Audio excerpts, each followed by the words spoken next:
Oh, I was still dancing. There was a delay. What the fuck is that picture of Norwich? Jeez. Jesus Christ. It looks like he's stuck his knob in an electric socket. Oh, greetings and salutations, everybody. Hope you're all doing well, and welcome back to the channel for another Wednesday night movie live stream with me, Pete Playtendoguy, and I'm joined by a bevy of brilliant guests tonight. I'm joined as always by the ever brilliant Nige from Rockgod 2004. Good morning, pineapple. Looking very good, very nice. The delightful Scott the movie critic. Hello, everyone. And a whole fountain of knowledge with Andy from Forgotten World of Movies. Oh, thanks, Pete. Hello, everyone. Hey, everyone. And tonight we're joined with two very special guests on the channel who are making their debut on the channel. We have the brilliant Alan from Physical Media Lives. Even though. And the wonderful Kenny from Kenny's Movie Palace. There you Hi, go. everyone. And all the bollocks. Oh, dear.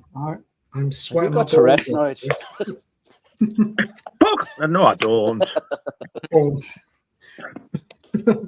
Well, hope everyone's doing well, and thank you ever so much for joining the stream tonight. Sorry about the bit of the lateness because I had some technical issues. I'm never late. I'm normally on time. You lying bastard! You're never on fucking time. You're always fucking last. Yeah. Unless I fall asleep, obviously. Oh, phew. But yeah, sorry about that, everybody. Yeah, it very rarely happens, but this one time, yeah, sorry about being late. I'm Oh, dear. But anyway, as always, I'm going to ask each and every one of you what you've been watching over the past couple of weeks, and we'll go through the comments and questions and just have a good old time. So be sure, everybody, to leave your comments and questions in the comment section down below. And obviously, if there's any people who are being a bit naughty, they'll be on the naughty set. So I'm going to start off with Andy. What you watched recently? Yeah, so I've been I think the cinema 5 times last week. Oh, wow. Watched Hopper's, Reminders of Him. Oh God, what else? Dolly? Mother's Pride. I tried to watch a dodgy copy of Dolly, but I ended up downloading the wrong film. You're kidding me. Got more than I bargained for. Did you still watch it? Oh. No. Nah, to be honest, I wasn't in the mood. But yeah, He just bust a quick one off, then stopped it. No,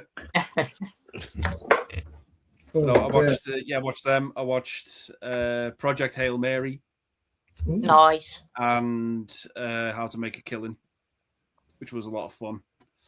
And also this week I've watched a movie called Greedy People. Young Woman and the Sea. I watched a film with Sean Penn called Asphalt City. 4 Letters of Love. Am I Okay? That's I'm not asking am I okay. That was Never heard of that one. And a weird movie called So Torn. Really weird. But yeah, that's about it. I watched a really fucked up movie called Hounds of Love. That was really tough. I've heard that's brutal. Yeah. Fucking rough as fuck, that movie. Isn't that on Arrow? Yeah. It's on, I think it's on Arrow, but the version I've got's Umbrella. Ooh. Oh, nice. Oh my God, the fella in it, he was a right bastard. Horrible fucker. Real nasty bastard. I wanted to fucking kill him. Some of the stuff he was doing in it. I'm fucking intrigued, here. He kicks the shit out of a fucking dog. For nothing. And I thought, you horrible piece of shit. It's not real, is it? I don't know. I don't think so. But it's the noises the dog makes, and you're just like, it's not fucking pleasant. But it is a fucking rough watch. Real fucking nasty watch. I watched the remake of Roadhouse, which I didn't actually mind. I thought it was all right. Oh, what, the remake? Yeah, it's not too bad. Nowhere near as good as the original. No. I watched one Kenny recommended, the Rule of Jenny Penn. I thought that was a lot of fun. Oh, there you go. I'm glad you like that one. Yeah, it was for John Lithgow and Jeffrey Rush. He was out of his damn mind in that movie, wasn't he? Yeah. Oh, it was messed up. You lick the crack.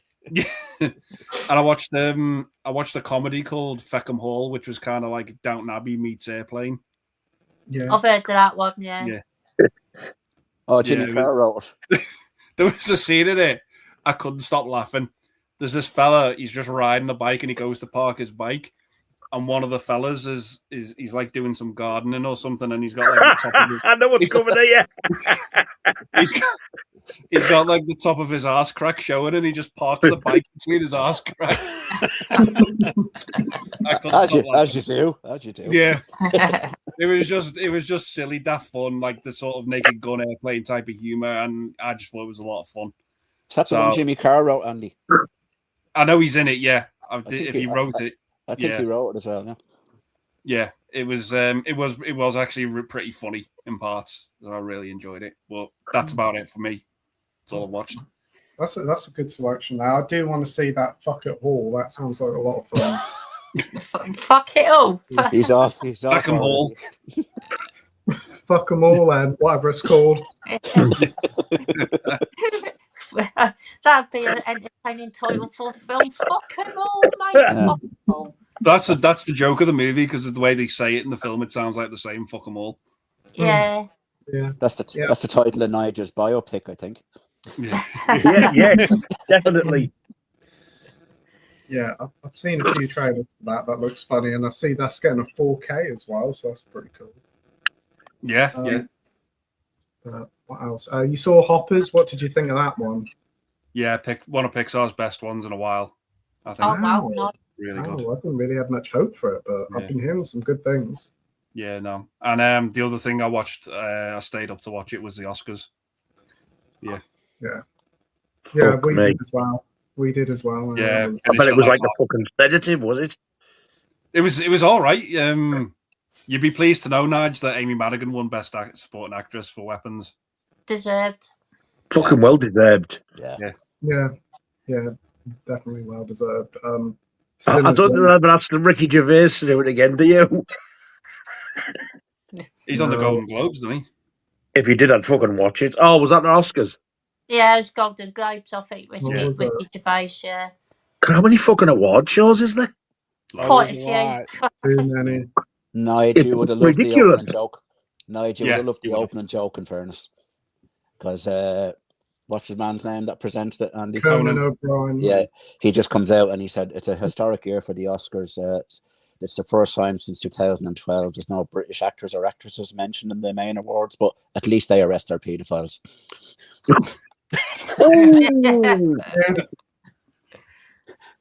And then it kind of went downhill after that. Yeah.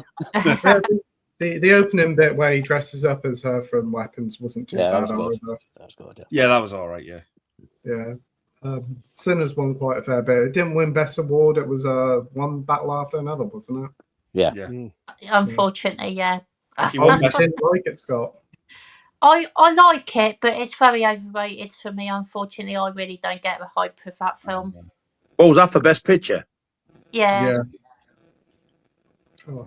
But he won Best leading. Oh, sorry, Andy. He won Best Actor, didn't he? Michael B. Jordan for Sinners. Yes, he did. Yeah. They will not give a fucking horror film the award, will they? They just won't do it. I would have been happier if Weapons didn't even get nominated, I don't think, to be fair, but... Silence of the Lambs is the closest, I think. Yeah. Yeah. But, what about Project Hail Mary? I've heard that's really good. Yeah, it's good. I've gave it like a 7 out of 10. It's not amazing or anything like that, but I did really like it. Thought it was a lot of fun. Yeah. Good stuff. Yeah. Gonna go and watch anything this weekend? I'm seeing that new movie with Stephen Graham. It was called Good Boy, but they've changed the name to Heel, I think. Oh, yeah. Yeah, I know that one. And I'm seeing Ready or Not 2 as well. Nice. It's out this week. Nice. Yeah. Oh, When you say Good Boy, is that a different film to the Good Boy I've watched? Yeah, yeah. Because that was fucking awful. It's like, from what I've seen, it's like Stephen Graham keeps this young lad captive in his basement or something. He's like chained to the wall. He treats him like a dog. Oh, Yeah. Okay. That sounds grim. Yeah. Well, I hope you had fun with that one, Andy. Uh, sounds like a right comedy. I might have to watch Hands of Love again to cheer myself up afterwards. Watch the ghastly ones to bring you out of it. Yeah. Oh dear, but brilliant selection of watches there, Andy. Great, Cheers, Pete. great stuff there. What about you, Nige? What have you watched recently? Film-wise, I have only watched one. You know, Blue Underground. Yeah. Well, I like to get some of their stuff, and I've been after this for a while, but it was like 40, 50 quid. I thought, I'm not paying that for that. Because, like, it could be shit, and it's a lot of money to lose. I managed to get this sealed for £15. Oh, very good. Quiet Days in Clichy. Have you heard of it? I don't think I have, actually, to be fair. Black and white. It was made in 1970, and it's been banned for 50 years because it does have one. I was very disappointed. One real sex scene in it. And it's about as erotic as a fucking Ben and Newcastle Brown label. Well, what a load of fucking shit. And what I'm thinking, it's got to get better. Oh my Jesus fucking Christ. That is going straight on fucking eBay. I really don't know what to say about this. What would they give you? What would they give you at CEX for that thing? It's American. It's a Blue Underground. They're not allowed to sell them over here. But as soon as I read it, it was like, yeah, it was banned because like real sex. I'm like, that's fact. It was one scene, the rest is simulated, and like there's this like pretty decent looking lass, and she's going out. She starts like shagging this bloke who's like bald head. She wouldn't fucking look at him in a lucky bag, let alone in real life. But what a pile of fucking shite. It's in English. Is it? Yeah, it's. Joey is a struggling writer with no money. His roommate, Carl, is a charming stud with a taste for young girls.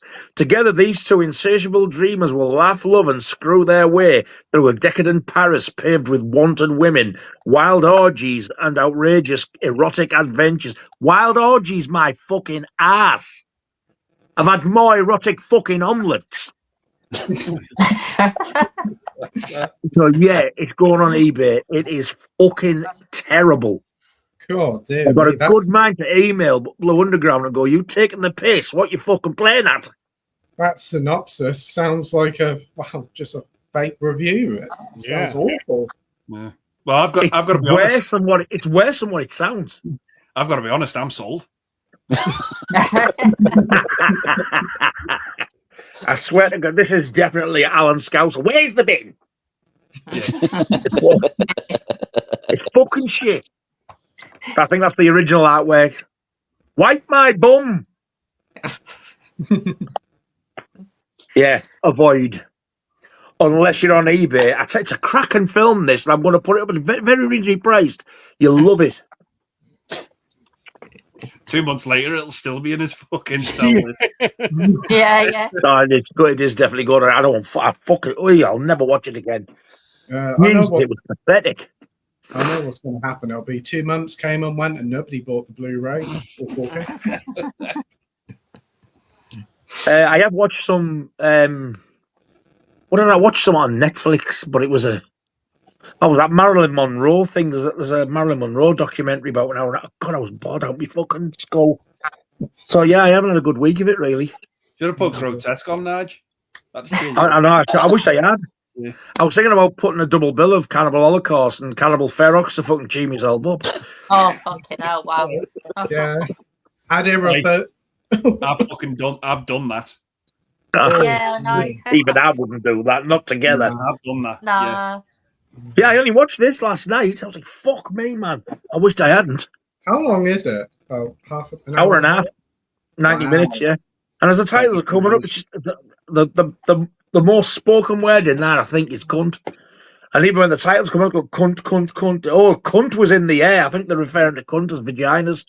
Cunt, cunt, cunt. I thought this is going to be good. It's just going to be a shag fit. No.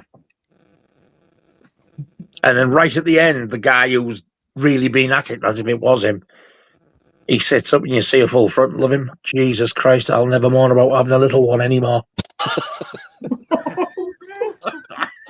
I'm surprised if there's a cunt in the air that Gwyneth Paltrow wasn't in it. Would have gone with the fella's fucking. Yeah, it looked like he had a fucking pig in blanket for a penis, Oh. but with the bacon took off. Fucking cocktail sausage. Do you realise in the last few weeks you guys have put me off more foods than I can count? Like I can't eat butcher, Yeah. I can't eat butcher salami anymore. Pigs and blankets. The fucking story. Andy's talking a few weeks ago about somebody putting his cock in a box of Pringles. That's the end of them. What the fuck? Philadelphia cheese. Oh, don't go out there. Don't go. Don't need a bite. Just go and wipe it off a tramp's cock. Oh, Jesus Christ. On a scale of 1 to 10, how cheesy is Colin's bell end? Oh. It's that cheesy. It makes his breath smell beautiful. Oh, Makes his breath smell like potpourri. Well,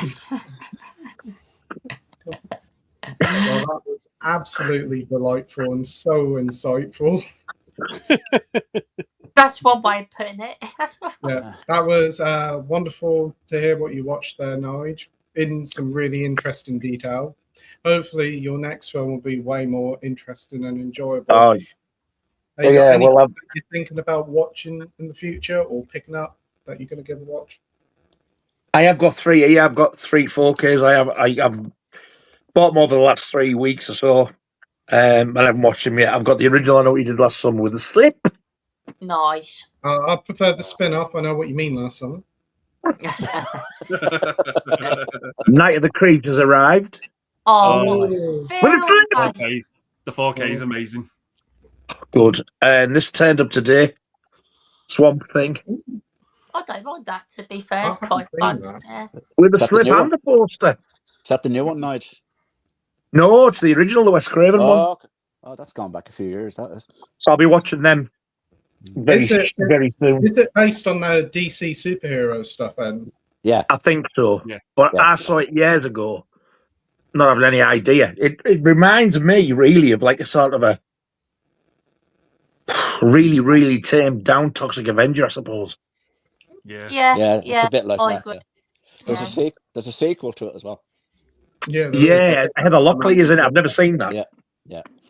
Right, to give that a watch on.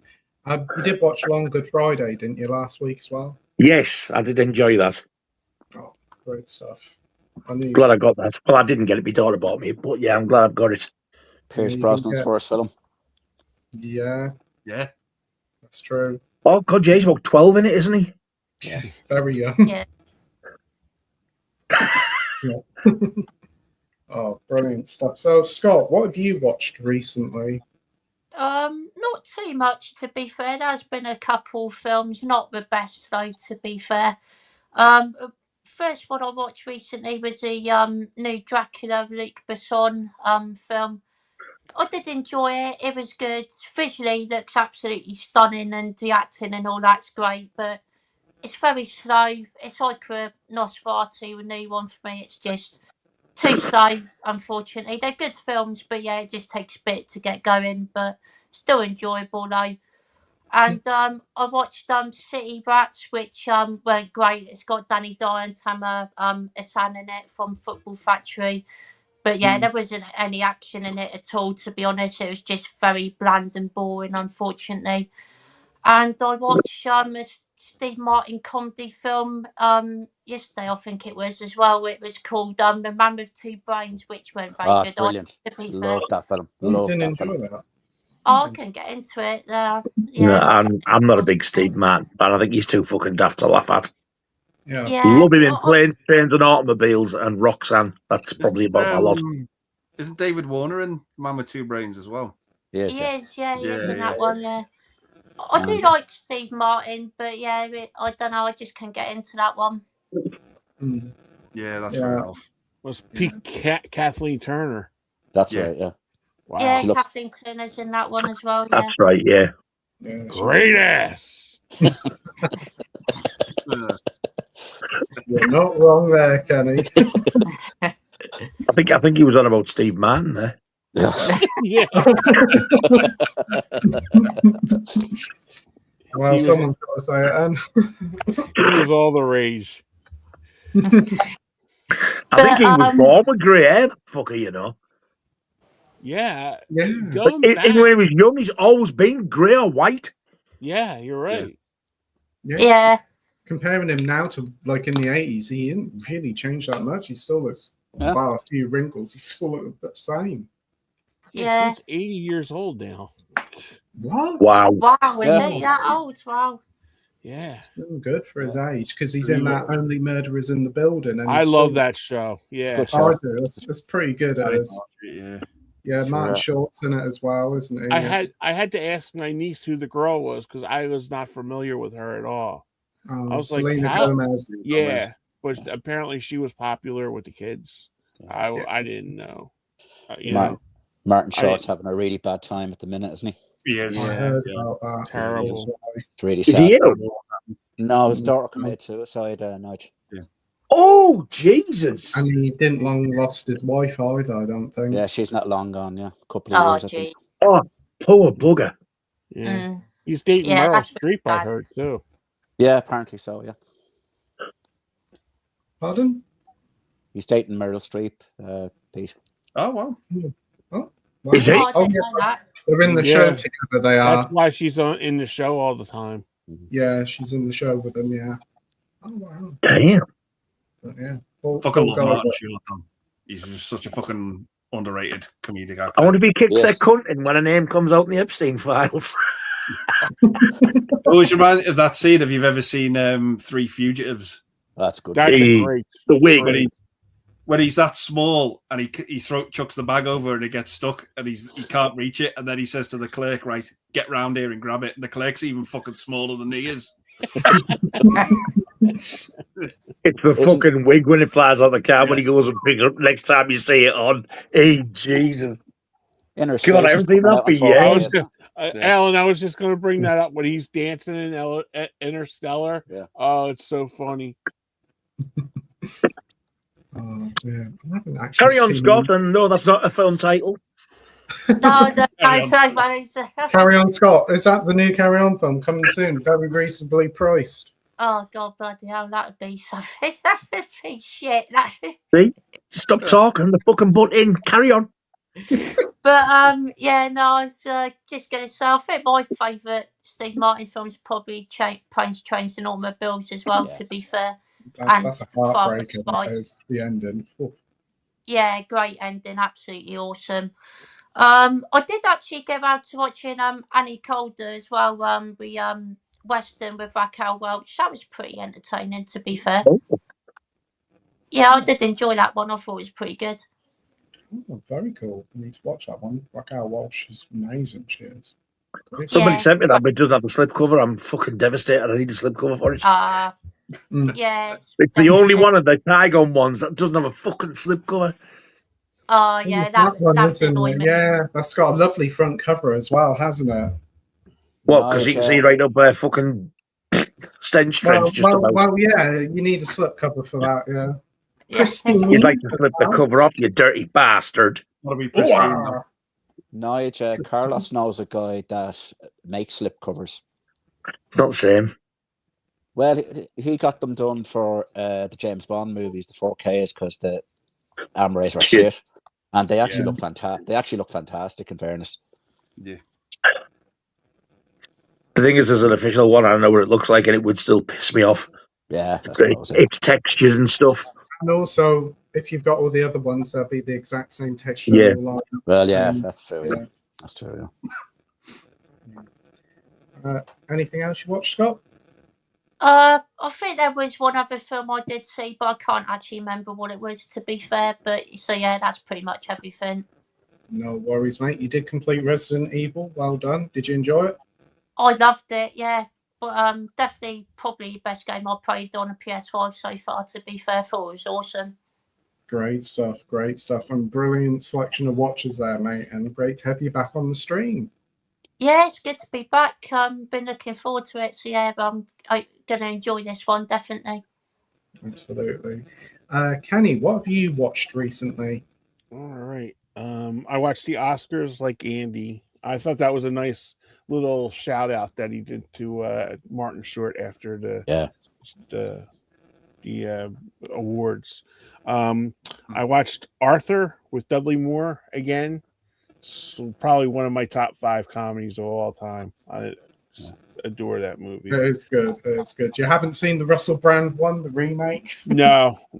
As much as I love Jennifer Garner, I will pass on that. I mean, the original is just brilliant. I mean, you just can't top brilliance, you know. So just leave it alone. I love Guy Pearce. I think he's a really good actor. I think he's a really underrated actor. I watched a movie called Killing Face. It's a cowboy western movie from 2025. Not good. It was boring. It was for an hour and 35 minutes. I felt like I was watching it for like 3 hours. It was just dreck. Sounds like you're describing this. Or the Guardsman one. and the sad part, there was not even nudity in this one. You know, it was just like boring. You know, and even Guy Pissed couldn't save it. Guy Pissed. No, I think he's a really underrated actor, and it was just boring. Then I watched The Lake. It was a either Japanese or Cantonese monster movie. And I like how in every one of these Japanese movies, there's a little boy named Kenny in all these Japanese like Godzilla movies. So it must have been like about the time, like, you know, my mom hit on a hot name or something like that, you know, that it was like, you know, but that was really good. And then I watched an absolutely shitty movie called Invasion Earth. The Aliens Are Here. Oh, I've heard of that. Oh my goodness gracious. You've seen better acting in porn than in this movie. It was just really bad. I mean, it had a really good concept.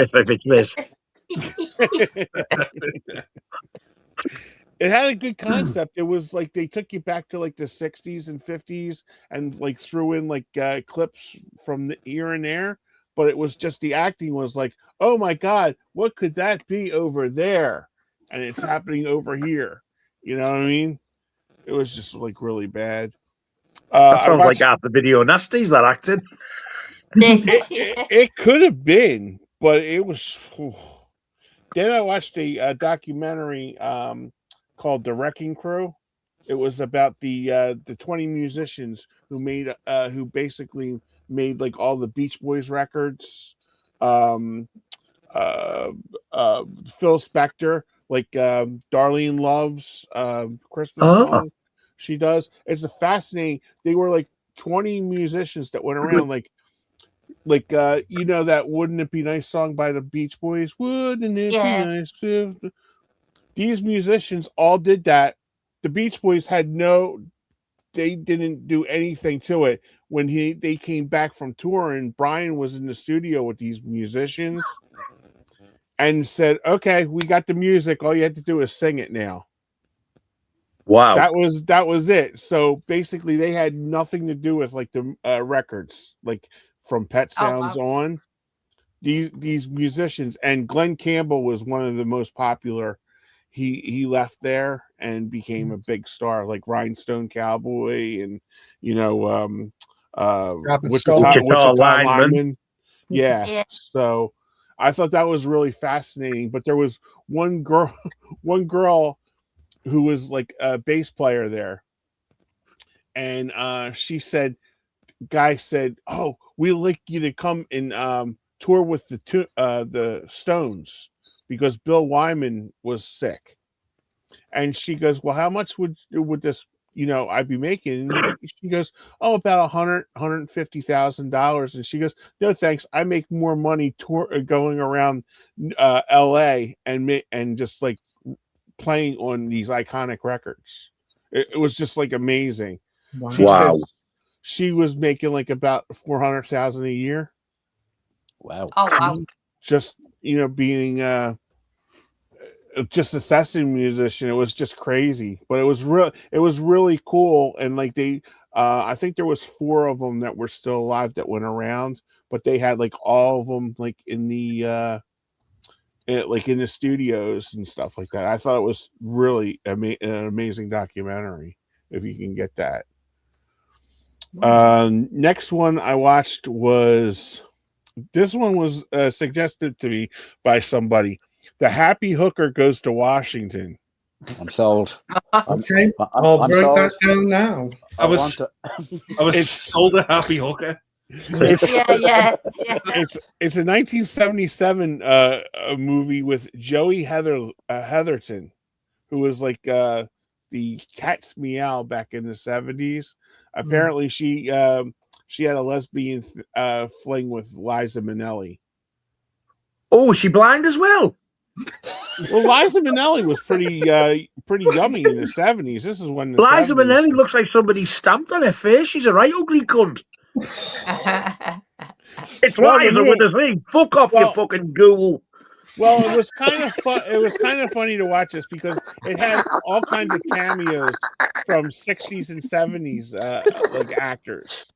So I thought that was kind of. I think her daughters had better looking fucking turds than her. Oh, she's rough. Ghoul.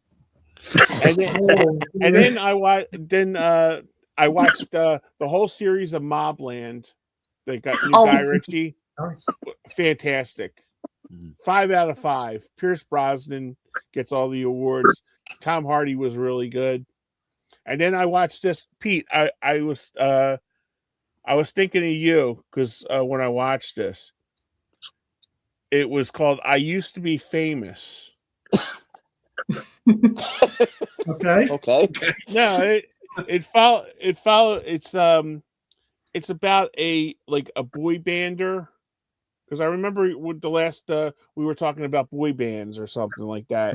And well, anyway, this guy's a former boy bander, and he's like lost all of his money and all this stuff, and he meets an autistic drummer and his mom, and he goes around and he's just like sitting there just like playing for like pennies and quarters and stuff like that, and he starts playing his keyboard, and he starts like tapping his drums. Well, this kid is like good enough to go to a conservatory in like England. Everything happens in England. That's why I didn't know if you guys heard about this one. It's called "I Used to Be Famous." No. And the kid, sounds like one day.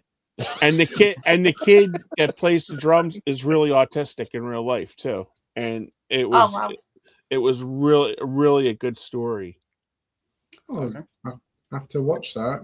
It used to be famous. I Used to Be Famous. And it made you think of Pete. Okay.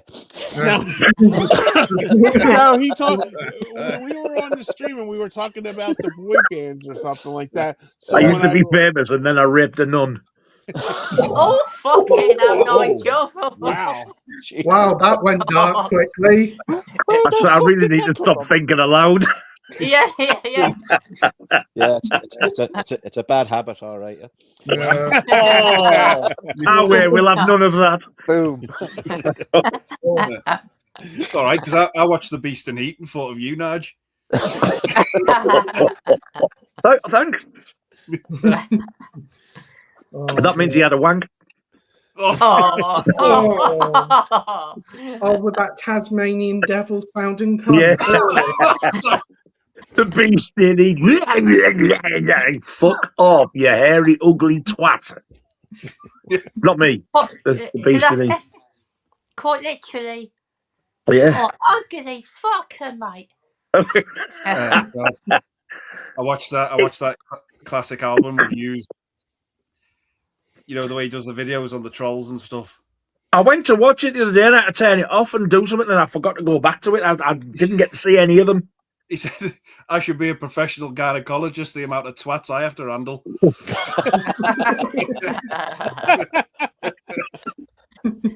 I trained to be a gynecologist, but I failed the entrance exam.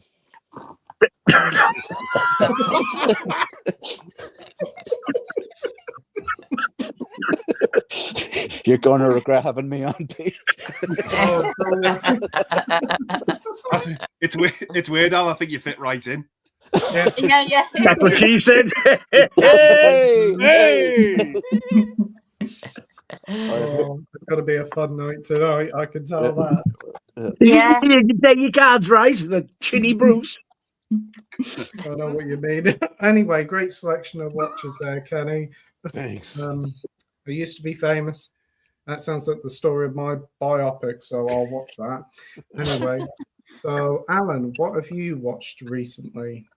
I've been a busy boy, Pete, because I'm working on a video for my channel. I'm going to do all my favorite Universal horror movies. So, Nice. I've watched a ton of them, all the Draculas, the Frankensteins, Wolfmans. The video won't be out for a while because I'm waiting on a delivery from Umbrella in Australia next month.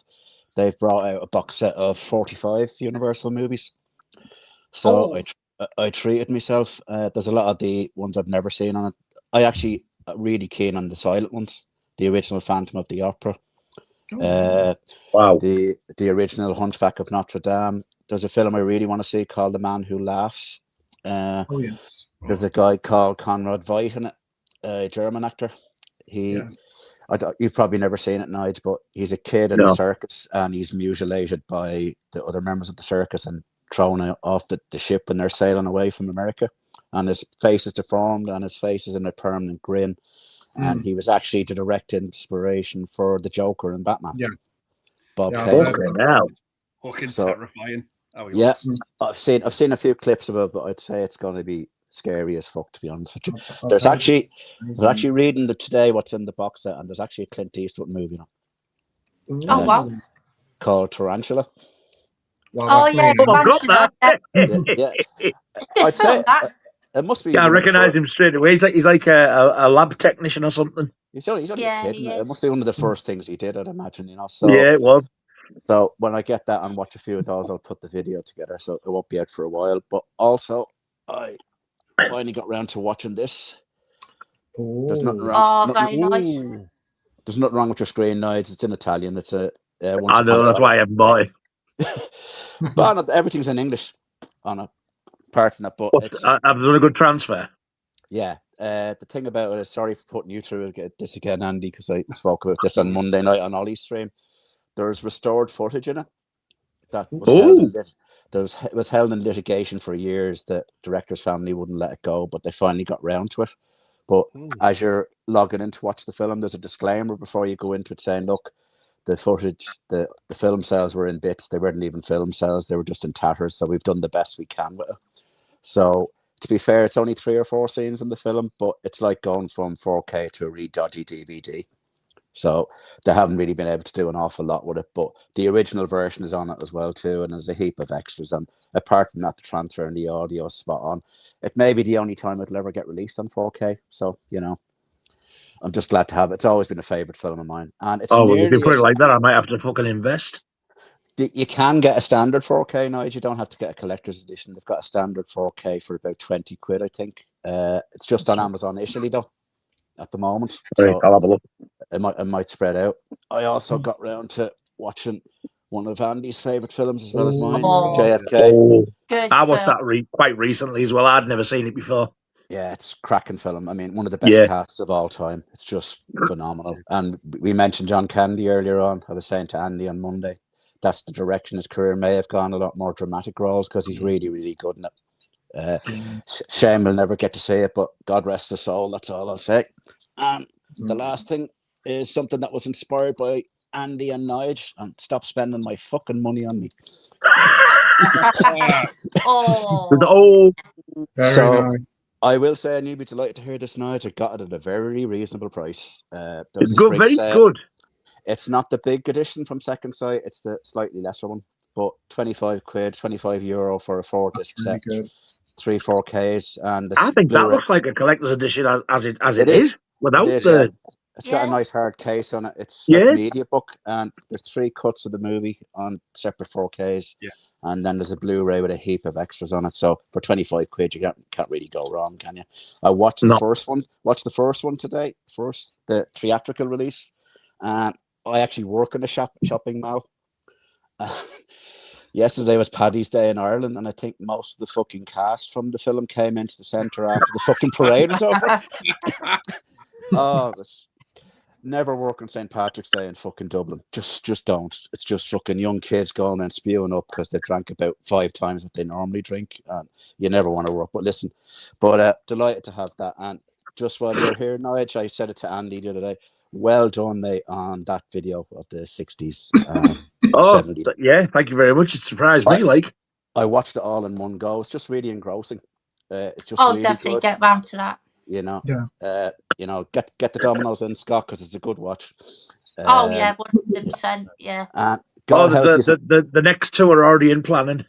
Yeah, but God help you with the 80s, mate, because that's just a fucking minefield. It's so many. Best era for horror ever, probably. Yeah. You know, my list is. I don't know about you, Nige, but I've written my list. It's done. No I pressure, did, but I need to go through it and see what I'm definitely going to have. Yeah. I've actually finished writing my 2020s one, so I've done all of them now. Wow. I know why he's done it, because he hadn't done anything. I thought, I'll just leap ahead and I'll do the next thumbnail. And then I did the next one as well. I've wrote all my lists out. Fuck off! I've done the thumbnails and I've done my list, so yeah. But I wrote my number 1. I think everyone knows what my number 1 is, but I wrote my number 1 down and I just worked backwards from then. Really, Schindler's List. Yep. I wonder if it rhymes with bite white. It might do. Oh yeah, I think we all know. Yeah. And sorry, Pete, I watched one last film, which was recommended to me by a friend, 10 Rillington Place. Oh, great film. Oh, that's a cracking film that I don't own. Yeah. Fucking hell. And actually, I got it for £10 from Indicator. Yeah. And it's from a 4K transfer. It's only Blu-ray, but the transfer is super. Pile of extras on it. £10, you can't go wrong. Richard Attenborough is a scary. He's amazing in it. And I only realised afterwards, Nigel, what actually makes it really scary to me is there's no background music. It's just totally still. It watches like a play. Yeah, it makes it more eerie, doesn't it? Yeah. Yeah. You got John Hurt in it as well. John Hurt, yeah, and Judy Jeason, who was in a few of the Carry-On films, I think if I remember correctly. But it's a cracking film. There is apparently a TV show that Tim Roth did a few years ago of it, which I might try and check out. I did watch that as well. That's really good. I think Jodie Comer's in that. That's right. Yeah. That's right. Yeah. But isn't it funny how guys that are incredibly nice in real life, you know, like Richard Attenborough, play such evil bastards? Yeah. Bit like John Lithgow, you know, and Kevin Bacon has played some awful bastards in films, and they're such nice guys. Maybe they're having us all. Maybe they're having us all on. Maybe they're all pricks in real life. They play it too well. Yeah. You sometimes do think, with a lot of actors, well, you're doing that too good. Great selection of watches there, Alan. Really nice edition of Once Upon a Time in America. So that was from Amazon Italy as well, that limited edition set. What do you get with it? Do you get like a booklet with it? You get 6 discs, 2 4Ks, 2 Blu-rays, and 2 DVDs. I don't really know why there's DVDs in it, to be honest with you. They would have been better off just leaving it at 4 and maybe doing a soundtrack CD or something like that, maybe. You get a booklet and you get a poster. Now, there's some photos as well. The photos look like, remember when you were in nightclubs years ago and there was always a guy going around with one of those instant cameras that can take a quick photo of you and the girlfriend and sell it to you for about £2 later. They look like that. The quality of the poster is not great, and the case, it looks like it's a hard case when I'm holding it up to there, but it's actually quite flimsy. I guess we just get spoiled with all these Universal and Warner Brothers collector's editions, you know. But I don't regret getting it because, you know, it's a film I've always wanted to see on 4K, and ultimately it's always about the film. But if you want to get it, Nigel, I'd suggest just get the basic edition. Is the entire film on one disc, or do you have to change discs? No, there's two versions of the film. There's the one with the restored footage on 4K. And one And without. The one without, the one that was out a few years back that went out of print. And it's nearly as long as your fucking video, Nigel.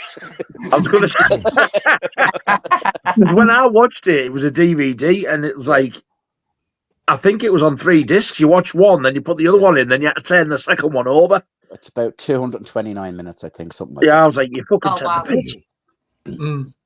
Yeah, it fits all on one 4K. That's fucking, Yeah, that's amazing.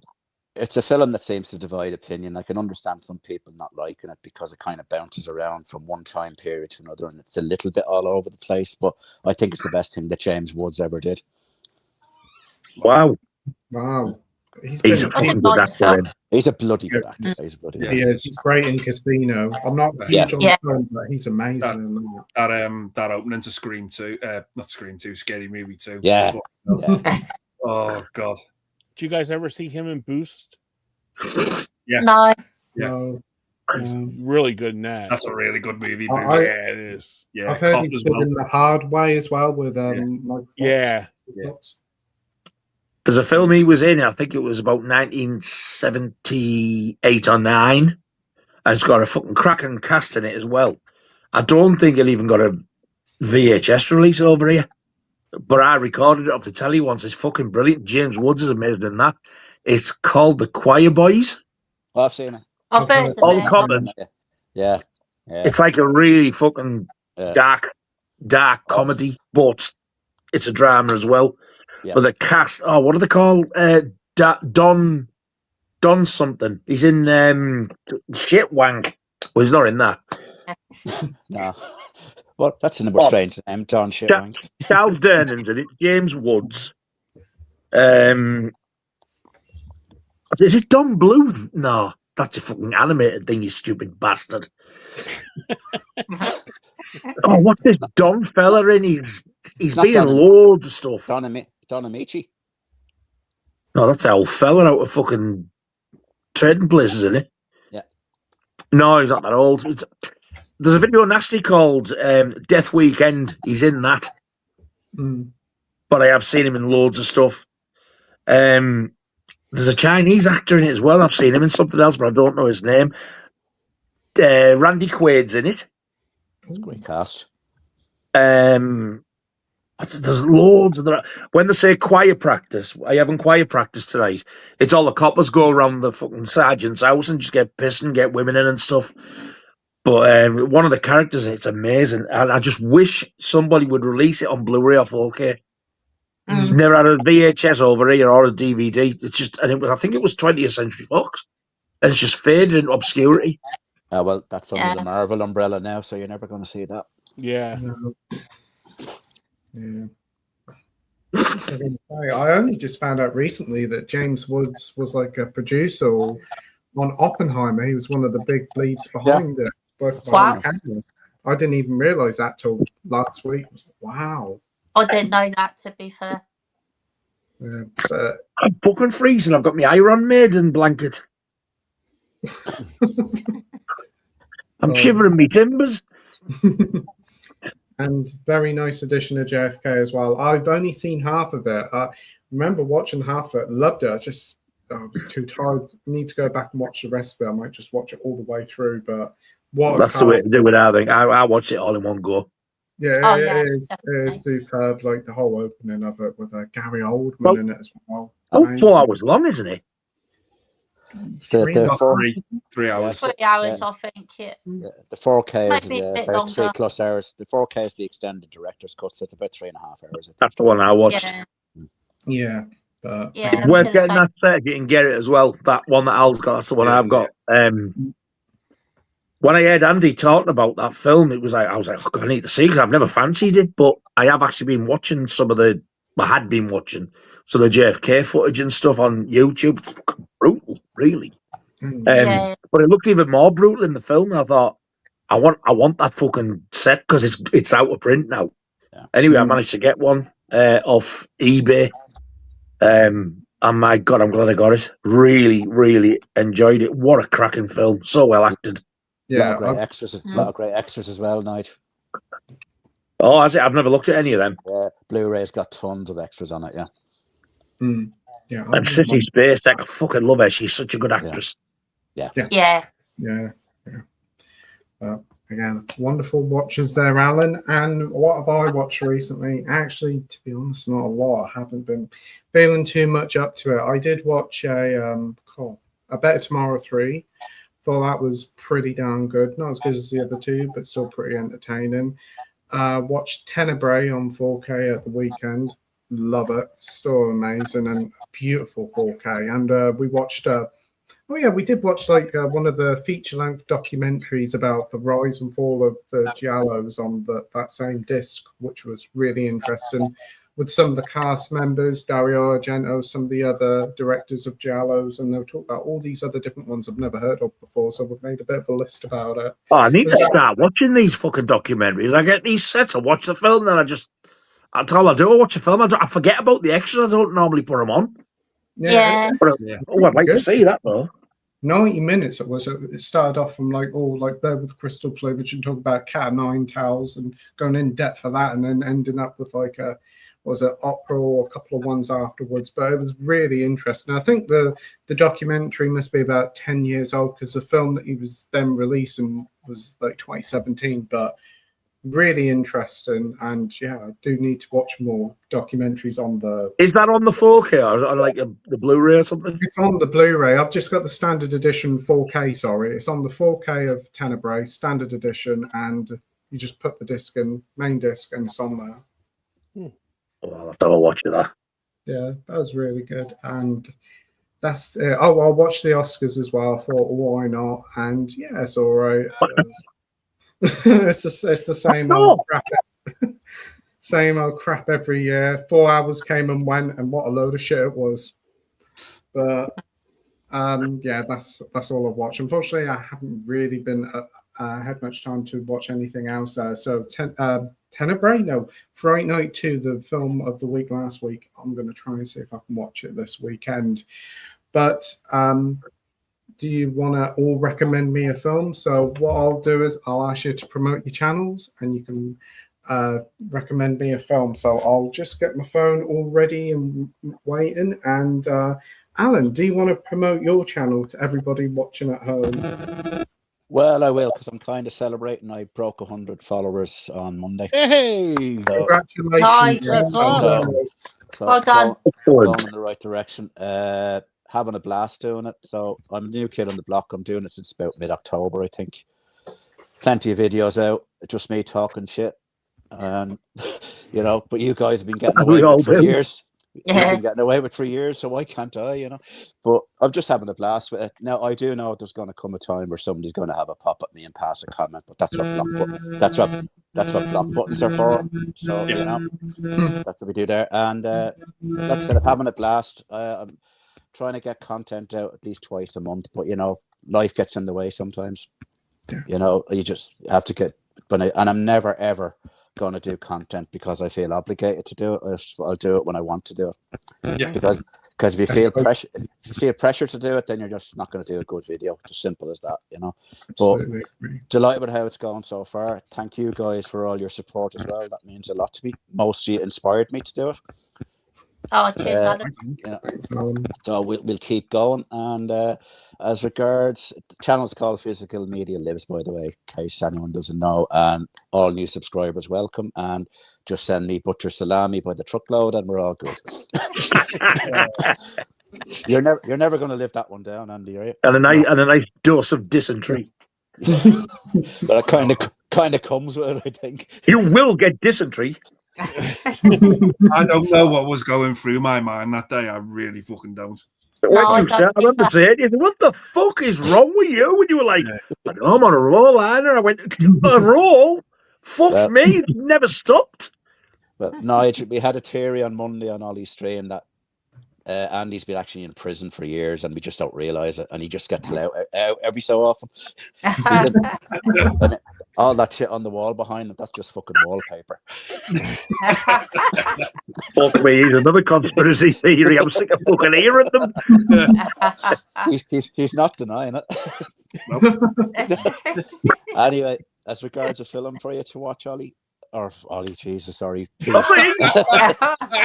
I'm just popular, guys. What can I say? I just want to say, Mark, that Fanny Magnet Extraordinaire's been there for ages. I've got a message laughing at the Fanny Magnet Extraordinaire there. On Ollie's stream the other week, we were talking about 90s underappreciated comedies, and I'm going to recommend this one too. It's called One Night at McCool's. Fantastic cast. Liv Tyler, Matt Dillon, John Goodman, Paul Reiser, and Michael Douglas has a small part of it. Oh, wow. One Night at McCool's is basically the bar where most of the action takes place, and Liv Tyler is just a woman in it that if you get mixed up with her, you're kind of fucked, basically. I guess you'd class it as a black comedy. But what I will say is when I saw it for the first time on video years ago when I rented it, I rewound the end and rewatched it about 10 times in a row because it is one of the funniest endings I've ever seen to a film in my life. I'm not even going to tell you what it is because it'll just ruin it on you, but it will just come out of nowhere and you'll jump in your seat. So that's all I'm going to tell you, but it's a really good watch. I know you like your black comedies as well, Pete, so I think you'll really enjoy it. Brilliant stuff. That sounds really great. You've really sold that one to me, Alan. Thank you. And again, congratulations on the 100 subs. Well deserved. Brilliant achievement, especially in such a short amount of time. You've become a wonderful member of the community from not only commenting on streams and videos, but also making your own channel. And it's great to have you on the stream finally. Thanks, mate. Appreciate that. It's your first milestone, isn't it? 100 art. That's how I looked at it. Yeah. You reach 100 and you think, yes, I'm going for a wank. Well, you don't, but. Mind you, as I explained to Andy on Monday, I had to beat the shit out of my mother to get the 100th subscriber, but you know. Just press the button. Press the goddamn button.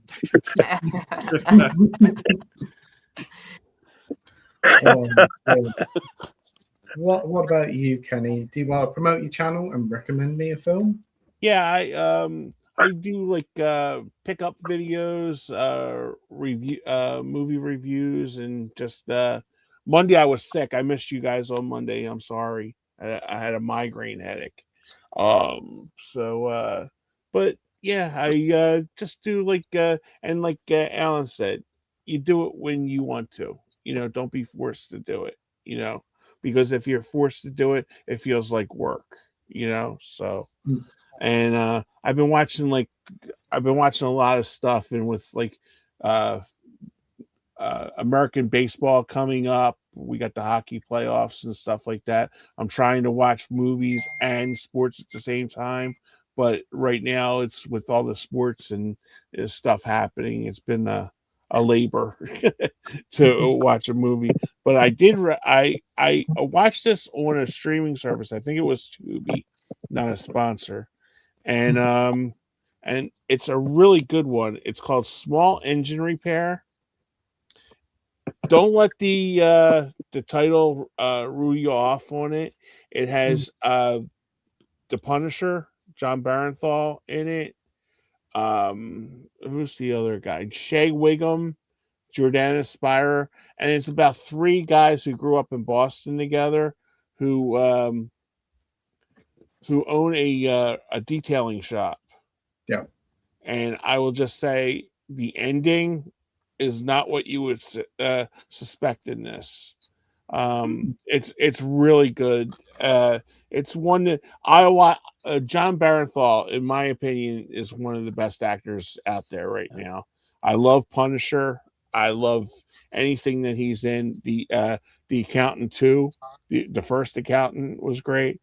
So anything I see him in, even if it's small roles, I will purchase. So I just picked this one off a Hamilton book a couple weeks ago, but it's a really good, intense movie if you haven't seen it yet.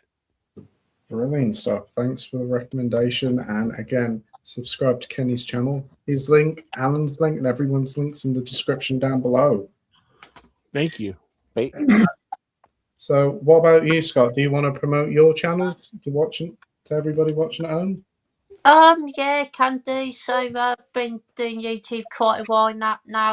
Just loads of different live streams. Used to do weekly Friday night live streams originally, and then it changed to fortnightly, and then I stopped doing them again. But there's a lot of content on there, so hopefully people will enjoy watching that. And I mainly do pickup videos and just random shit, basically, I guess.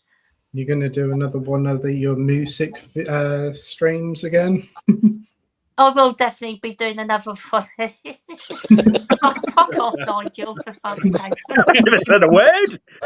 I know, it's just no, it's just your facial expression. Do you know Get the what I fucking blame for everything, you know what I mean? But yeah, no, yeah, it's good. So I'll definitely be doing another music live stream at some point because I do really enjoy doing those. To be fair. Fantastic. So yeah, be sure to subscribe to Scott. He's got some wonderful videos, some supremely good live streams, and he's just such a wonderful guy. So what about Thank you, a Pete. film recommendation for you, Scott? Have you seen King of New York before? No, I've got it though. I haven't seen it. I'll recommend that one. That's a really good film. I think you'll enjoy that one. Very nice stuff. Thank you. What about you, Nige? Do you want to promote your channel to everybody watching? Yes, you do, don't you? Do I now? Well, let me just wet my whistle because I need to have my. Get arrested for that. All right, and I'll do that after the stream. So, may I, for your consideration, please consider subscribing to the wonderful, the magnetic, the beautiful Rockgod 2004 with a face like that image. Who could say no to subscribing? He has got The class. No. He's got a wonderful bevy of videos with so many different pickup hauls and various infos of all different films. And yeah, what he knows about Iron Maiden is nobody's business. So yeah, if you haven't subscribed to the majestic Rock God, please do subscribe to him. His link is in the description down below. You will not regret it. Thank you, sir. I owe you 20p. You're fucking pissed, Pete.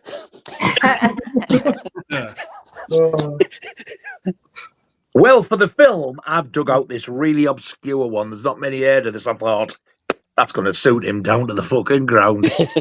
It's a little known film. Not many people have heard of this one. Oh, for fuck's sake. It's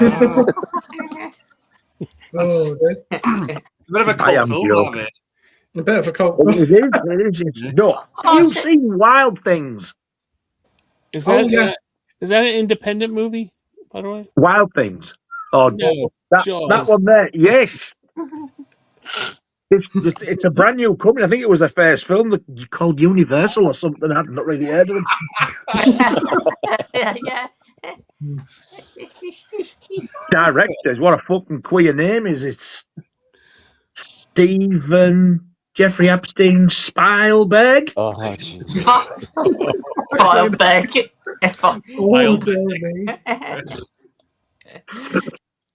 Have you seen Wild Things? Oh, what, the one with Kevin Crispy Bacon? Yeah. Have you seen The Wraith? No, I haven't. That's The Wraith. Mm. Yeah, that's a good one. All right. So, Andy, do you want to promote your channel to everybody watching at home? No. Take on the chin and do this myself. That check I sent you to promote my channel should have covered me for a couple of years now, Pete. Fucking hell. How much was it again? 12p. Oh, that'll do. Anyway. So anyway, if you're watching this and you haven't subscribed to Andy at Forgotten More to Me,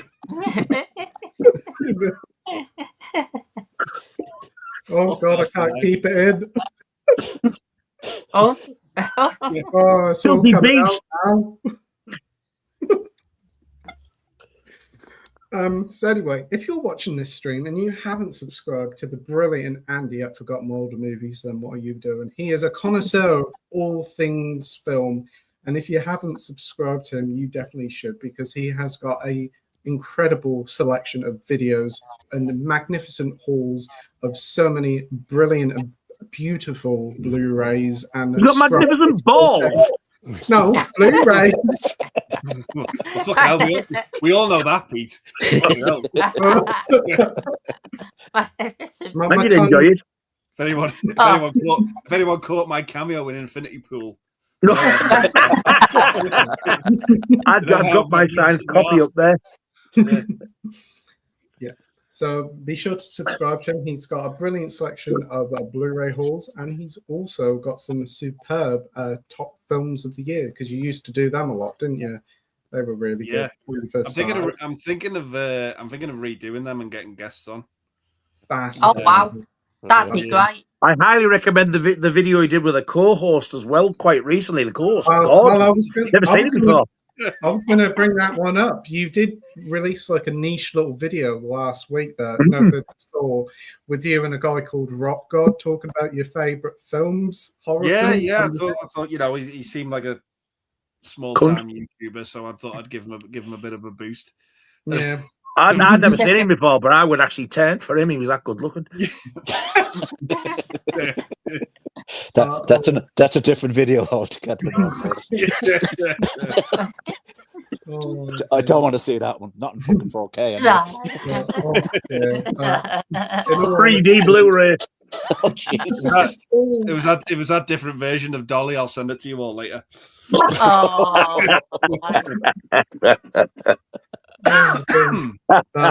Honestly, what an incredible video, incredible feat, the pair of you done with that, and looking forward to what you do with the 80s and 90s and so on. Thank you. Got something really special there.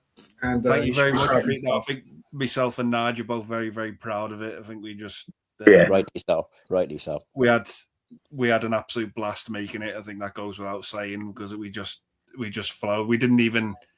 I think we just, as soon as we joined the call together, we just hit record and off we went. It was just nothing was rehearsed or planned. It was just completely off the cuff, and the feedback from it has been amazing. Just really, really enjoyed it, and roll on the next one when we get around to doing it. So it was just. Do you know, when we finished, a little backstage spoiler here, as soon as he turned the camera off, the first thing out of his mouth was, "That was fucking amazing." I was like, yeah, it was. We really did enjoy it. The time just flew like that. Amazing. And looking forward to the next one. It was brilliant. One of the highlights of the year in terms of YouTube videos. You should be proud of yourself, the pair of you. Wow. Thanks. Thank you very much. Thank you very much. Going to be a tough one, the next one. 80s. Best of luck with that. Yeah, literally, because a decade full so many to pick from. I know. I said this to Andy the other night. I think the 80s is probably one of the best decades for all movies. I agree. 100%, Every genre. I agree. Peak Spielberg, peak George Lucas, peak a lot of people. Creativity was at an all-time high there. There was such a variety, and everything was firing at all cylinders. It was.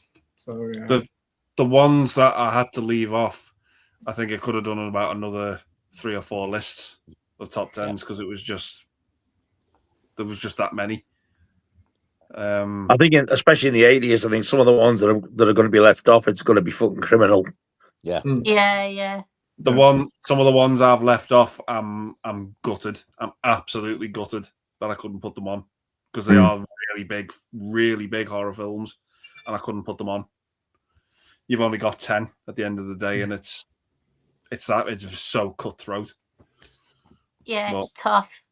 It's hard to make a list like that.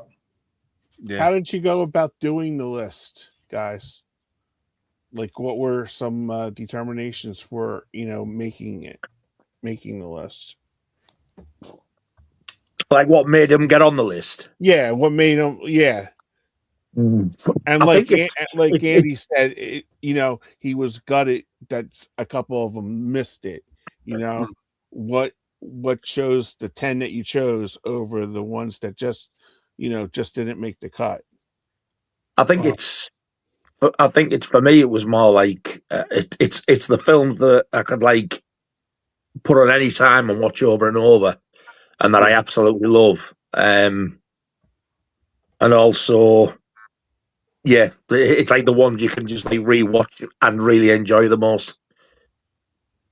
I think that was the main one for me. Yeah, And ones with like maybe it's like a bit of nostalgia to them as well. It sort of like means something to you. Oh yeah, definitely. it's some of the it's ones that I appreciate, but I have to love them as well. Yeah, like Yeah. it's like my top few are sort of like comfort movies for me. Like I can just put them on. I may not necessarily find them scary because of horror films, but I can just like they're just part of me DNA. I can put them on. I know the movie start to finish, front to back. Can recite it in my head. Yeah. I know it might sound warped, but there's actually some slasher films that are comfort films. Yeah. Yeah, 100%. It's strange, isn't it? Yeah, you put it on, you just like, I don't know what it is, you just like think, yeah. Yeah. You should really be technically shitting your pants, but they're just a comfort film. It's weird. Yeah. I tried to pick one from like different subgenres as well. Like there's a few slashes on mine, but there's like a few ghost ones and monster ones on mine as well. I just have to try and like blend them together. But oh my god, it was tough. It always will be the toughest decade to narrow down 10 films from any genre. I'm not even fucking done yet. I'm probably, when I look, I'm gonna have to swap around and maybe like replace. I don't know. That's what I had to put the book down because it was getting on my nerves. It was too difficult. Like Evil Dead and Poltergeist didn't make my list. Wow. Same. Didn't. And that's the only fucking spoilers you get. Yeah. So, we'll have to watch the video. definitely. Oh yeah, definitely. I should imagine the 90s was more easier, but then again, probably more hard because there wasn't much in the 90s.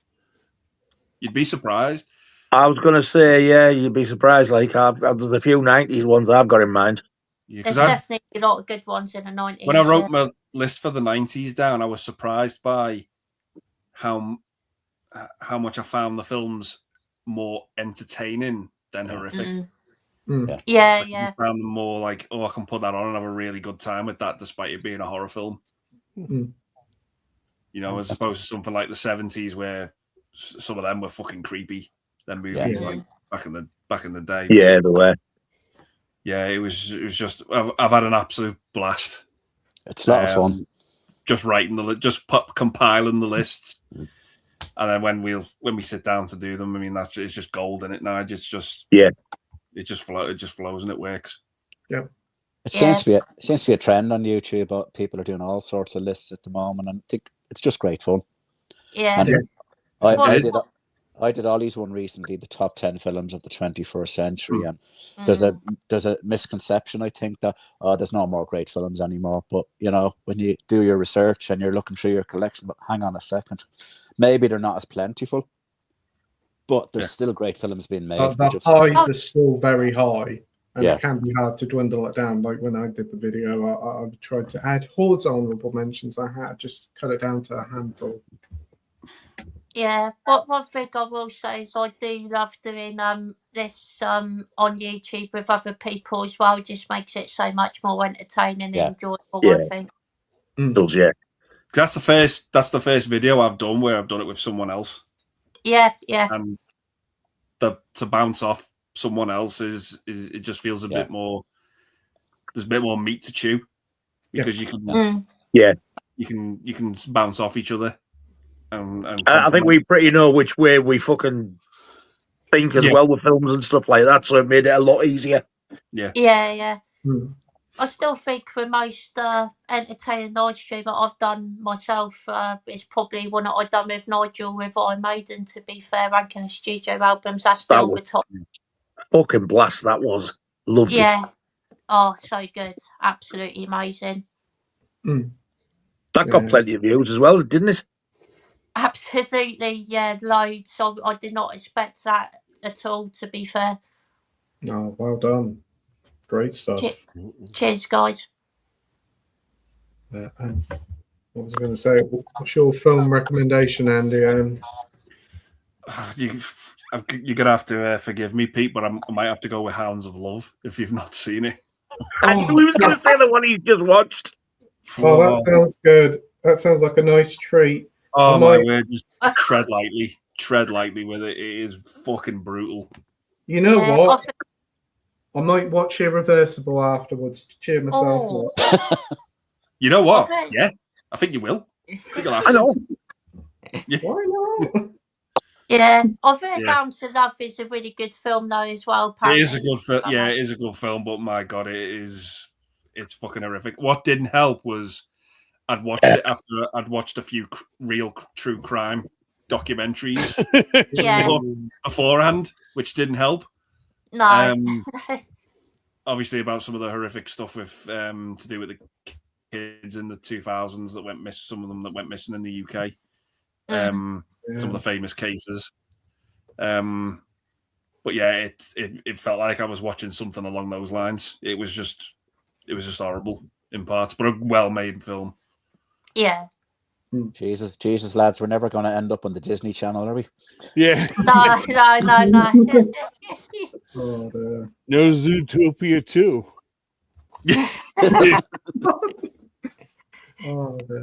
I can hear the comments fucking moaning now. You gobshite, it's an hour and a quarter. It's fucking weird. We're talking. Yeah, we're having a good time, everyone. Having a good laugh. Having a good time about all films. Andy, do you want to hear some good news? Did you hear that? Go on, Al. It sounded like Julian Clary. Well, I've just lifted myself up off my chair. Liverpool 4, Galatasaray 0. Oh, wow. Wow.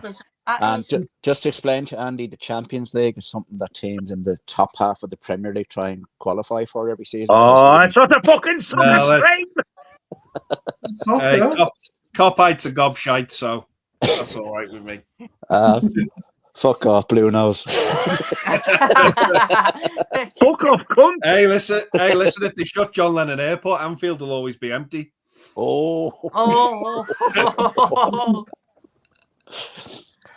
The banter, lads, you can't beat it. Yeah. I have to work with 2 Liverpool fans, so I have my fair share of it. I've always meant to tell you the first time I went to Liverpool in the mid-80s, because Sky will have you believe there was no football before the Premier League, but there used to be a thing called the First Division. But me and my mates went over on the ferry and got off, booked into our hotel, had our breakfast, and we asked the girl at reception, can you get us a taxi? And we're all coming out with the Liverpool gear on, the shorts, the scarves, the hats and everything. And we jump in the taxi and say, take us to the football ground, mate. And off he goes, and he arrives outside Goodison. He says, there's only one football ground in this town. This is what every other football club doesn't get, is it's on our fucking doorstep because we're the older club. No, so, Scott, should we do the Iron Maiden singles now while he's a fucking talking soccer? Yeah. Right then, so got to admit, a number of beats quite high. I love that song, all that good stuff. Love loads of other great singles like "Stranger in a Strange Land" from Somewhere in Time. That's a top song. Have you heard the B-side of the original Running Free single, "Burning Ambition"? I think I might listen to it once. I can't remember how it goes. Very, very different. Yeah, I need to listen to it again, to be fair. I fucking love it, but that's what the film's called. It is, yeah. I'm looking forward to that. What do you want to know? You couldn't do it. Come on. Good morning, pineapple. I can't wait for that. It looks absolutely awesome. I know. Great I'll give you one guess what that is. Is that big double-headed dildo I sent you? Yeah. I can still smell a bit of your fucking ass juice on that end. Oh, jeez. Oh, dear. I hope it's all right, because Logan thought it was a chew toy. Oh. UK quad poster. Oh, very nice. Oh, nice. Yes. Very nice. Very nice. Oh, wow. Oh, That's exceptional. That's It quality. That Oh, it artwork. fucking stinks. Bit up Chew and the down mixing fast. licorice in with the fucking ink. Your mates at Bruce Dickens is now nice. I'll get him to sign. Yeah. I will never forget that. He probably won't even fucking remember me now. Oh, no, he'll remember Oh, you. I'm All sure right, he don't worry. will. Yeah. It's on I'd love to YouTube. meet him. for I'd say, to hey, watch. I'm the cunt who was talking to you on the phone that night. He'd be like, "Oh yeah, I do remember now. Yeah, remember that night? It was only a couple minutes." That was great. That was great, though. To be fair, such a good video. Oh, it was, yeah. My fucking ass fell out when I seen him. Yeah, I'm sure it did. I've never felt a Well, pulse not like that before. literally, but yeah. I'm sure it did. I think we've caught up with the soccer talk now. You may proceed. So, yeah. Yeah, we got in there as well, didn't we, Nigel? Yes. Oh dear, but yeah, everybody's got supremely wonderful channels. If you haven't subscribed to them already, their links are in the description down below. So please do go and support all these fantastic guys. And yeah, let's get on with the stream. But yeah, before I get into the stream, I do have like a little announcement. I did say to you guys the other week about it. I'm planning on doing a little video series, hopefully either once or twice a month, where I'm going to invite a guest on each time, and we're going to talk about one of their favorite films. So all you guys here will be welcome to join, and I'm going to be asking some people to come on in the coming weeks. So I'll ask you to come on. You pick what film you'd like to talk about, watch it beforehand, and then we'll get on a pre-recorded video and have a little chat about it for an hour or two. Excellent. That sounds really good. Debbie does Dallas. Oh, I would love to fucking hear you talk about that. Nige, I'm in. Nige, I'm in. Debbie's in the shower and he gets right up her bush. So he does. I'm in it. You don't. You don't. Alan does Dallas. Listen, mate. I'll do anything. Alan does Dublin, so he does. What he does Dublin? Well, I was going to say, Alan does Dublin too, to be sure. But what was I going to say? So yeah, hang on, Nige. Do you want me to put a pig under my arm and say 33 all the time or something? 33.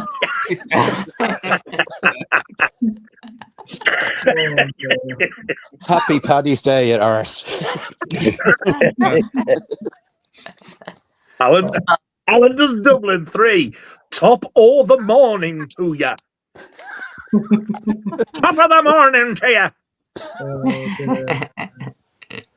So yeah, hopefully we'll get one of these ones out in the next couple of weeks. Hopefully I can bust that one out with one of you guys. Oh, that sounded wrong.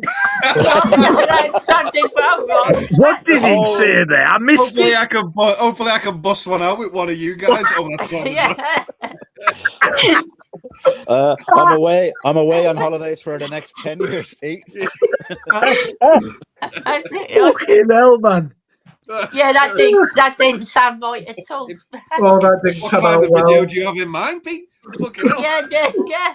Well, you need to subscribe to my Patreon to find out. Whoa! Oh dear, but yeah, Oh my god. hopefully we will get one of these videos out in the next few weeks, and we'll have an exclusive one on my Patreon of I Know What You Mean Last Summer. But anyway, let's get on with it. Look at that now. In 24, we could have watched fucking Friday the 13th part 2 in that time. We could have done. Yeah.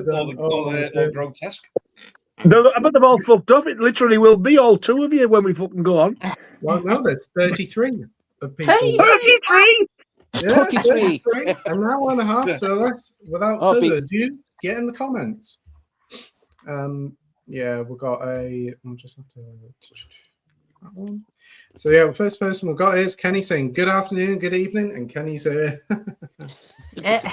We've got Slipknot fan here saying sup. Hey, Slipknot fan. I said not. We've got Andy Like Stuff here saying happy Wednesday, everyone. Happy Wednesday to you, Andy. June 3 looks great, and Spider-Man Whatever Day looks surprising good. Have you seen the trailer for these, Andy? Yeah, watched them both. Yeah, I think they look pretty good. That's all I can say. Saw the Spider-Man one. It looks like a much more different tone, Andy, doesn't it? Yeah, this looks a lot darker than the last three movies. Yeah. Turn the brightness up.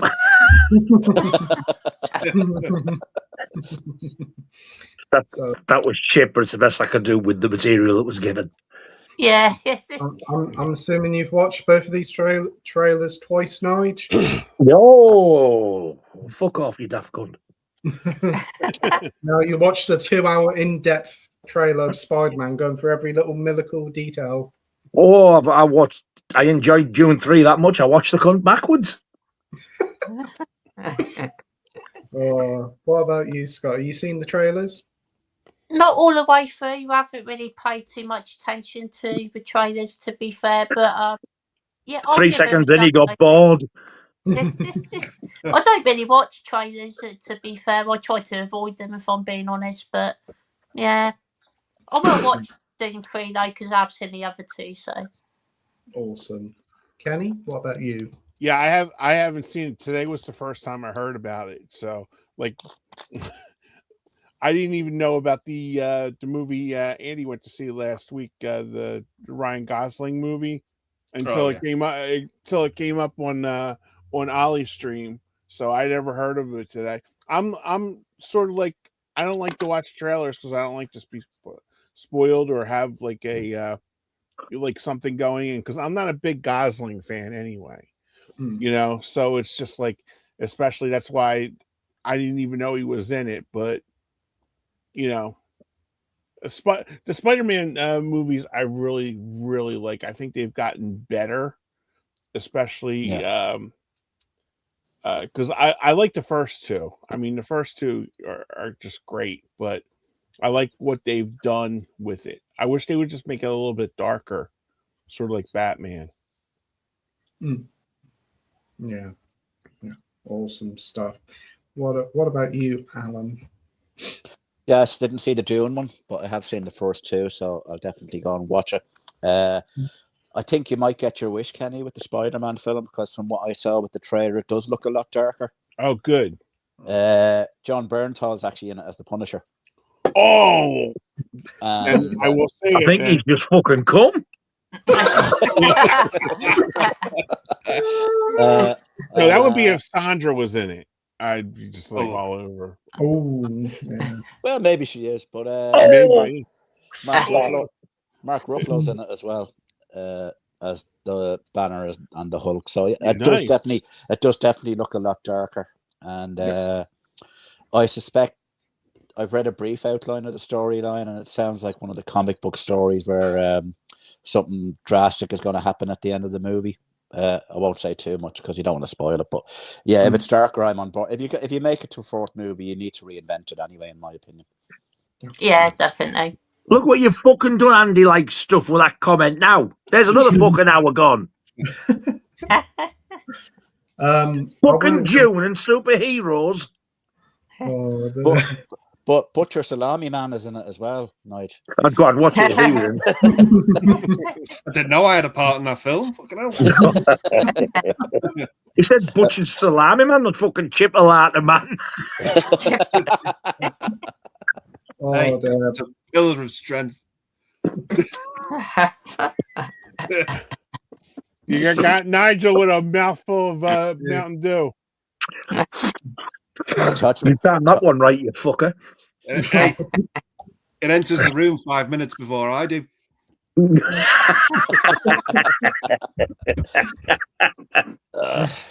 Never been the same since I sudden it, but you know. I wonder what to think now if he says he fucking Logan's nibbling on me sausage.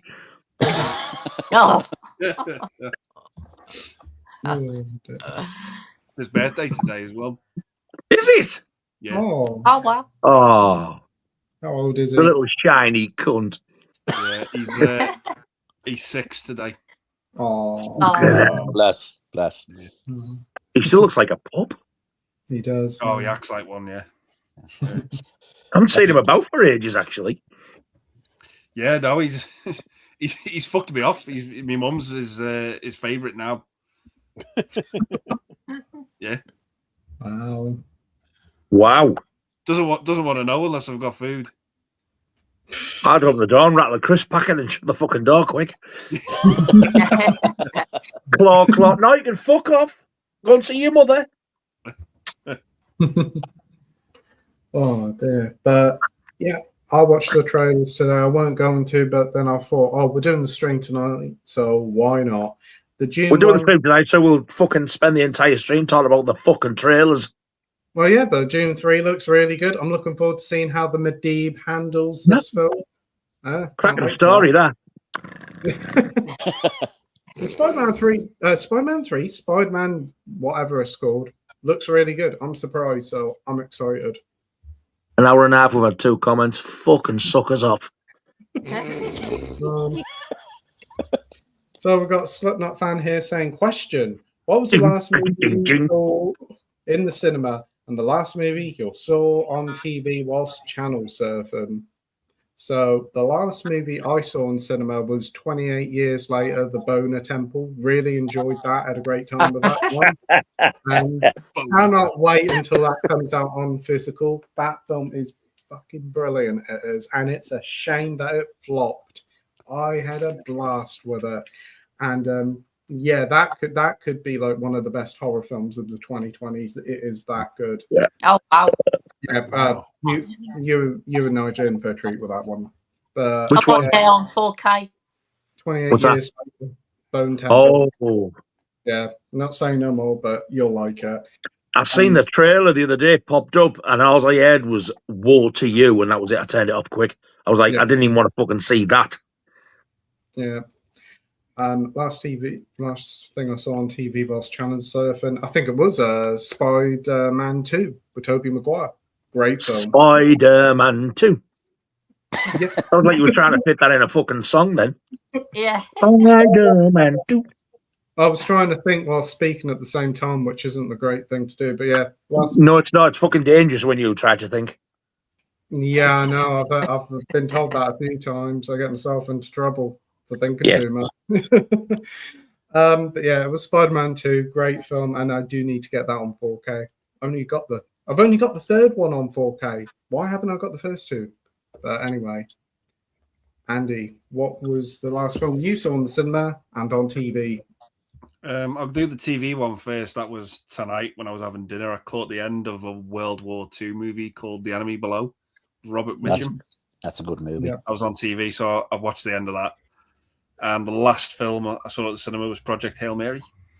Great stuff. Brilliant. Nige, what about you? The last thing I see at the cinema was Weapons. Wow. I haven't been since Weapons. Steph, I did watch one on YouTube and I can't remember what the fuck it was. I'm pretty sure it was a Section 3 video nasty as well. Can't remember what it was. No worries. What about you, Scott? I think the last film I saw at cinema was actually Weapons as well, to be fair, which was great. Yeah, I should go more, to be fair, but I just haven't been recently. But last film I saw on TV, I really can't remember. I haven't really done that in ages, to be fair. Yeah, I haven't got a clue. No worries, mate. What about you, Kenny? The last movie I seen in the theaters was Guardians 3. And the last movie I watched was today. Star Wars came on. And that's my favorite movie. Anytime that comes on, it's right there. So, Star Wars. No, I guess he's not a fan of Star Wars. No, he's definitely not. The Force is not strong with him. No, No. unfortunately, he's not a fan. Sorry, buddy. Starting again, mother. Yeah, in the quiz, he knows everything about Star Wars and Star Trek and fuck all about video nasties. Is that right? Them fucking video nasties, I didn't get one right. Scott fucking got nearly all of them because it was purely fucking guessing. Yeah. What was the score on Rotten Tomatoes? How the fuck am I supposed to know that? It's IMDb, But that yeah. lucky little cunt guessed most of them and he got them bang on some of them. Scott Yeah, killed him yeah. that round. Yeah, I he really did, did yeah. amazing. Oh, I that had to hang my head in shame. was a fun round, that was. Yeah, I Yeah, don't know. it was- Maybe it's because I used to use it a lot, but then again, you still can't really go by ratings on No. DB because they're all overpriced, really. So I was just sort of educated guesses, I guess. But yeah, it got quite a few of them, to be fair, which I was quite surprised by. Awesome. But great stuff there, Kenny. And Thanks. what about you, Alan? Last film I saw in the cinema was The Bride. Ooh, I know I'm in the minority, but I absolutely fucking loved it. really? Cannot for the life of me understand why it's getting absolutely savaged to death. I really, really enjoyed it.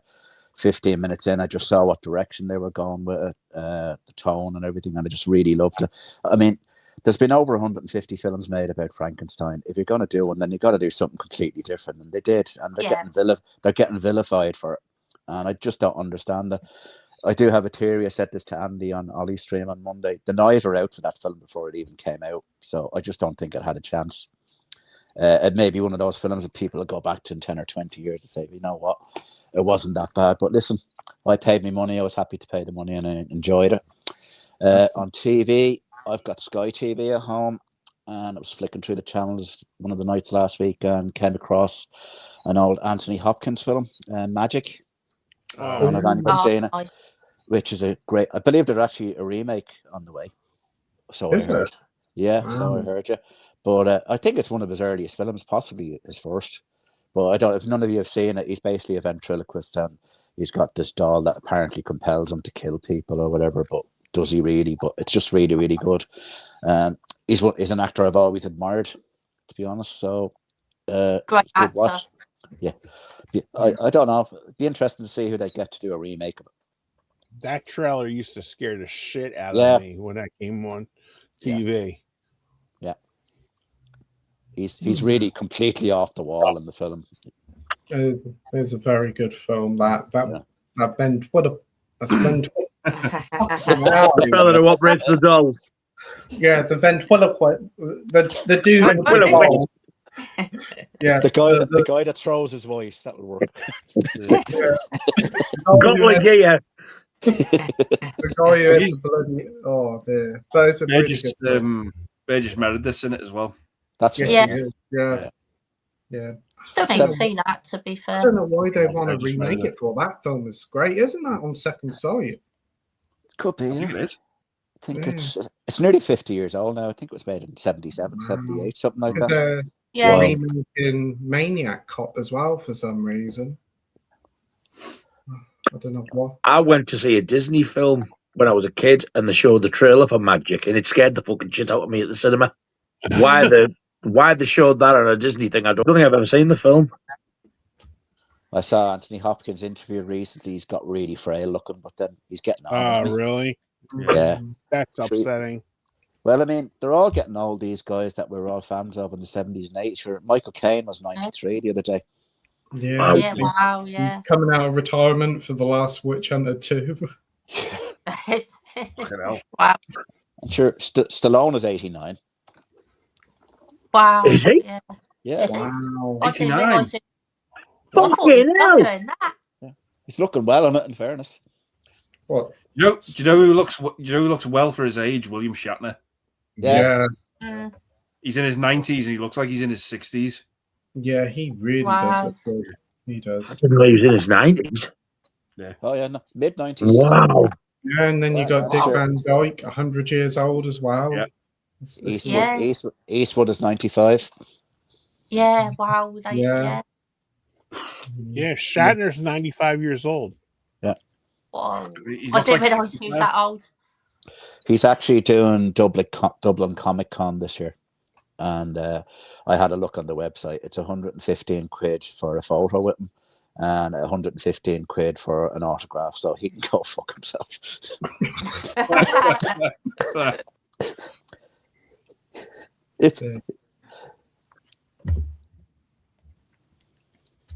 Right. Next up, Right. we have Adam here saying, "Good evening to our fantastic panel of hosts and everyone in the chat." Oh, thank you ever so much for the kind words, Adam. Cheers, Adam. Hope you're all doing well. Hope you had a great St. Patrick's Day, Alan. Cheers, Adam. Cheers, Another Adam. great stream with a great company. Thanks ever so much, mate. Thank you very Top much, man. sir. Top He's a man. gentleman. He is, Somebody's Yeah. got to get him on a stream. yeah, that'd be great. I'd love to invite him on. Oh dear. We've got Mac Chats here saying, "Jesus, lads, that thumbnail's like an advert for a 90s Rent Boy reunion tour." Fucking hell. Jesus. You fucking know. Yeah. Cheers, Mac. It's very nice of you. I wonder why my asshole was itching. Oh dear. I'll take that as a compliment, Mac Chats. Oh, God. That's one thing you can call it. Jesus, somebody's watching this stream thinking, Jesus Christ, Westlife have really let themselves go, haven't they? It's a Shawaddy reunion.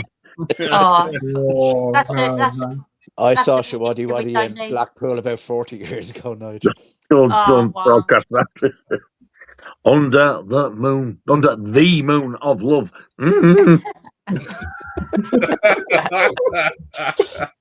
Oh God! Nige, he used to do charity walks over here in Dublin for years for a local. I bet he did, the filthy fuck. Yeah, I didn't even know. I didn't even know it was his type, you know.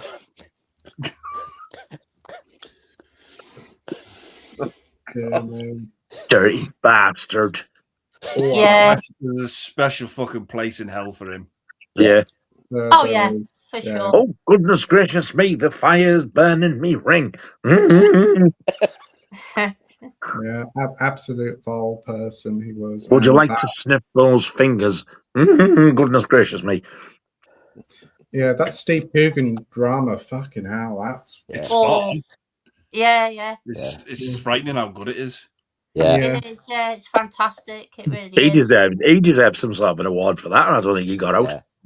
Oh, he should have got an award for that, definitely. Yeah, very chill. The whole thing with the girl in the wheelchair when they're outside. Yeah, that's rough. That bit got me. That was fucking awful. It is. It's dreadful. It is. Absolutely shocking. So we've got Mac Chat also saying, anybody been watching Welcome to Derry? It's actually pretty good. Very gruesome. That's the It TV show. No, I haven't seen it, but I've heard a lot of people, again, like you, Mac Chat, saying that it's very good. Might have to get round to watching that one. Have you seen it, Andy? No. I've been meaning to, but no, I haven't watched it. Yeah, it's what's it now? It's getting a physical very soon, but it's on Hobo or whatever it's called. What about you? What? What, mate? I missed what he said. Green HBO. He did. He said hobo, and I thought at first he said something else. Oh, but that's coming to the UK soon. HBO. What hobo? Oh, yeah, that's coming soon. Another streaming service to add to the HBO has a lot of good stuff on there. If they have Turner Classic Movies on there like it does here in America, you'll be in for, because they've had a lot of the old samurai movies like Seven Samurai and oh wow. Yeah. So let me tell you, if you go down that stream, and plus they're all the Criterion ones, so they all have the extras in them too. Oh, that's so good. You can be there for like weeks just going down them, because they even have the old westerns too. I like too. So I highly recommend that. It's a place in Discovery Plus, I think. Yeah, and the Paramount Channel is going as well. Yeah. I might treat myself to a free trial. Why not? Yeah, No. try it. But if you go into that TCM, like they have the home, and then on the side they have like collections on there, and then you just go to TCM. They have like a lot of film noir movies, and you can like clean up on a lot of those film noir movies because they're only about like an hour 10, hour and 5 minutes, especially like the early 40s ones. And then you go because what was it, Sunday night before the Oscars, I wanted to watch an Oscar an Oscar movie, and I watched Bonnie and Clyde. Good And that was on there. There's no, and good thing with HBO Max is I don't know how it'll be over there, but there's no commercials, no ads. That probably will be over here because Amazon Prime, you now have to pay. Well, they did it a couple of years ago. You have to pay to have it ad free. Now you got to pay extra. Yeah, have it streamed in 4K now. Like bugger off. Yeah, the one that got me was Paramount Plus. Because I had told you I watched Mobland straight through. The ads were just fucking killing me. It was just like they were like. I mean, I like Tubi because Tubi doesn't really have that many ads. I think I have 4 ads throughout the whole movie, like an hour 45-minute movie. But that's not bad because if you're a guy my age, you have to go to the bathroom. So it's like it doesn't matter. But oh my god, Paramount Plus, it was like every 10 minutes there seemed to be like a 45-second commercial. Dreadful stuff. And it's like, especially when you're getting into the story, Yeah, I agree. You kills the flow at the worst possible time. Yeah, it really kills the flow. Yeah. What about you, Nigel? Are you going to watch Welcome to Derry? I don't know. I might do. I've seen that the 4K for season 1 was up for pre-order. It's about 50 quid. Yeah. I know. Yeah. Fucking stupid steelbook again. I think there might be a normal one though, but I don't want to buy it without seeing it. It is actually Bill Skarsgård though. Yeah. He's still in it. Yeah, as Penny Which actually surprised me. Yeah, that's cool. He's still back in it. I would like to watch for that. Scott, you seen it? No, I haven't. I might watch it one day. It's not really high on my watch list at the moment, though, to be fair. Great stuff. What about you, Kenny? No, I'm not a big horror person, so I think I will pass on that one. No worries. And Alan, have you checked it out? I haven't, Pete, but I actually only recently watched the 2 recent It films recently, and I did what people advised me to do, watch them back to back, which they say is the best way to do it. Really enjoyed them. I know I might annoy people here, but I think they're vastly superior to the old one with Tim Curry. Tim Curry's the best thing in the old one, but other than that, and I really enjoyed them. So I think I might get around to watching it because if Skarsgård's in it, then it's definitely worth a look, I think. Absolutely, yeah. How was the new Crow Guys, by the way? Is that any good to watch? Not seeing it. I've heard it's bad. Oh, okay. I've not seen it, but I've heard bad things about it. Okay. Yeah. But Alex here saying yo yo yo. Hey Alex. Hello. Yo. Anyone going to see Project Hail Mary? What in holy fuck is that? It's a sci-fi film, so you probably won't go see it.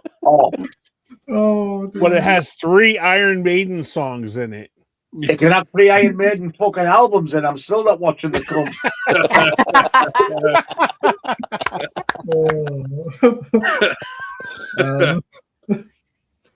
Well, I've heard a load of positive buzz about it. I do like Ryan Reynolds, Gosling. Gollum Goslin.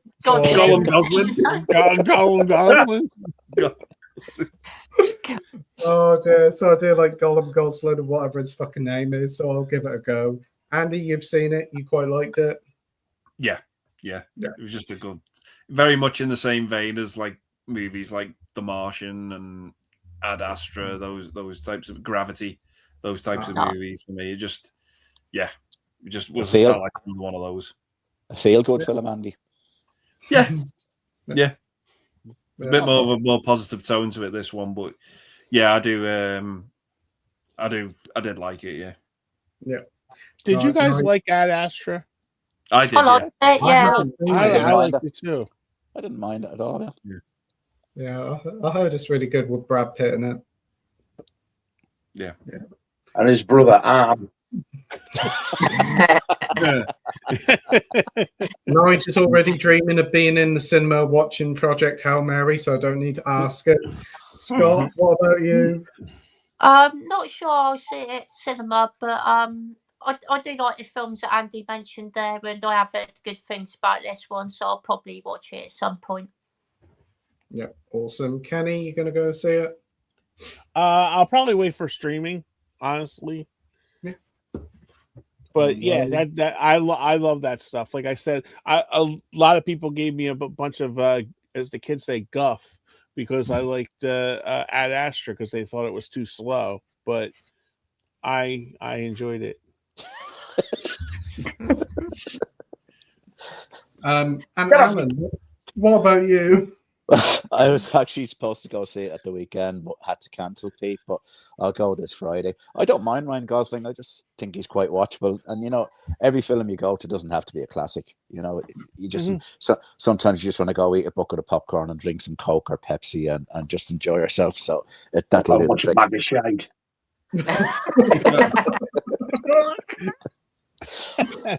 Nige looks like he's about to give birth there. He looks very relaxed. Is it a cesarean, Nige, or what? He's about to give birth to the fuck he just doesn't give about sci-fi films. Can you imagine if Nige had been presenter of the film series back in the day instead of Barry Norman? It's shit, it's crap, it's bollocks. It's shit, don't But then when I became an adult, I realised what a cunt that bloke was. If it wasn't artsy fartsy, to him it was shit. He used to slag every Friday the 13th off before I'd seen them. When I watched them, I was like, hang on a minute. he takes it up the ass. Hang on a minute. When did you fucking become an adult? Well, physically. Yeah. Mentally, I'm still about fucking 12. That's unfair to 12-year-olds. In fairness. I was just gonna say, says the fucking men who watch superheroes, you big daft cunts.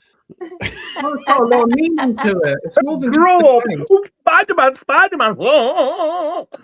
it's more than just the cape. It's the man behind it. It's the stories that he tells.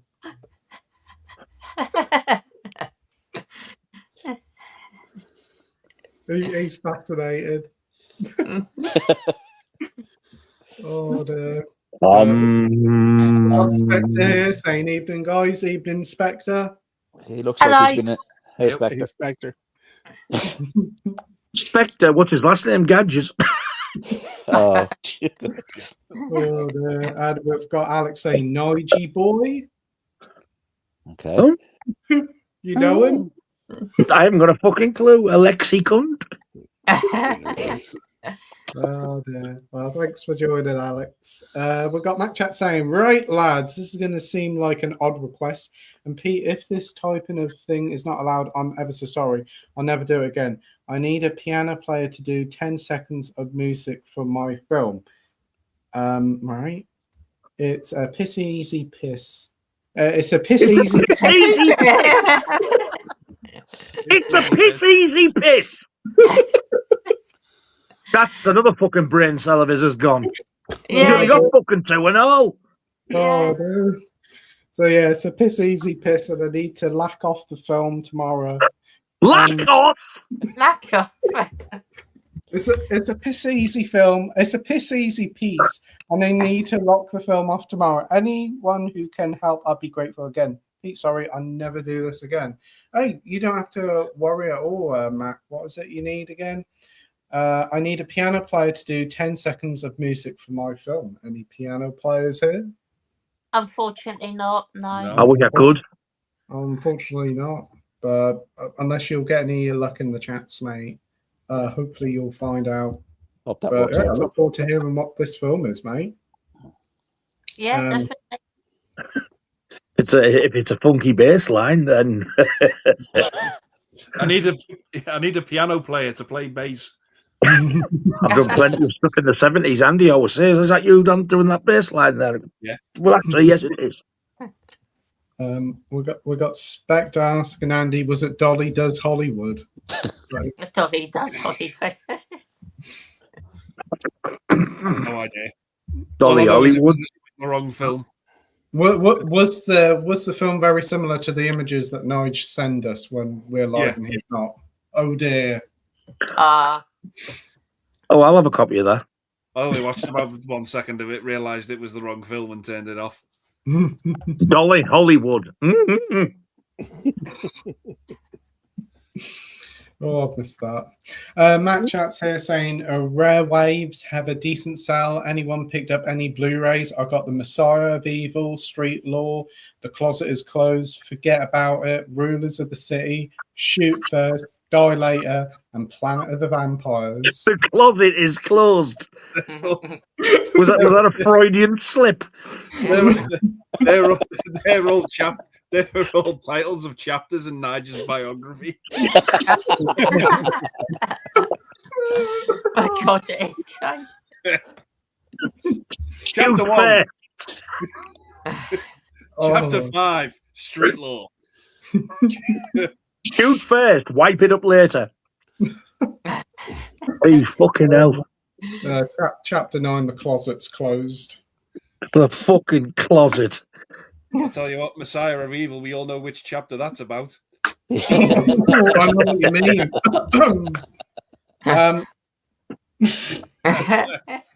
Oh dear. So I have not seen any of them ones. I've heard of Planet of the Vampires, but I haven't seen it.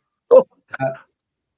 The sub left it. I thought my gift well had dried up there for a second. I thought you'd passed a kidney stone then.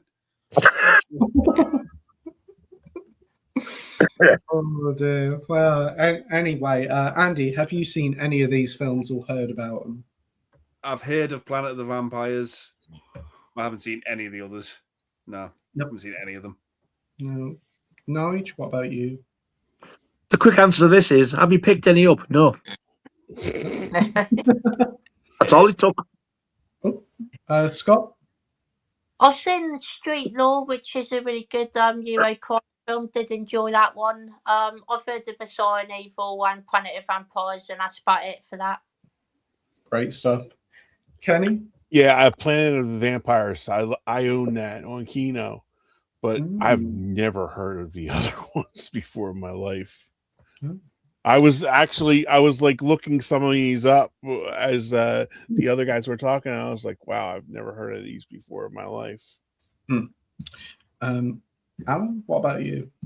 I have actually ordered Planet of the Vampires from Imprints because they're doing it. I haven't heard of any of the rest, but it's actually a more get away from me. That's where it's very small, Nige, isn't it? The camera adds £10. It's your love truncheon. How many fucking cameras is there? Planet of the Vampires is right up my alley. It's 1950s cheesy sci-fi. Like a transcock. So it is. Jesus Christ. To be honest, Jesus Christ. To be fair, will you go fuck yourself, you hairy bastard? Go fuck yourself. Will you will.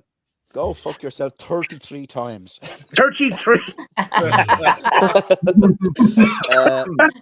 It should be called Planet of the Zombies because that's more accurate, to be honest with you. It's just about a spaceship that lands on a planet and they all get infected and they all start turning into zombies, and it's pure and utter shite. But it's I was going to say it sounds fucking mint. It's shite. It's shite. That's good. You know what I mean? We've got Matt Chats here saying, "So Dolly, it was bad." That means it's got to be a fucking good film because he always says all the good stuff's bad. It didn't make the collection. Come in. What the fuck was that? I don't know. I thought that was the door somewhere. I don't know. Yeah, I thought that was Nigel's door. No, it was Pete's. about the speaker. No, it's over there. So I don't know what it is. It's In the words of Shaggy, wasn't me. It was the other pristine YouTuber waiting in the green room. Well, no, I think it might have been my subscriber pizza, but it's the wrong address. Let me in. It's the prison. It's the prison warden telling Andy to turn the lights out. Oh dear. So we've got Alex here saying, "What's your guys' favourite music biopic?" For me, it has to be the Beach Boys' "Love and Joy." I thought it's "Love and Mercy." Yeah, I thought it was Love and Mercy too. Yeah. Yeah. There's been a few about the Beach Boys, I think. Yeah. Yeah, there has been. Yeah. I've seen Love and Mercy. That's pretty darn good. But Andy, what's some of your favourite music biopics? Ooh, I like The Doors. Yeah. That's good. That's a great film. Val Kilmer's brilliant in that. Yeah. The Val Kilmer one. Yeah. Val Kilmer plays Jim Morrison. Yeah. God, it was fucking awful. What is wrong with you people? Wow, really? Wow, you didn't It's like it? Wow. Same A, director not only as was I JFK. bored, but B, it was like I was watching it on drugs. I couldn't fucking understand it. Well, Not Oliver Stone's best moment. I actually quite like Bohemian Rhapsody as much as a lot of people. That movie's got its problems. Like it's very cookie cutter type of movie, but yeah, I still like it, so I have to go with them.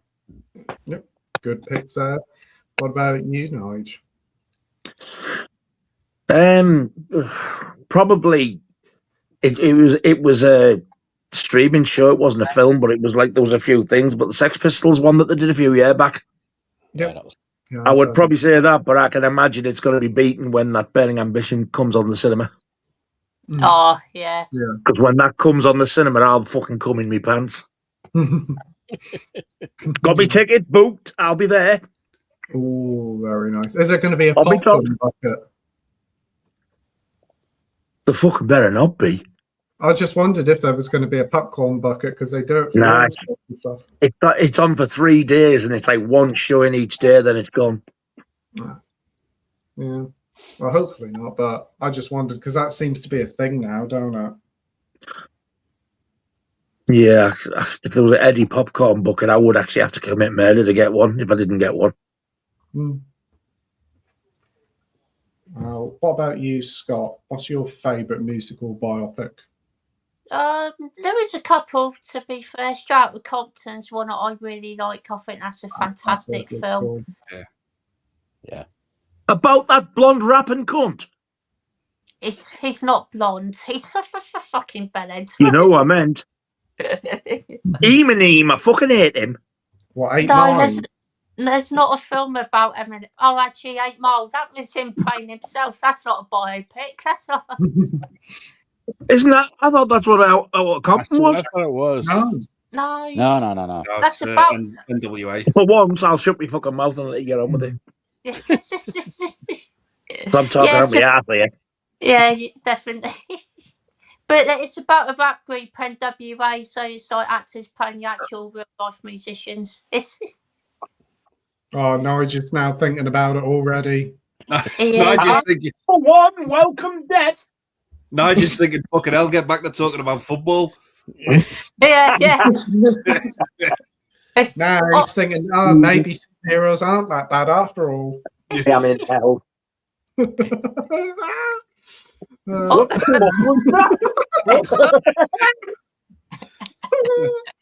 about you, Kenny?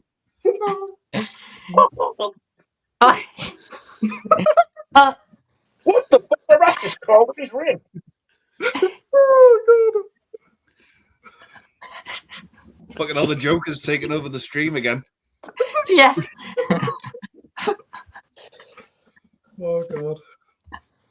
He won't fucking help you. So, Kenny, what about you for musical biopics? I would say Purple Rain. Oh, good show. Good show. Very good one.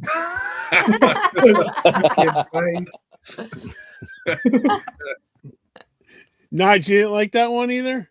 I can't fucking stand him. Prince. It's a glorious 4K of a brilliant film. Well, you enjoy it then, you fucking big bulbous bell end. I've got to admit, I don't like Prince either. I can't stand his music. Wow. I like one song. Which one? Well, Let's I Go remember. Crazy? Let's Go Crazy. That's because you're a tear. Oh, okay. Shut the fuck up. I like 1999. That's the one that I like. Yeah. Oh. There's one that makes me want to smash his face in with the brick is When Doves Cry. I fucking despise it. That's up I there don't with like that UB40. I don't like that song. Yeah, I don't like that one.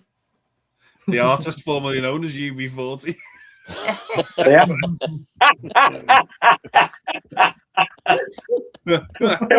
Hey. No, they The artist suck. formerly known as Cunt.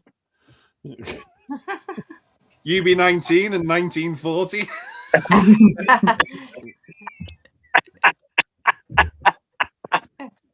That was a good one. Hey. Wow. So Purple Rain, Kenny. Any other ones?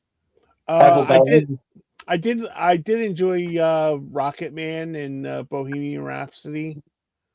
There was one, I don't know if you guys got that over there, but it was a TV movie based on Karen Carpenter. It was called The Karen Carpenter Story. I've seen that, Yeah. That's an old one, isn't it? Yeah, it was Cynthia Gibb from Youngblood was in it, and she was very, very good in that movie. It's such a shame. That girl had such an angel voice. What a voice. Yes, indeed. What a voice. Beautiful.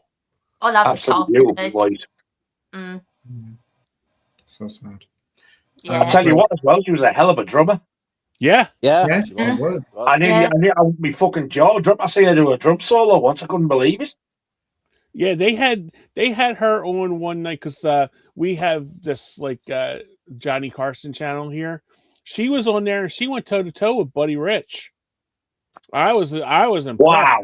I knew she was a good drummer, but you could probably find that on the YouTube with her and Buddy Rich on Johnny Carson show in the 70s. Wow. Buddy Rich was an amazing drummer. Yeah. So that really caught me, and her brother, Richard was just sitting there, just smiling, just, with this big wide grin on his face, while he was so proud of her. Yeah. Really sad stuff, but yeah, it's a really good little film. That is TV movie, but great picks there, Kenny. Thanks. What about you, Alan? I quite enjoyed the Elvis film with Austin Butler. That's good. I enjoyed that. I think he did a really good job with it. I'm a big Elvis fan. Probably go and see that Baz Luhrmann thing that's out now, the live concert movie or whatever. I'd say that would be a lot of fun. And I'm a massive Springsteen fan, so I enjoyed the film that was out, but I can understand some people not liking it because it's about a specific period in his life, which happens to be about my favorite album of his, Nebraska. But I can understand people, if they're not seeing Dancing in the Dark and all the big hits in it, would be a bit disappointed. But I enjoyed it for what it was. Yeah, still need to see that one, but great picks there, Alan. Just thinking about the Doors one, I do really like that one. Walk the Line is superb. Yeah, That's great. Good That's amazing. Yeah, Bohemian Rhapsody's a lot of fun. Telstar, that's another one about the guys behind the music who nearly signed the Beatles. That is a fucking heartbreaking film and got a really, really rough ending, but very good film. There's quite a few ones. I know that obviously the Michael Jackson one's coming out very soon. I think it's coming out in a couple of weeks' time, so I'm intrigued to see how that goes down. Yeah. It took me a long time to realise that. I didn't realise that playing Johnny Cash, it was whacking off, wasn't it? Yeah, Joaquin Phoenix. Yeah. Whacking off. I can't stand him either. I don't like any cunt. Ray, that's another good one. Ray's good, yeah. Ray with what's his name? Right, yeah. Jamie Foxx. That's Isn't Clint Eastwood director? Yeah, that's right. Yeah. I think he did, yeah. Ray. Yeah. Who directed it? No, I don't think Richard Clint Eastwood. No, I don't think so. No. I thought he did. No, he didn't direct Ray. No. I can't Oh, remember who it was. I went off Jamie Foxx recently after what that Yeah, same here. that knobhead said about the guy with Tourette's bang out of order. Yeah, what did he say? He just said he said it deliberately. yeah. Was that Jamie Foxx who said that? Jamie Yeah, Foxx he said was that, really nasty about the poor guy. It was unbelievable. A lot of people really showed what sort of people they were like having a go at that poor guy. It's really disgusting. It is, and there's a film there. He made the film for a reason to showcase what his condition is, and that actually moves straight onto our new comment by Dean. Hey, Dean. Hey, Dean. What, All right, mate. What film the other night I called I Swear? What performance?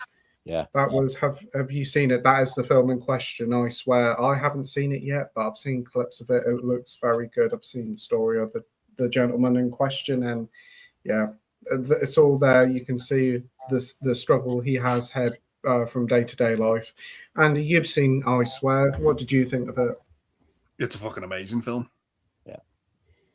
It's fantastic. You do feel awkward for him at times because obviously the poor fella can't help it, and he's just you do almost get secondhand embarrassment because of the situations he's in at times, and he can't help saying what he's saying because of these tics and stuff. But the film is just, it's an incredible film. It really is. It's really great. It's so well acted. The main actor in it is phenomenal. And for him to win Best Actor at the BAFTAs, and what surprised me was just how proud his dad was of him. You could see when he won the award, his dad was more excited than I think he was. Yeah. But yeah, it was just what a night for him. And that speech he gave, and he talked about Ethan Hawke coming to his that was lovely. That was lovely.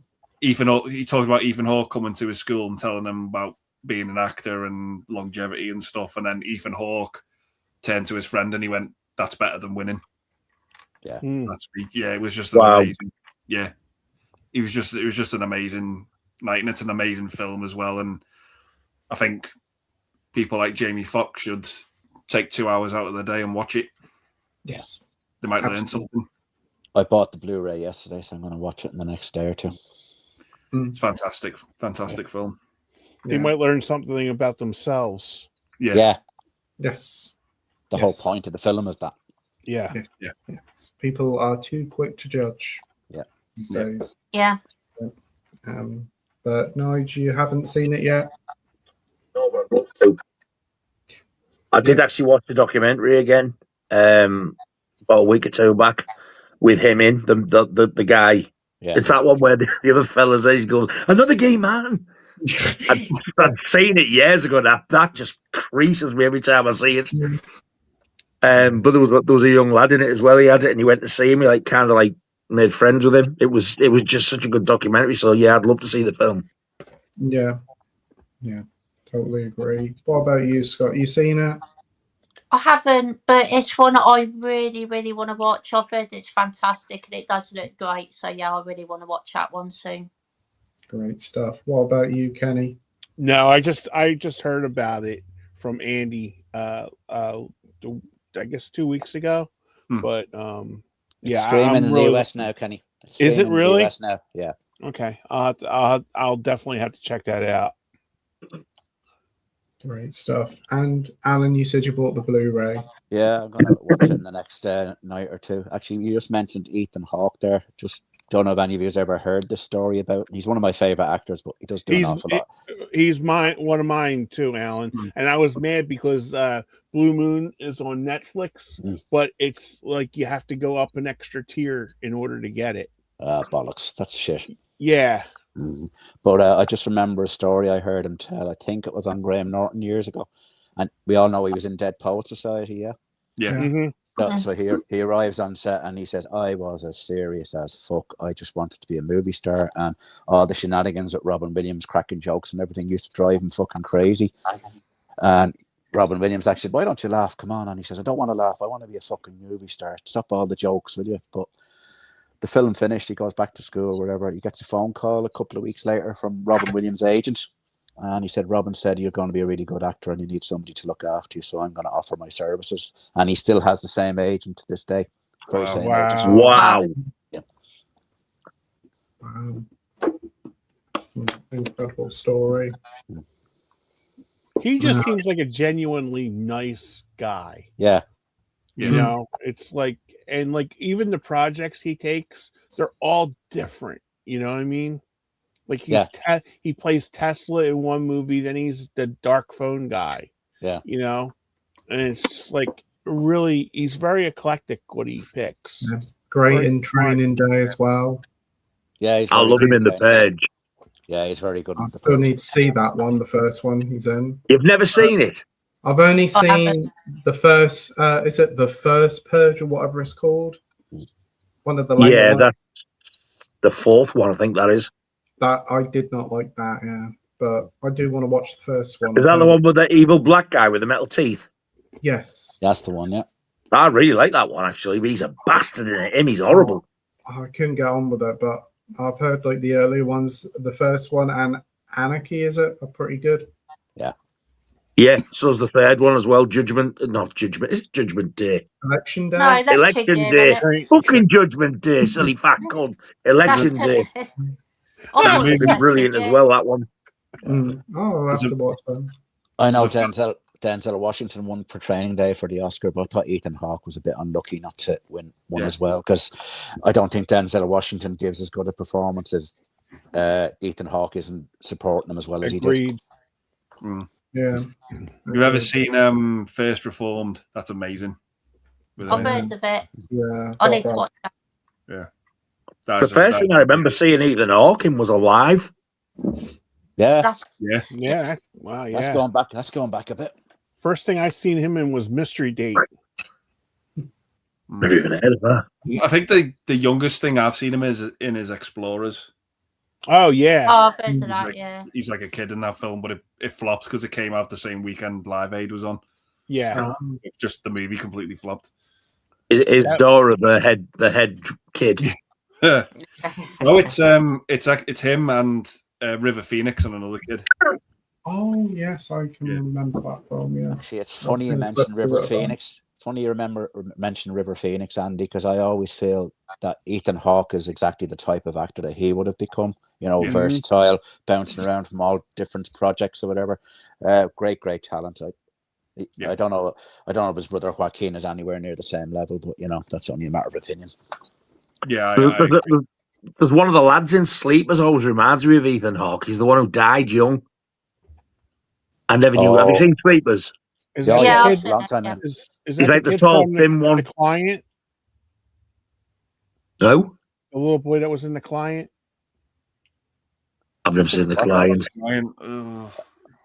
I think it's the same kid. I think you're right. He's one of the tallest ones out the bunch of lads. Yeah. But he died young. I don't know if he OD'd or what.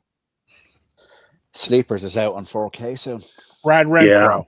Fucking About Time and all. Yeah, it's a great film. Brad Renfro. Possibly. Yeah. That's he died of a drug overdose. Yeah, it'll be him then. I don't think it was that long after Sleepers. I think it was only a couple of years afterwards, if I remember rightly. Like what I said. But I think he's got a look of Ethan Hawke, I always thought.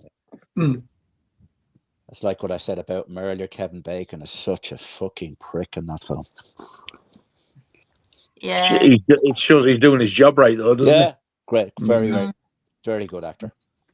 Oh, Kevin Bacon in Death Sentence. What an incredible film. Love that. Yeah, I love that. Yeah, that needs a 4K. I still think he should have got the Oscar for Murder in the First. Yeah. He was so good in that movie. Yeah. Didn't even get a nomination. Sure. I need to see that. I've heard that's great, that film, to be fair. Yeah. We've got Stacey here. Hey, Stacey. Enjoyed my St. Patrick's Day meal yesterday. Very nice. Very nice. Hope you had a nice time. MacChat says, any fans of the Blind Dead series Vinegar Syndrome announced? The Ghost Galleon on 4K. There's not been a box set of all 4 films since the Anchor Bay days. I've never heard of these ones. Neither have I. I nearly read that as any fans of Blind Date. I thought it was good. Yeah. Well, none of us have any fucking chance.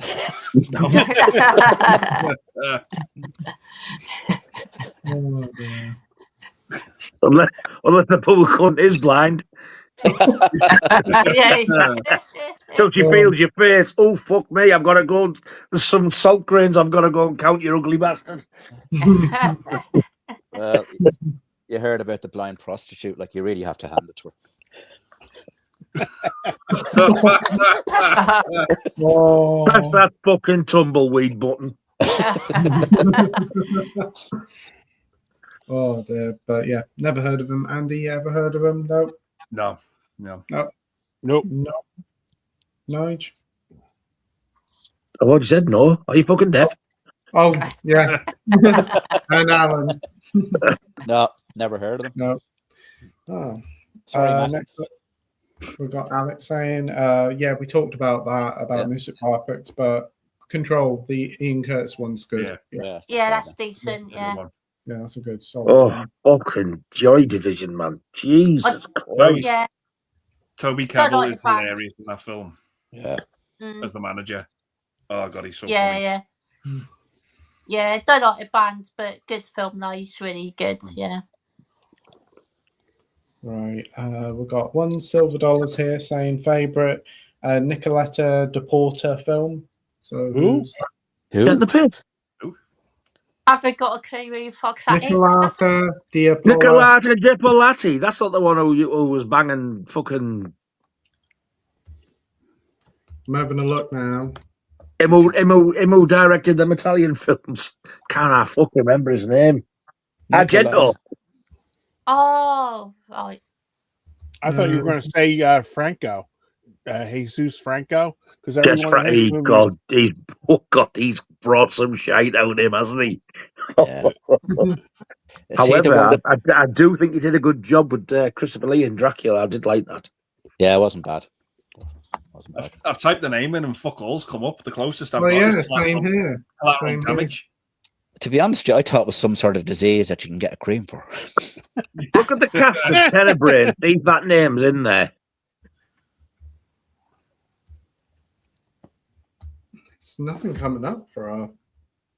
Okay. Yeah, I don't think it's the one you're on about, to be fair, Nigel, if nothing's coming up. I haven't got a clue. No, nothing's coming up online for me. Have you typed in Tenebrae cast? Let's have a try again. It might be spelt differently. Maybe, yeah. I don't know. Yeah. I haven't got a clue. Tenebrae cast. So, Name like that, he sounds like he should be running a fish and chip shop. If it's all I'm thinking of, it's a fucking woman. Oh, just got John Saxon and his brother Anglo.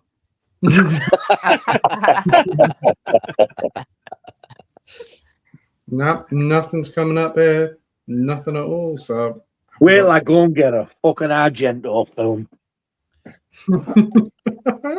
God. You useless cunt. That's my nickname. Is she in Tenebrae? He's such a kind, generous soul, Nige, isn't he? Oh, yeah, for sure. She's definitely in this cunt. Jeez, I thought something else was going to happen there for a minute. That's what we're going. Oh, damn. What the fuck? Oh, no, it's Daria Nicolodi. You're thinking, yeah, that's So, who I no, thought. It was the knicker that got me. I like knickers. Yeah. We are a jolly good sniff. I don't know. Nothing's coming up on my end. $1. Maybe she's an erotic actress. Nothing's coming up on your end. Well, there is a cream you can get for that as well. Yeah. Got it on prescription. Anybody else heard of her? Nope. No. No, have a fuck. No, so if you're still in the comment, Nicolata De Pilati. Nicolata De Pilati, night and day, it's De Pilati. Sounds like sort of fucking Cinderella. We've got Matt Cats here saying Silence of the Lambs won, and then the Cry Bars had a go of it for it's making gay people look bad. And recently, Ted Levine came out and bent the knee to the mob and said he regrets playing the part. Wow. What a load of bollocks. Everyone's Yeah. wanting to try. It's making gay people look bad. Now they do a fucking good job of that themselves. The way they go on.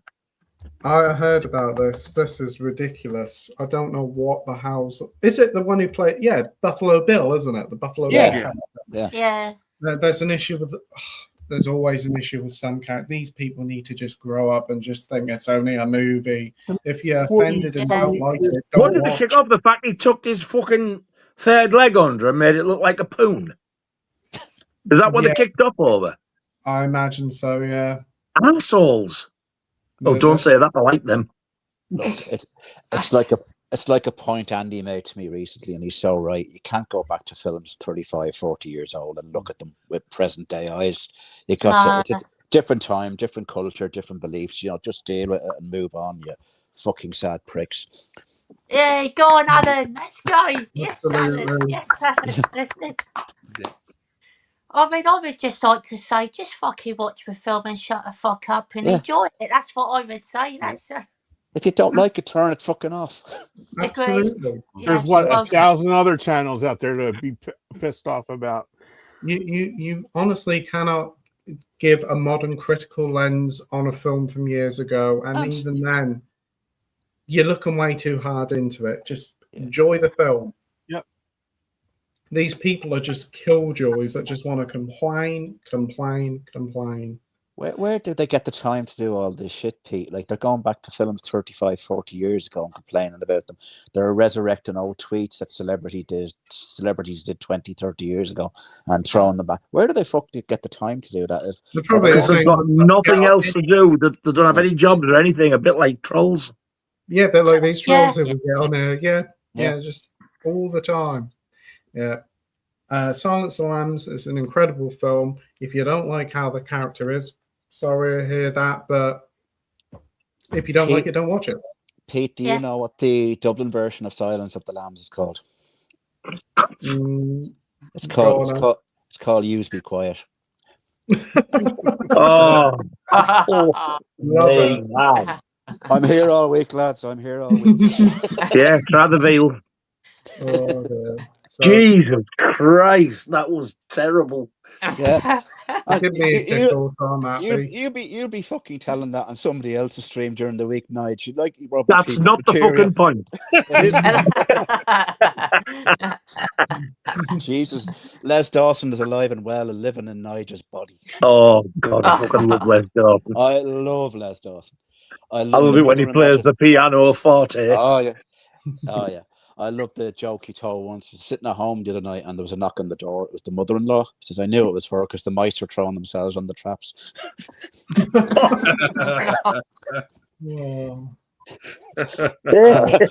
Or I'm not saying the woman is ugly, but that lipstick will not fucking come out of the tube.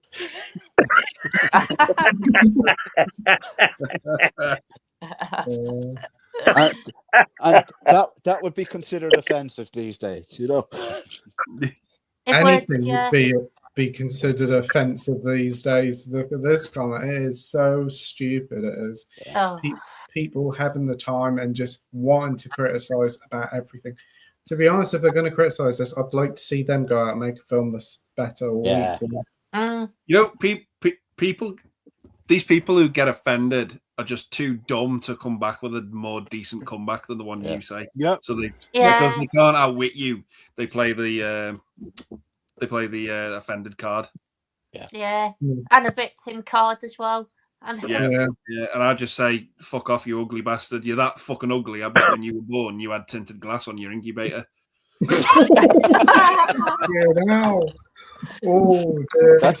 That's called getting straight to the point. The doctors I totally agree with Ricky Gervais when he said, just because you're offended doesn't mean to say you're right. Yeah. And I'd say, fuck off.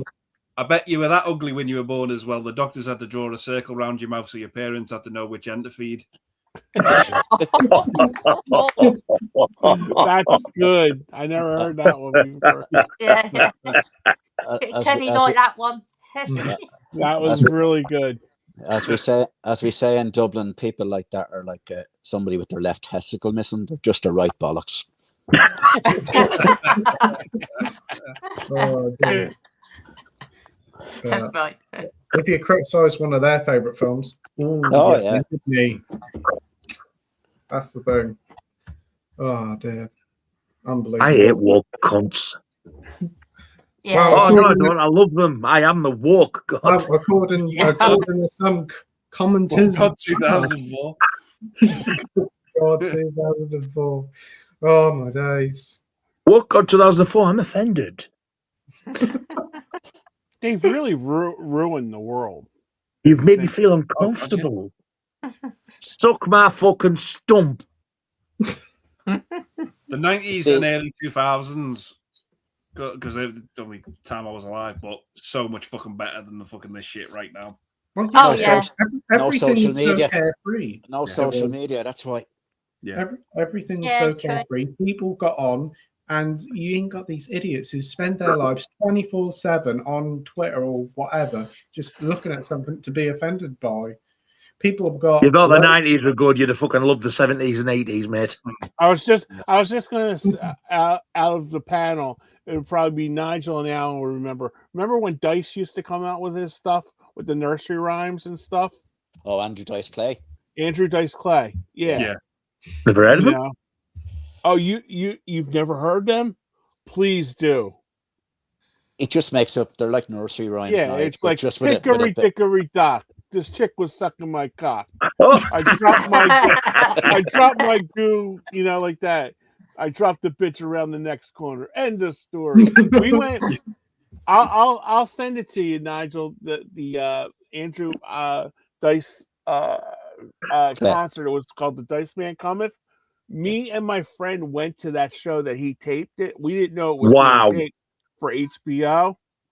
And there's one big thing in there, and it says, the guy goes, I came up with some new jokes like that. And you hear people in the back. We were in the back, and all you hear is Mother Goose, I fucked her, like that. He was massive in the States, Kenny, wasn't he? He used to do stadium tours and everything. Yeah. Wow, never heard. That's of him. that's where I see him at the Spectrum in Philadelphia, where the Flyers and Sixers and oh my God, he was so huge. He played Madison Square Garden 5 straight nights. He sold it. Hello. Wow. That's big. That's impressive. Yeah, I'll send it to you, Nigel, because you have to watch the concert. You'll just what was the one that always kills me is so I'm standing with my tongue up this girl's ass. What are you supposed to do when you're at the bank? Go.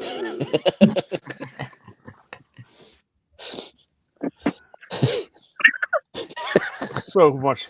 He was so funny, and he got blackballed. MTV took him off for a blue joke he told, and But you gotta watch these woke snowflakes that go on and try to watch his stuff. Even Don Rickles, Oh, he was brilliant. He was. I loved him. I mean, these 20-somethings today are watching like Don Rickles things, and he goes, "Hey, didn't I kill your uncle in the war?"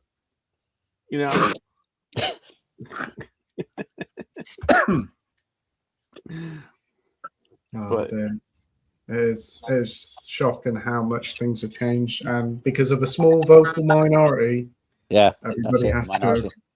I think the big thing is we need offensive.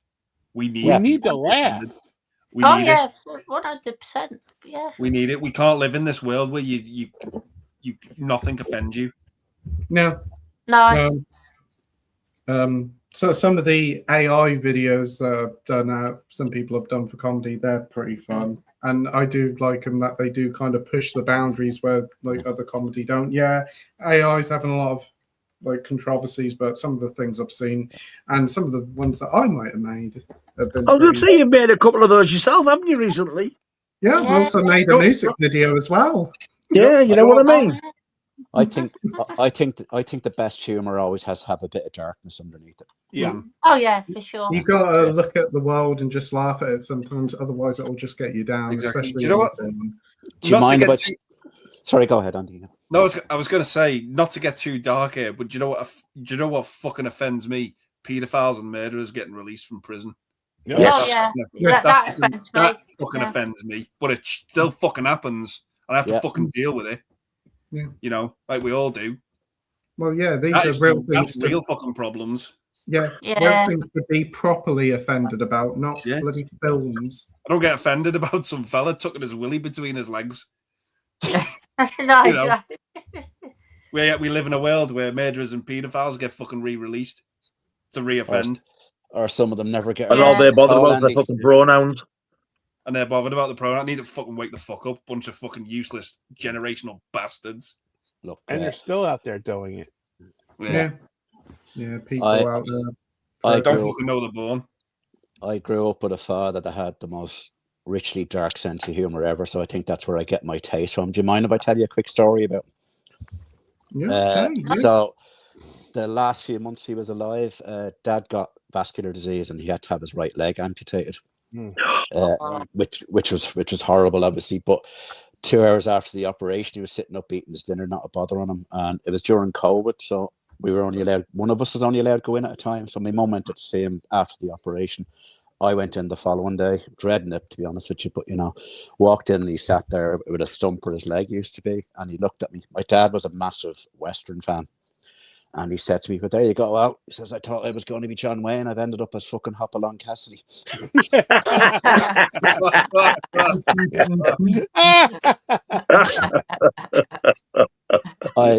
That was him in a nutshell. It didn't matter how bad things were, he would always find a funny angle to come at. So there you go. That's awesome. It's a good attitude to have. Yeah, it's a good attitude to have. I don't know. But yeah, what about you, Scott, with the whole stuff going on about this Silence of the Lamb controversy? Oh, it's a load of fucking bollocks. I can't be asked for any of that shite, to be honest. Just watch the film, enjoy it for being a fantastic, well-made film, and just fucking watch the film. That's all you need to do. Don't complain about all the fucking bollocks. Like, who gives a shit? Who likes to be fair? It's pathetic. It really is. Yeah, it is. He's not even gay, is he, the character, though? I don't know. I don't ever remember him saying he was gay. I don't think it's said specifically, but it's kind of hinted at, I think. Oh, yeah. Wow.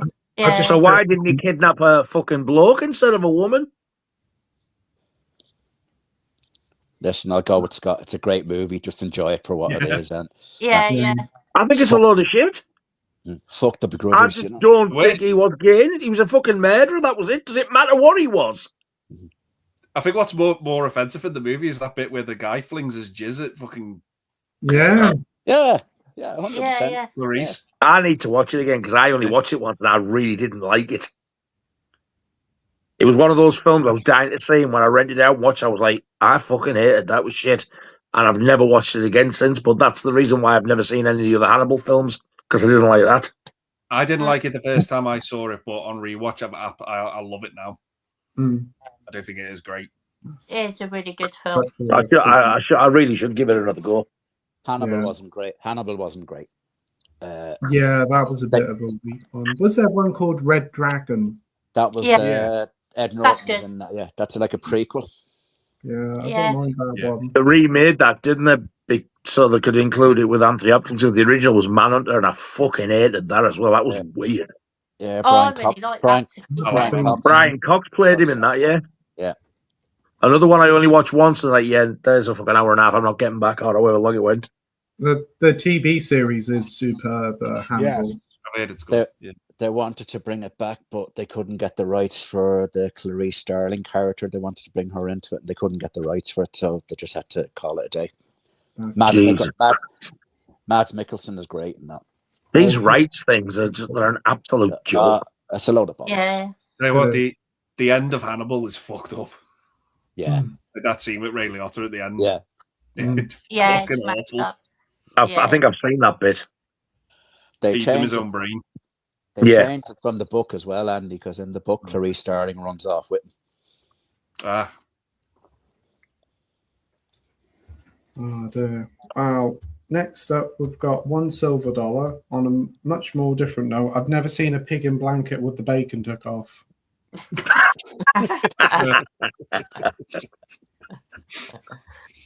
Best porn movie ever. Alex says, screw pigs in blanket. Want to see my Polish geese bassa? Watch that and you'll see one at the end.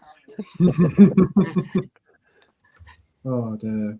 We've got Edward here saying, evening everyone. Hope you're well. What's your thoughts Hi, on the new Edward. Spider-Man trailer? We talked about it earlier tonight. Oh, Don't worry.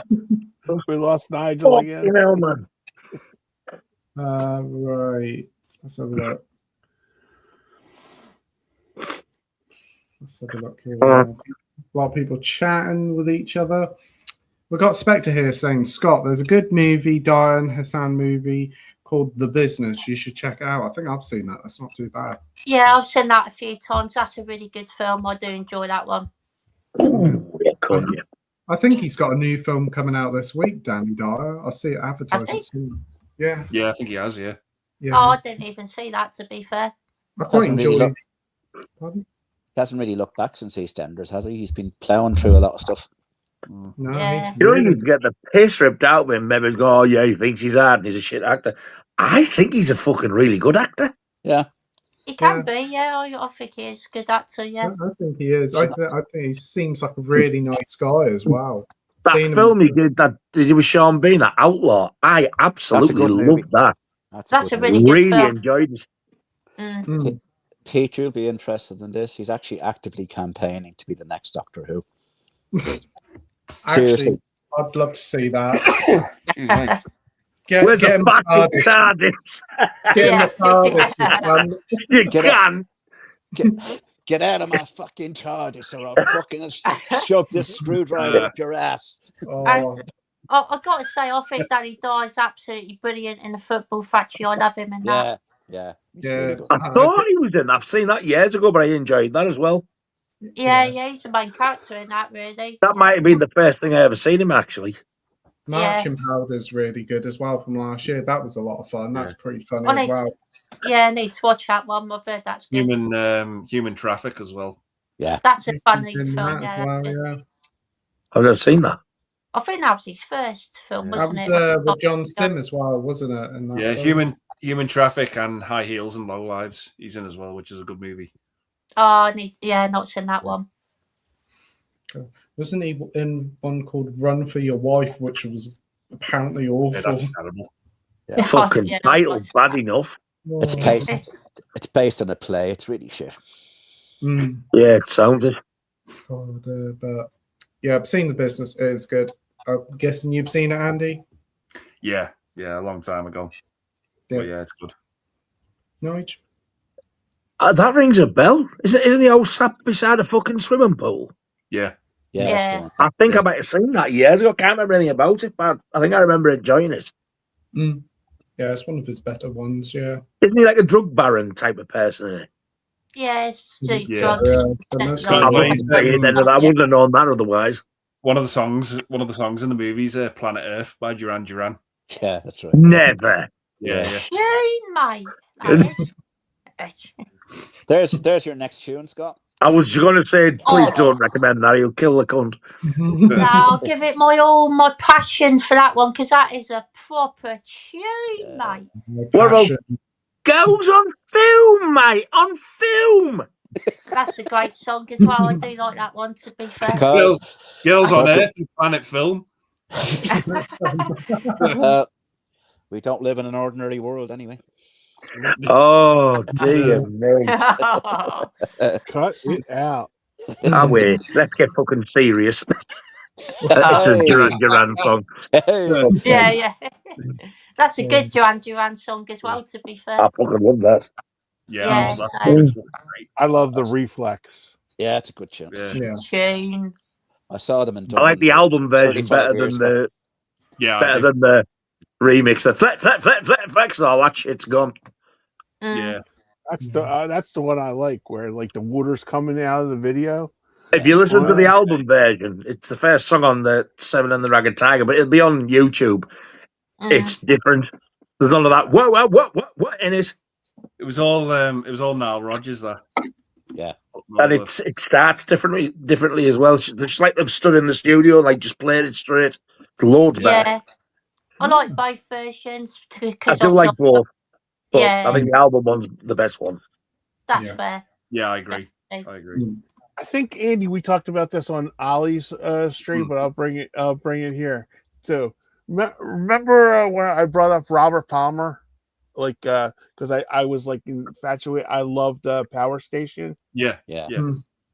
Did you guys see the YouTube thing that went on there about Robert Palmer? They were supposed to play YouTube Live Aid, and he quit 2 days before they were supposed to do it. Oh shit! Fucking hell! And then I have to send you guys a bunch of stuff because if I'm up at night, I'll like start watching this. And then he made Riptide. If you listen to that Power Station album where he got the riffs off of Nile Rodgers and all that, like Bang and Gong and stuff, that's all the shit that's on Riptide. If you listen to like Addicted to Love and stuff, because he was this proper like English like crooner and stuff like that, and he didn't want to go for the hard rocking thing as Power Station they were doing. So it was in his contract that he had to do the video for Some Like It Hot, but he never did one for Bang and Gong. They used clips of him making doing the other video. Well, I never knew that.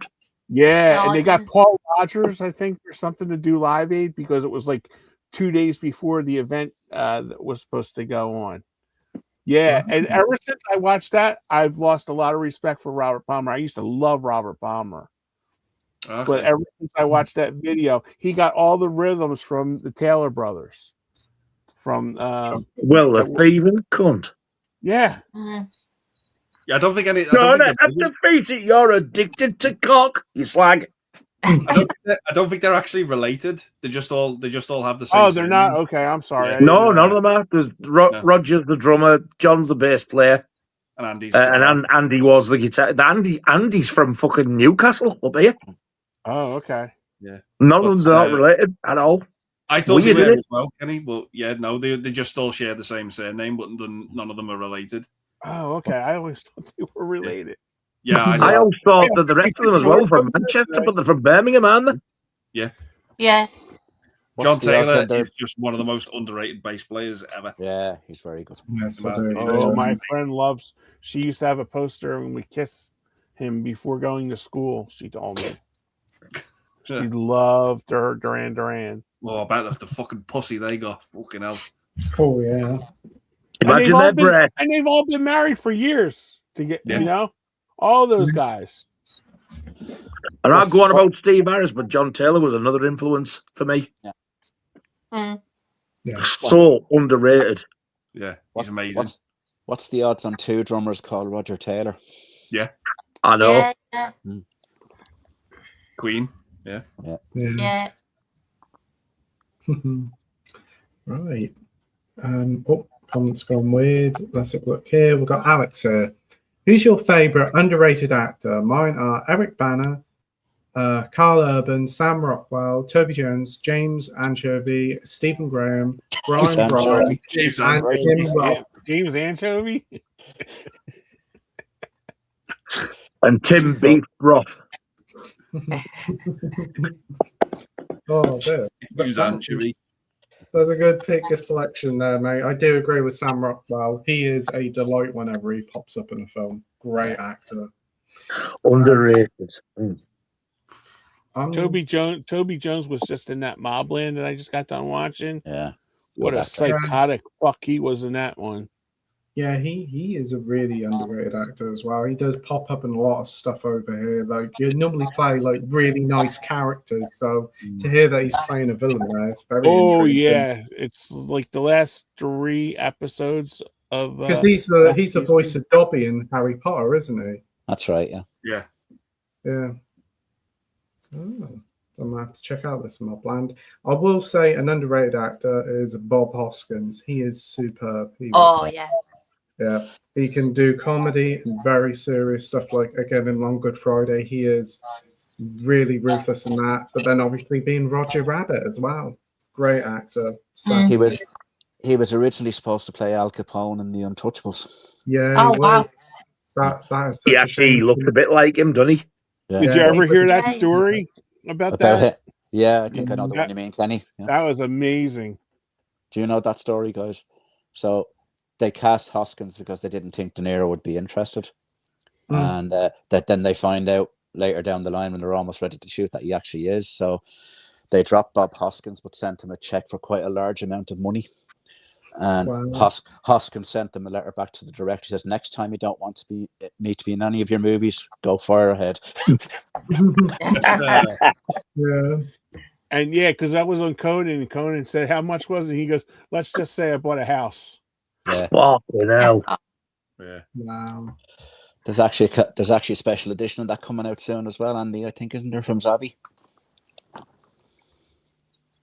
Yeah, I've got that on pre-order. Yeah. Yeah. Like What? The Untouchables. Oh, I have to double dip again. Is it one of those like box set things? There's 3 different editions. Zavi have taken over. Remember that company, Everything Blue? Oh, that. Yeah. They've taken them over, so you can get a basic steelbook edition. There's a kind of a collector's edition that's nice, and then there's a really high-end deluxe collector's edition. It's got a replica of Sean Connery's St. Jude medal in it, a book, posters, photographs, the works, like, you know. Wow. Yeah. I keep forgetting that asshole's in it. I can't stand that cunt. Who? Sean Connery. You have a wife-beating problem with motherfucker. Sean Connery?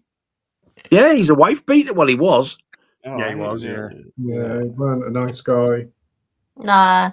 Great He also had actor, one of the most fucking annoying voices. Oh, you're a shite for sure eyes. He used to get on my fucking tits. Well, in fairness, he did play a Russian submarine commander with a Scottish accent. With a Scottish accent. Oh, I know that's talent. Overrated cunt. Oh, dear. But what about you, Andy? Underrated actors for you?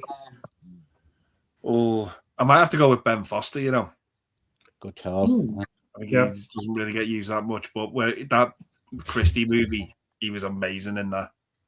He was a right fucking horrible, nasty piece of work in that film. Oh, what, the Sydney Sweeney one? Yeah. Oh, I think of He two was good really reasons good to in that watch film, that. but yeah, what a piece of shit. Yeah, I'd have to go with him. Oh, good stuff. What about you, Knowledge? The 2 I always think of for me, because they're never, I mean, I know they're good at everything's a good actors, but they never ever get the credit they deserve for me. John Travolta and David Warner. Yeah. Totally Warner. agree there. David Warner's a fantastic actor. Yeah, totally agree there. What about you, Scott? I'm not sure if he's done anything in a while, to be fair, but I've always liked the actor Omar Epps in films like Juice and Ireland and stuff like that. I think he's done some great performances. He was in an underrated film called In Too Deep as well, which is a really good film. But yeah, I'm gonna head off now, guys. But it's been a fantastic stream. I've really enjoyed it. It's been a great laugh. Great to chat to you, Scott. Great. Yeah, it's been great to meet you, Alan. We'll do it again soon. No Yeah, worries, definitely. mate. Good to see you again, Kenny, as well. Good to see you, Scott. Take care, my friend. Yeah. Take care, Scott. Take See you care, later, Scott, mate. See you guys. Take care, lads. Take care. And you, Bye. bud. And then there was 5.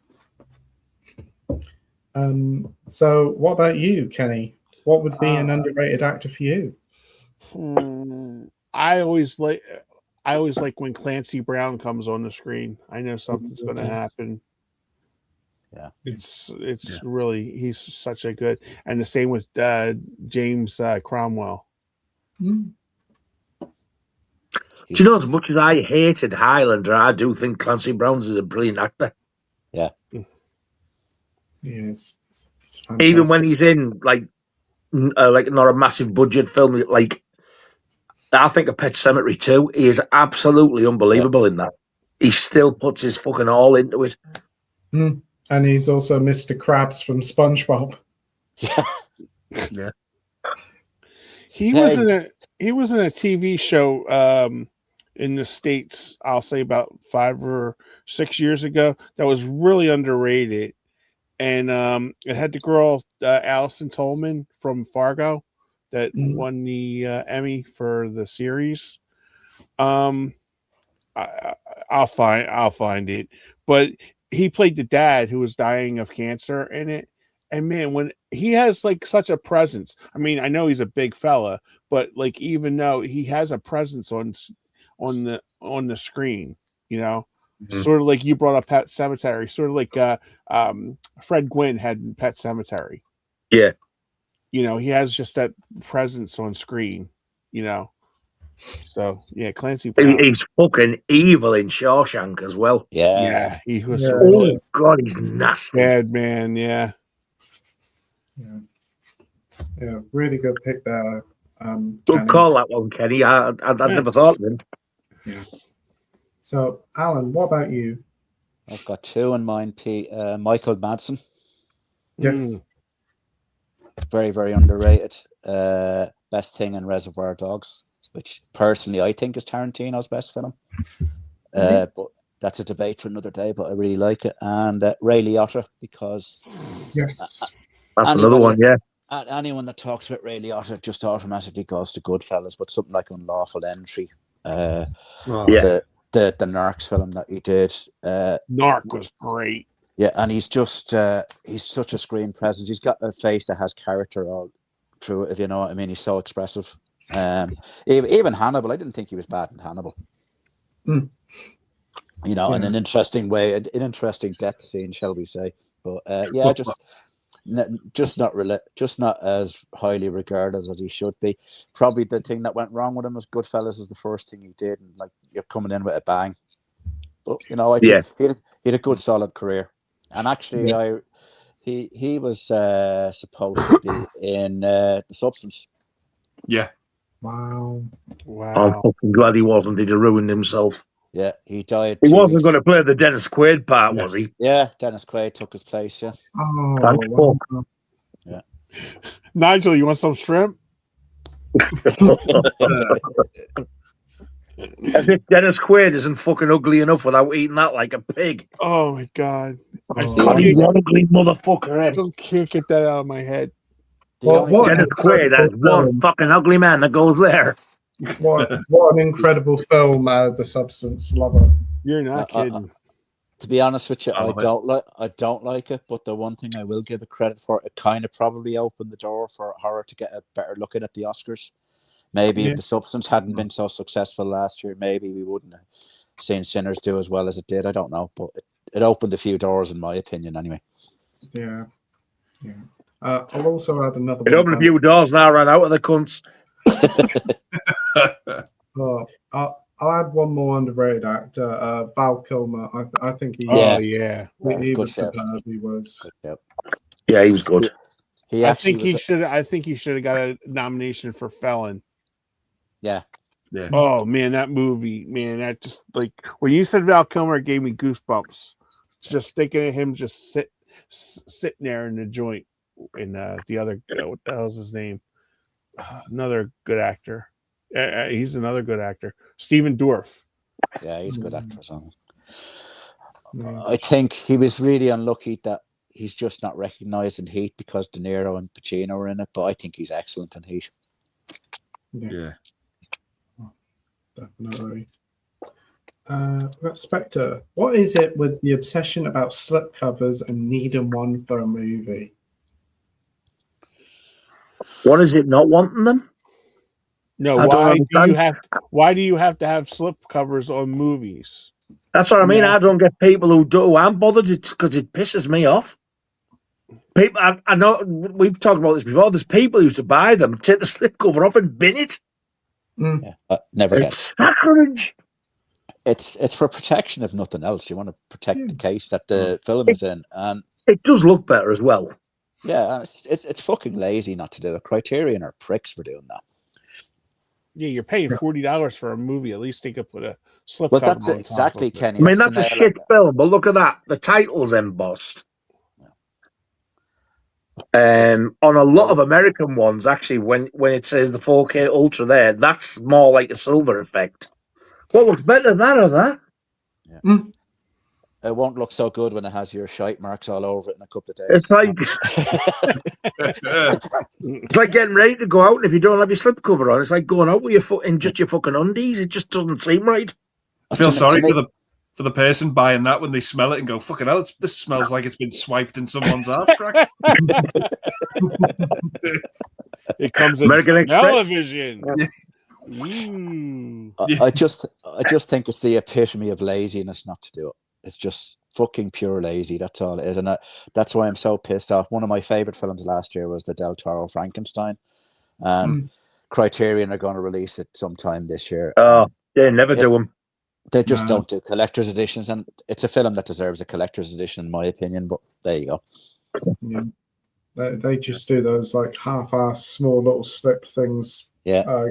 Little gatefold things, and they're all right, but they're very flimsy. Yeah. But they're charging premium price for it, Pete. I know. I picked up the Infernal Affairs collection, 60 odd quid it is on from Criterion. I only paid 20 quid for it in the sale off Amazon. Like, to me, when I started 4K collected, Criterion were kind of elitist. You know, these guys really do the best transfers around. They're top of the game. There's nobody to touch them. That's no longer the case now. Everybody's caught up with them. So their main selling point is gone now. People are doing just as good transfers as they are, but they just haven't moved with the market. They're relying on their reputation.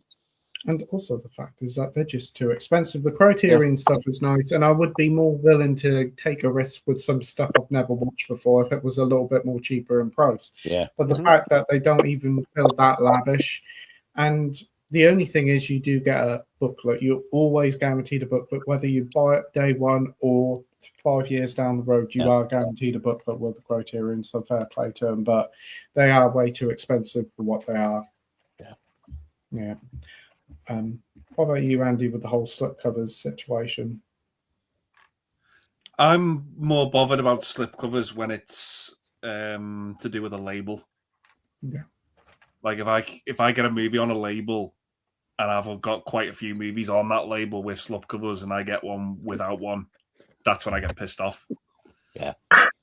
Like I got the Kino Lorber of Uncle Buck. It arrived without a slipcover. I sent it back. And I had to look for one. I had to look for another one with a slipcover to guarantee, because sometimes the pictures, they'll show it with the slipcover on the picture, but when it arrives, it won't have one. No. So yeah, things like, I'm more bothered when it comes to like Scream Factory, Arrow, and Kino Lorber. Yeah. Like that's when like for me it has to have a slip. Anything else I'm not too fussed about. Yeah. Unless it's like part of a series of films, or I like it when the slipcover has different artwork as well to the sleeve artwork. It feels a bit more. It just feels extra and complete at the same time. Yeah, for me. So I like having the best of both worlds. But I bought some custom slipcovers last week and look absolutely amazing. When I put the 4K and the Blu-rays inside them. For some older movies, but yeah, they look absolutely great. Yeah. There you go. The fact that you go and buy custom-made slipcovers, it goes to show that they're popular and there's a market for them. Yeah, so why not just do them? Yeah. And people say, it's just the film that counts. Them out the slipcover. It depends what you like and what you want. Yeah. Like if I show you this, the slipcover does matter to me. I bought Jaws 2 and pre-ordered it. I pre-ordered the box set and the standard release. I opened the standard release, no slipcover. I sent the cunt back and I ordered the American one. Came with slip. Loads better. Yeah. So there's the new sort of commissioned artwork that got released for Mrs. Doubtfire. Oh yeah. Right. So that's our cover. This was the custom slip cover I got made for it. Oh, nice. Oh, yeah. Artwork. That's the movie poster, isn't it? Yeah. Yeah. So they've done it in the style of the old VHS cover. Yeah. So like even like the old PG logo. Yeah. Back in the day. and even at the back as well, like the old VHS and the spine. So that's the best of both worlds to me now. So that'll go on the shelf. That's not that hard to do, really, is it? So just fucking, Yeah. mate. What pissed me off about Scream Factory is as well. I ordered the first 4 Halloween movies a couple of years ago, and you don't know whether you've got a slip or not till the fucking things arrive. You know, you should know. Yeah. I don't know about now since they've joined in with another company, but they always used to say they guarantee the slipcover for the first 3 months. So if they release something you want with a slip, get it when it first comes out. Here's another one. So I've got the 4K at Home Alone, and there's a slipcover I got for it. Wow. Oh, that's nice. That's beautiful. Oh, man, come with a slip? Mine did, but it looked like it had been in a fire, so I had to bin it. Oh. Hate that. But yeah, It's just the same artwork as the Hammer here, though. Yeah, the old VHS one. With all that print on the back as well, and the photos. Yeah. That'll do me nicely, that. About time they released Home Alone 2. I can't believe they haven't released the second one. Do you not know why, Nigel? Trump is campaigning to get his part extended in it. He's comparing what? He is. To get his part extended in it. He's in it. Oh, my fucking God. Well, He's fucking lucky it's not cut out. They shot more scenes with him in, did they? Wow. Because No, that's a joke. That's a joke, guys. No, he's joking, you dirty fucker. Oh, dear. I really wish he was home alone for a while and somebody would drop a fucking bomb. Oh, dear. Your voice sorry, to God's Kenny. ears. No. You're not offending me. Your voice. That's why I said your voice to God's ears. It would have been probably would have been a bit more of an original sequel if he was the one trying to catch Kevin in the hotel. Oh, dear. Oh, our he's screwed so much up here. It's not even funny. Our gas prices are $5 a gallon now. Oh, it's petrol and that. Yeah, they've gone up a lot here. $5 a gallon. You want to try £1 fucking 30 or 40 or well, £1.30 odd over here a gallon. So that's like £2.5 quid a gallon. Oh, yours is what? $5 a gallon. Yeah, that's more. It's more. A lot of people always say how cheap it is over the States. Nigel, 2 weeks ago it was $3.29. It was $5.22 yesterday. That's disgusting. It's because of this war with Iran. Everything's gone. Everything has gone sky high. Everything, the price of everything. A head of lettuce, $2.29. We're ahead. Wow. Because companies are paying more for to get produce across the country in trucks and stuff like that. So it's got to come somewhere. And you've got tariffs as well going here, there, and everywhere. I've heard that even electrical prices like TVs and laptops you can't touch them. Yeah, it's absolutely the world has gone batshit crazy. I'm curious to know, how because of all the stuff that's come out, why hasn't that fucker been arrested? I have no. That's the. If that was us, we'd be in for life. We'd be under the jail. They wouldn't be able to find us. I really don't understand. Nobody can really understand how he even got when you're indicted. How do you get to be elected president again? He's a convicted felon. He shouldn't even have been let run. Exactly. Fucking hell, even Andrew over here got arrested. Yeah. That's what Conan said on the Oscars. At least your pedophiles are locked up. Ours is ruling the country. Do you know why Melania always has to lie on top of him in bed? Because that prick can only fuck up. Oh my! But I mean, Oh, him and his little fucking what's it cock. Oh, dear. What?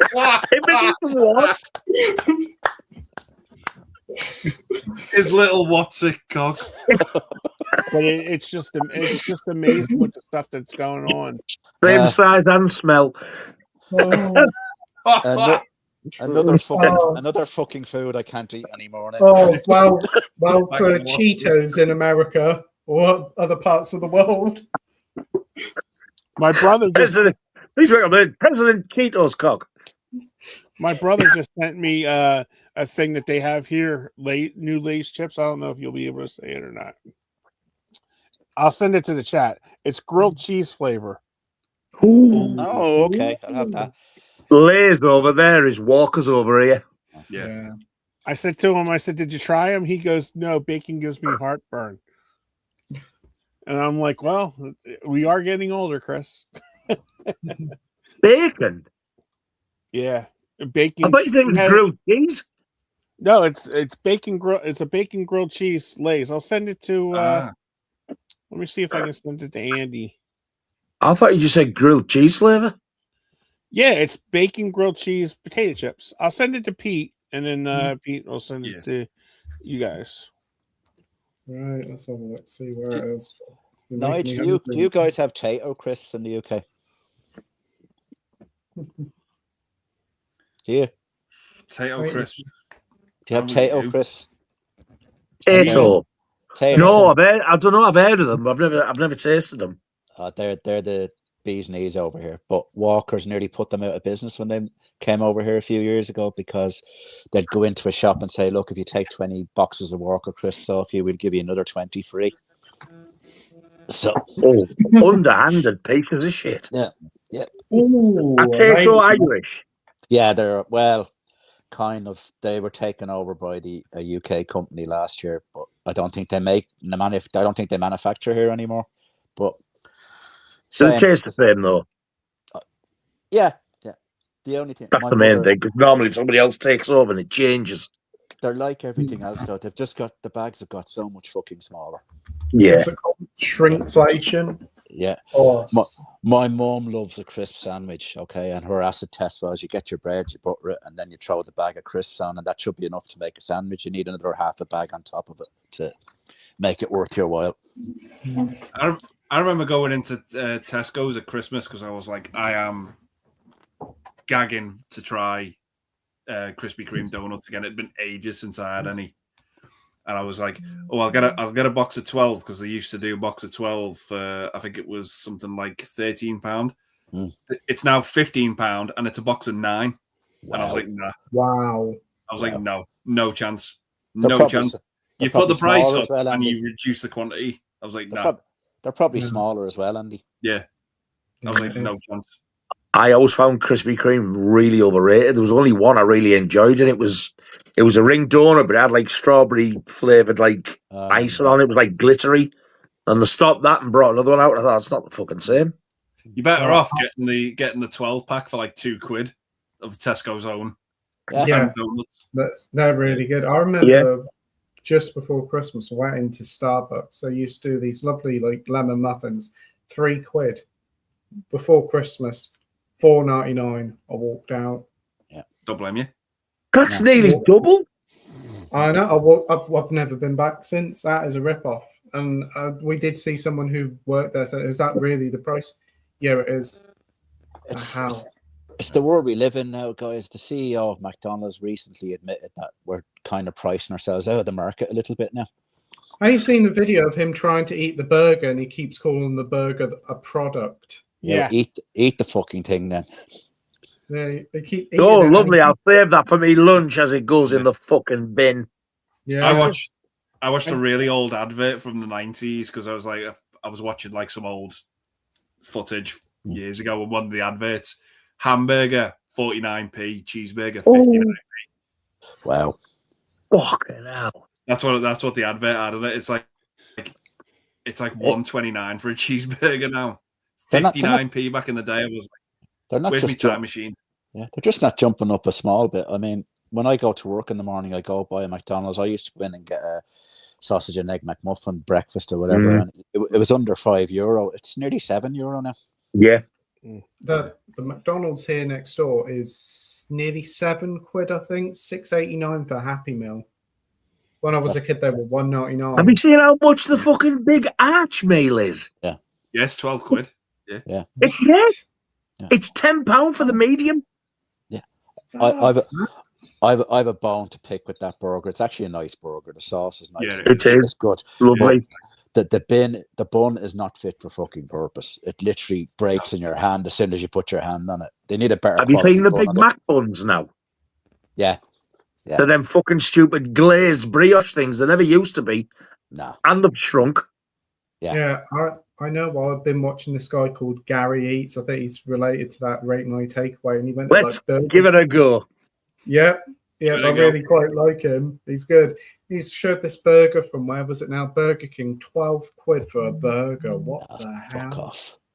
Yeah, it's the Wagyu one, was it? Yeah, that's the one. That's Yeah. fucking pain. I watched If you him get the today. Burger King app, you can get 2 Whopper meals for £12. Yeah, I do have the app, but half the time it don't work. I won't go into Burger King again. This one here, I waited a fucking hour for the food just for bloody 2 cheeseburgers and some chips. Fast food, my ass. Nothing. Fast food, my They ass. wouldn't give a refund or anything, so fuck them. I watched a video of his today, and he went into this. It was like this local type of cafe place, and he said they was doing a breakfast. It wasn't a full English, but it was a decent amount, £5.50. And he said, "I can't believe that price. That's amazing for today." And he's like 70p for a cup of tea or a coffee. Wow. I was like, "That's really good." So what he did was he gave the woman running it. He said, "Right, it's £550."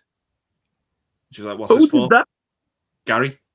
Wow. He gave her £550, and he said, "What I want you to do to keep this place going," he said, "is for the first 100 people coming in, give them a free breakfast, because it's £5.50 for a breakfast." He says, "So if you're watching this," he said, "and you come down here," he said, "say Gary sent you, and you'll get a free breakfast, because I want this business to keep going." I thought, what a fucking genius move! Wow. He seems like such a genuine and really nice guy. He does. Yeah, he does. Bullshit. It's just really pleasant to watch. The look on the woman's face, she was fucking over the moon. He just went, "It's £550. Give the first 100 people who come in a free breakfast on me." Do you know what's opened up here? It's in Stockton, but Thornaby, Stockton. It's literally about a 15-minute drive from here. A smokehouse. Never heard of it. Never heard of It's that. like an American smokehouse where it's not Hickory's, is it? It might be. Is it barbecue, Nigel? Oh god, if it's Hickory's, their food is fucking out of this world. It's fucking stunning. Yeah, and I know it's expensive, but like it's like they do a brisket. Oh, I love brisket. Yeah, that sounds. And I've never had brisket, but like it's like you can slice it with a fucking butter knife. Sometimes when I go, I take Logan, and they always bring brisket out for him.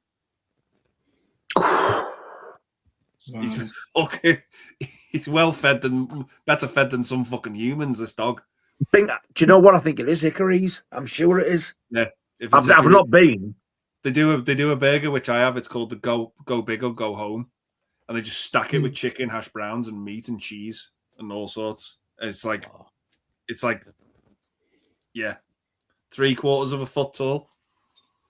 Oh, I know. I've seen there was a dirty, great big fucking sausage that looked nice. Yeah, I mean, if you order the mixed platter, I'm sure you'll get a bunch of salami on it.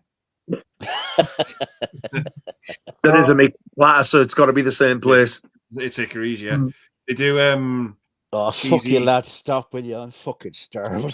I'm fucking salivating now. They do like a cheesy garlic pretzel. Oh, yeah. Like this giant pretzel that's just got melted cheese, garlic. They do like a honey glazed mustard thing with chicken that you can dip it. Oh god, Jesus Christ! It's yeah. Do they give you popcorn while you're waiting? Yeah, it is them then. Wow. Wow. They give you a complimentary popcorn while you wait. The one up here, it's the closest one to me. It's got like a built-in cinema as well. It's only got like 10 seats in it, but Yeah, small cinema, and then Is that so you put the kids in while you're eating?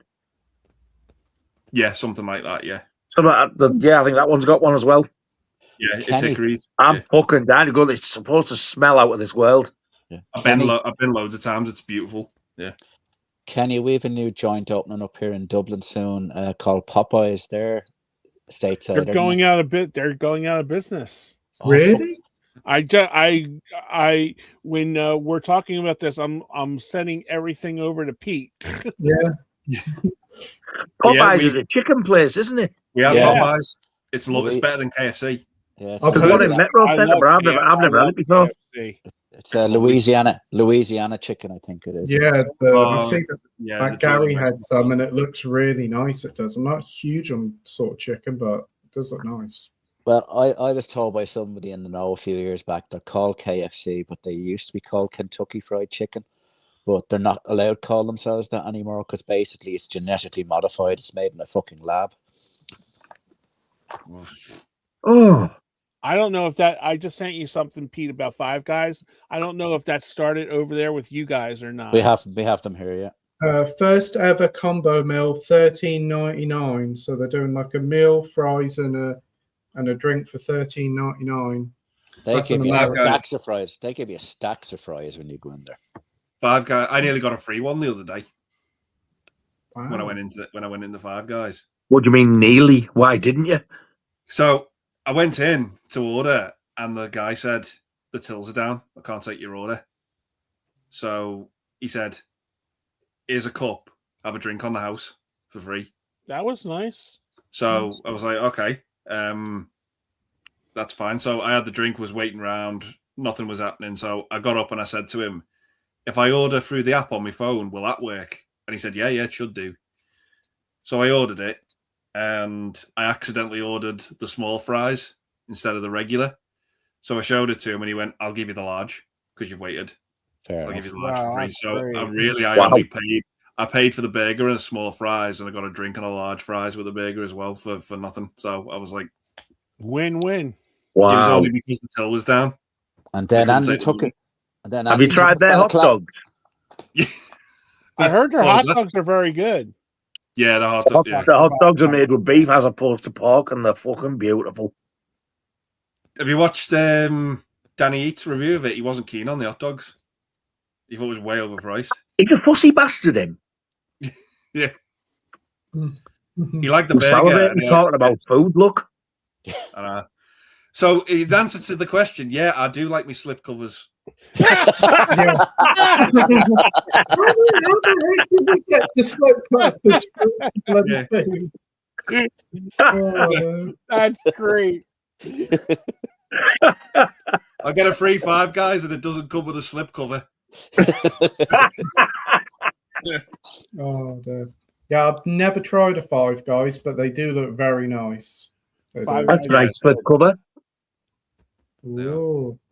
I slip on your grave. I shit on your cock. Hmm.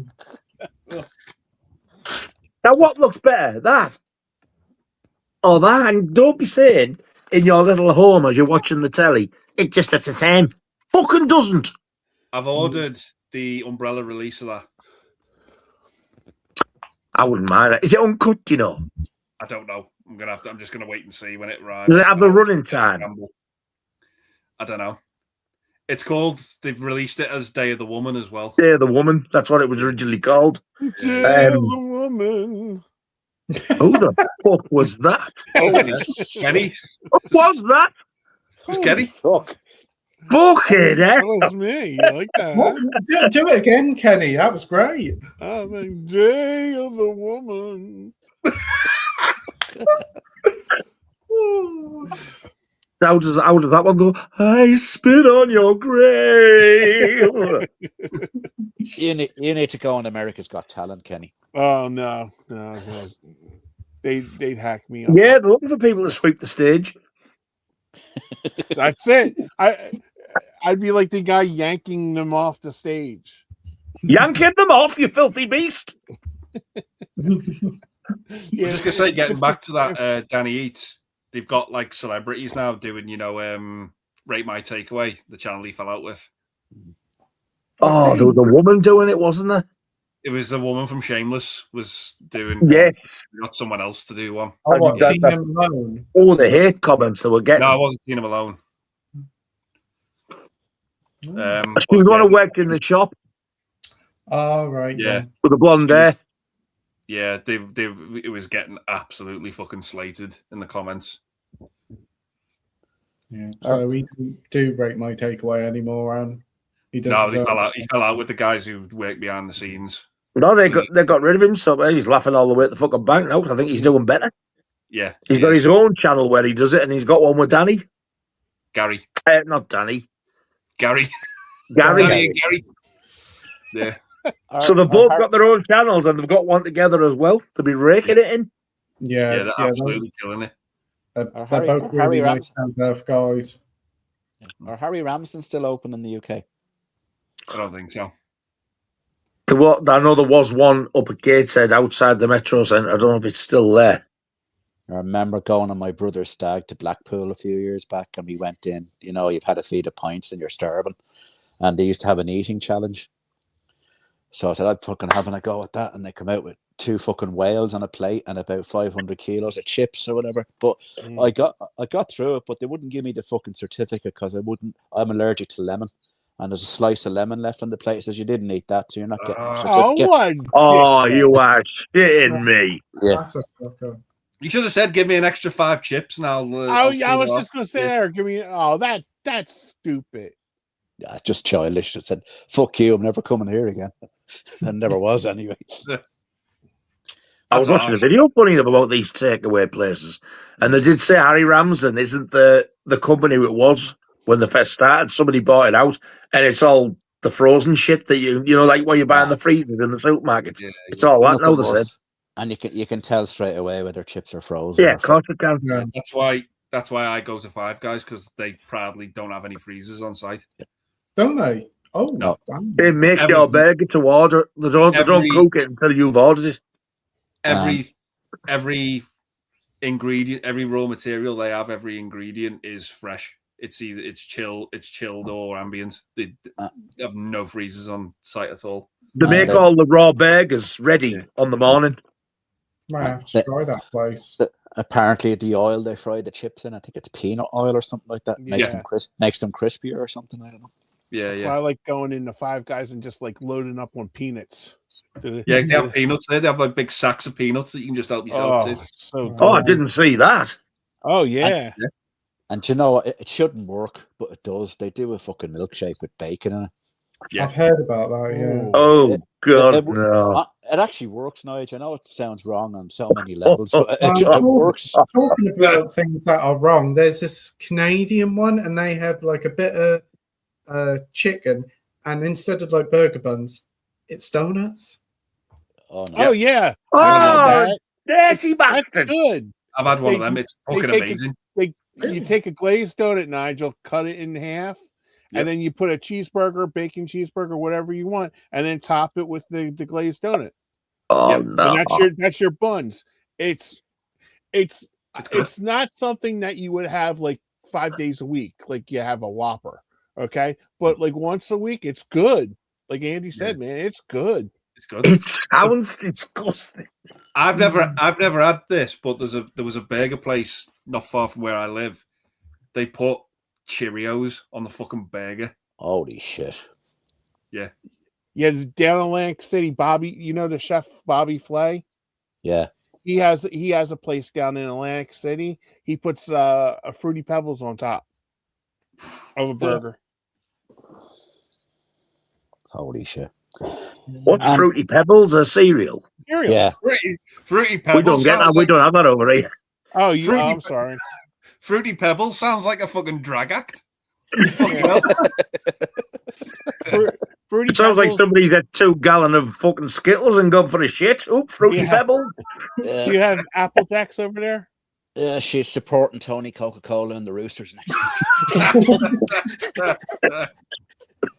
Fruity Pebbles. Do we have what? Did you say, Kenny? Apple Jacks. No. Cinnamon. I'll send Pete a picture of Fruity Pebbles and Apple Jacks. Let's have a little look. We do have the odd American sweet shop that pops up. It's all imported over, the sweets and the drinks. They're They fucking sometimes expensive. get cereal, and I've seen Apple Jacks in there, but I don't know what they are or what they taste like. It's cinnamon. It's basically cinnamon toasted Cheerios. You guys have Cheerios? We have Cheerios. Yeah. Okay, that's basically. I'm setting Pete the Apple Jacks. Apple Jacks in a green box, I think, if I remember rightly. Yeah. Yes. How did we get on to the food? I don't know, but we've been on it for fucking ages. Well, How many's watching now? 2. 26. It's actually been going up with the food chat. So where I work as well, every month they hire like a food van to come in. So I would love to try some of that shit that you sent me photos of. Wow. They did it today. So we got free fish and chips for lunch. Nice. Ooh. Can't beat fish and chips. Really fucking nice. Really fucking nice. There's one thing I can't abide because it just tastes like fucking dirty oil. It's like, and you get a gob full of fat with them. And I have to take them off that thingy arch. And I know you get them on your hot dog. Crispy onions. Yeah. I love crispy onions. Oh, I love crispy onions. Give me raw onion or fried or boiled onion, but then dry, horrible, cold, crispy ones. The foul. I want to try that brown sauce that you guys have over there. Yeah. I will never understand. It's fucking awful. Ketchup. That's got to be ketchup. Yeah, it's like because the guy I used to watch, Andy knows who I'm talking about. He used to go to McDonald's all the time, and he always got brown sauce. And I turned to my mom, and go, "What the hell is brown sauce?" But he never. He just expects everybody to know what the hell brown sauce is. I had no idea what it was. I had to look it up. It has very subtle tastes of apple and spices to it. Yeah. Yeah, because I was. Oh, like, that's it. It's fucking vinegar and heartburn. But yeah, they have the there's nothing that tastes like brown sauce other than brown sauce. It's its own. Yeah. Like we had a Greeks at work last month, so I got like a kebab full of like chips and halloumi. Ooh, like, that looks good. Oh, nice. You didn't put brown sauce on that. No, I put mayonnaise on it. So they were like, "Do you want halloumi or chicken?" And I was like, "Can I be cheeky and have a bit of both?" And they were like, "Yeah, no problem at all." So they put chicken. I'm laughing. Of course you can, you greedy cunt. Halloumi. My local. Trying to find a hot dog, lad. My local boozer, lad, it's only about 150 yards away, and they had a brilliant idea a few months ago. They have a food van right outside the front door. You can walk into the bar, sit down. There's a QR code on the table. Just scan your phone, order your food. They'll bring it into you. It's an American diner. Everything, chicken burgers, chicken wings. They even do fucking fish finger sandwiches, believe it or not. There's nachos one week. Oh, fucking hell. Andy, how the fuck do you not weigh about 30 stone? I know. Andy, you should look like me, dude.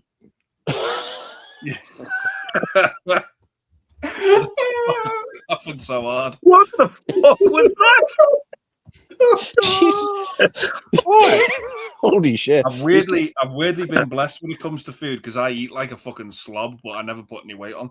How do you burn it off? Well, actually, no, maybe don't tell us. No, yeah. And I just have to look at a pizza and put a fucking stone on. I put two. Yeah, there we go. 1 month we had pizza. Oh, fucking hell. Ooh. That looks nice. That is just filthy. Yeah. Oh, I'm hungry now. They really do. They really do a good job to get like one place in like every month for all the workers who work there, and they just go all out and they say like, yeah, whatever you want, you can have. So they do it once a month. They did it today. That's a ask them if they deliver to Hartlepool and order me one. Oh, look at that. Ooh. That's a Philly cheesesteak I had last week. Oh, what's a Philly cheesesteak? Oh, they're beautiful, Nige. Yeah, they are nice. It's chef's kiss. People watch porn. I watch food porn. So I'm a very bad friend because I'll send my friend at like 6:30, 7 o'clock in the morning when he's at a meeting. I'll send him like the other day was meatball day, and I love meatballs. Oh my god, I love So do I. meatballs. Okay, so I sent him this Italian woman making she calls them Italian snow cones. She takes a half of a loaf of Italian bread, hollows the middle out of the bread, like while holding it like this, okay? Puts 3 meatballs this size with the sauce and stuff like that going in it. And then she goes, hey, every cone needs a little bit of, how can I say, topping. So she gets fucking Parmesan cheese and sprays it on top of it. I love Parmesan cheese. $13 at Reading Terminal Market here in Philly. Ooh. I'll send it to you, Pete. Yeah. There's the hot dog I had. Oh man. And then he went and spoke about putting crispy onions on. That's a gourmet hot dog too, right? Lovely. Oh, Man. Oh man. That's fucking gorgeous. That is. I'm fucking salivating. Will you fuck off? I found the Go Big or Go Home burger as well. The what burger? The Go Big or Go Home. I thought you said go big or go home.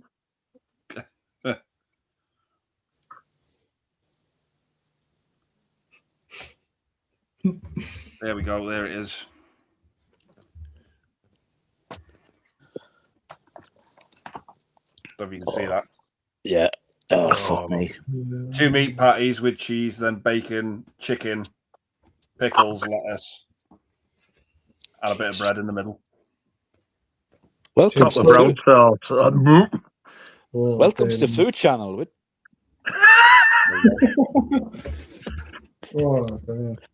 Oh, to quote Fat Bastard, get in my belly. Right, fuck the films. Fuck the films and the slip covers. Who's getting the burgers in? Oh dear. So after that half an hour talk about this and that, I'd never expected that. But yeah, slip covers, they're nice. They're nice. They add a little bit to the films, and considering that the films are costing a little bit more, it'd be nice to have the slip covers. Sony doesn't do them anymore. I notice a few other studios don't. But the question, he's probably fucked off to bed now. Yeah, he probably has. He's probably gone for a fucking burger. Oh, yeah, there she is. There she is. Oh, who's that? This is the meatball girl. Watch. Me.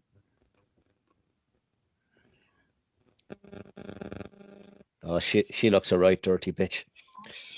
Yeah, she does. Like, see, look at the size of the meatballs. Would you lick that Parmesan cheese off at tuppence? That reminds me, I went into a Subway once and I asked for a meatball sub, and the fella said to me, "Do you want cheese on your balls?" And I went, "No, thanks, I've got enough." No. I said, no, thanks. Just put them on the sandwich. I went in the Subway one time, and I hate fucking Subway. You know, being from Philly, you get a proper hoagie, right?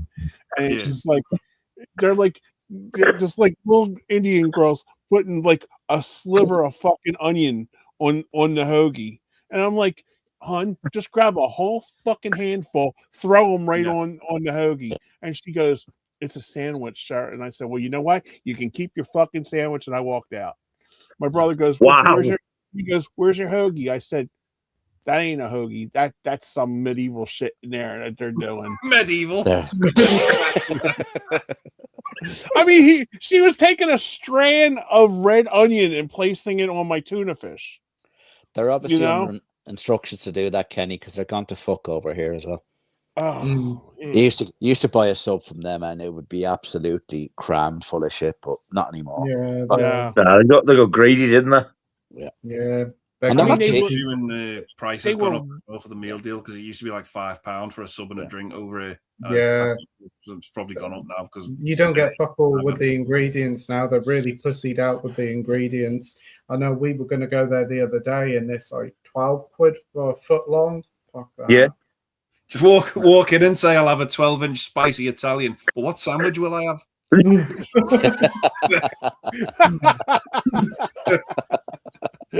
Oh, dear. Do you want cheese on your balls? No wonder. I could not have kept a straight face if he'd said that. Yes, No- please. No wonder you're in fucking prison, Andy.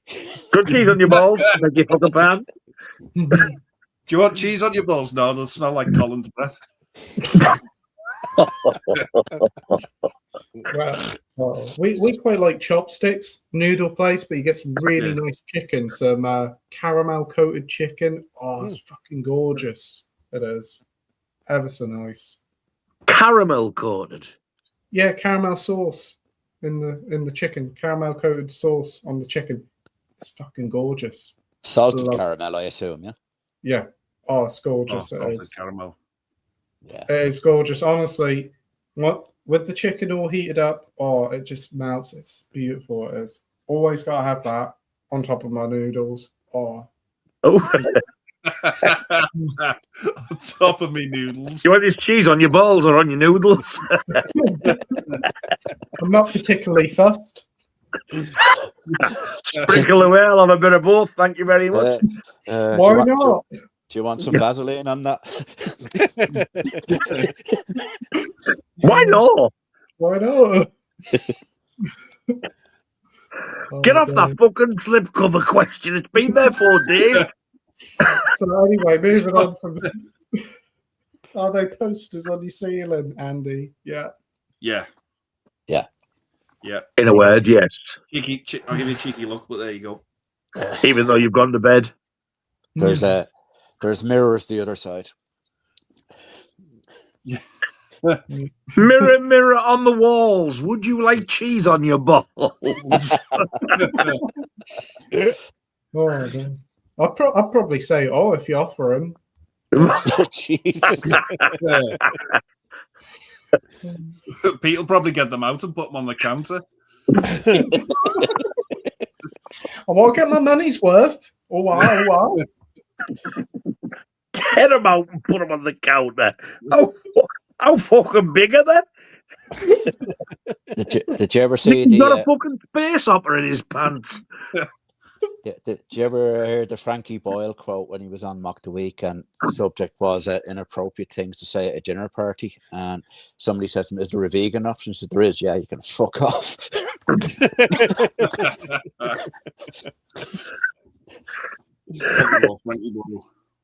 No, brilliant.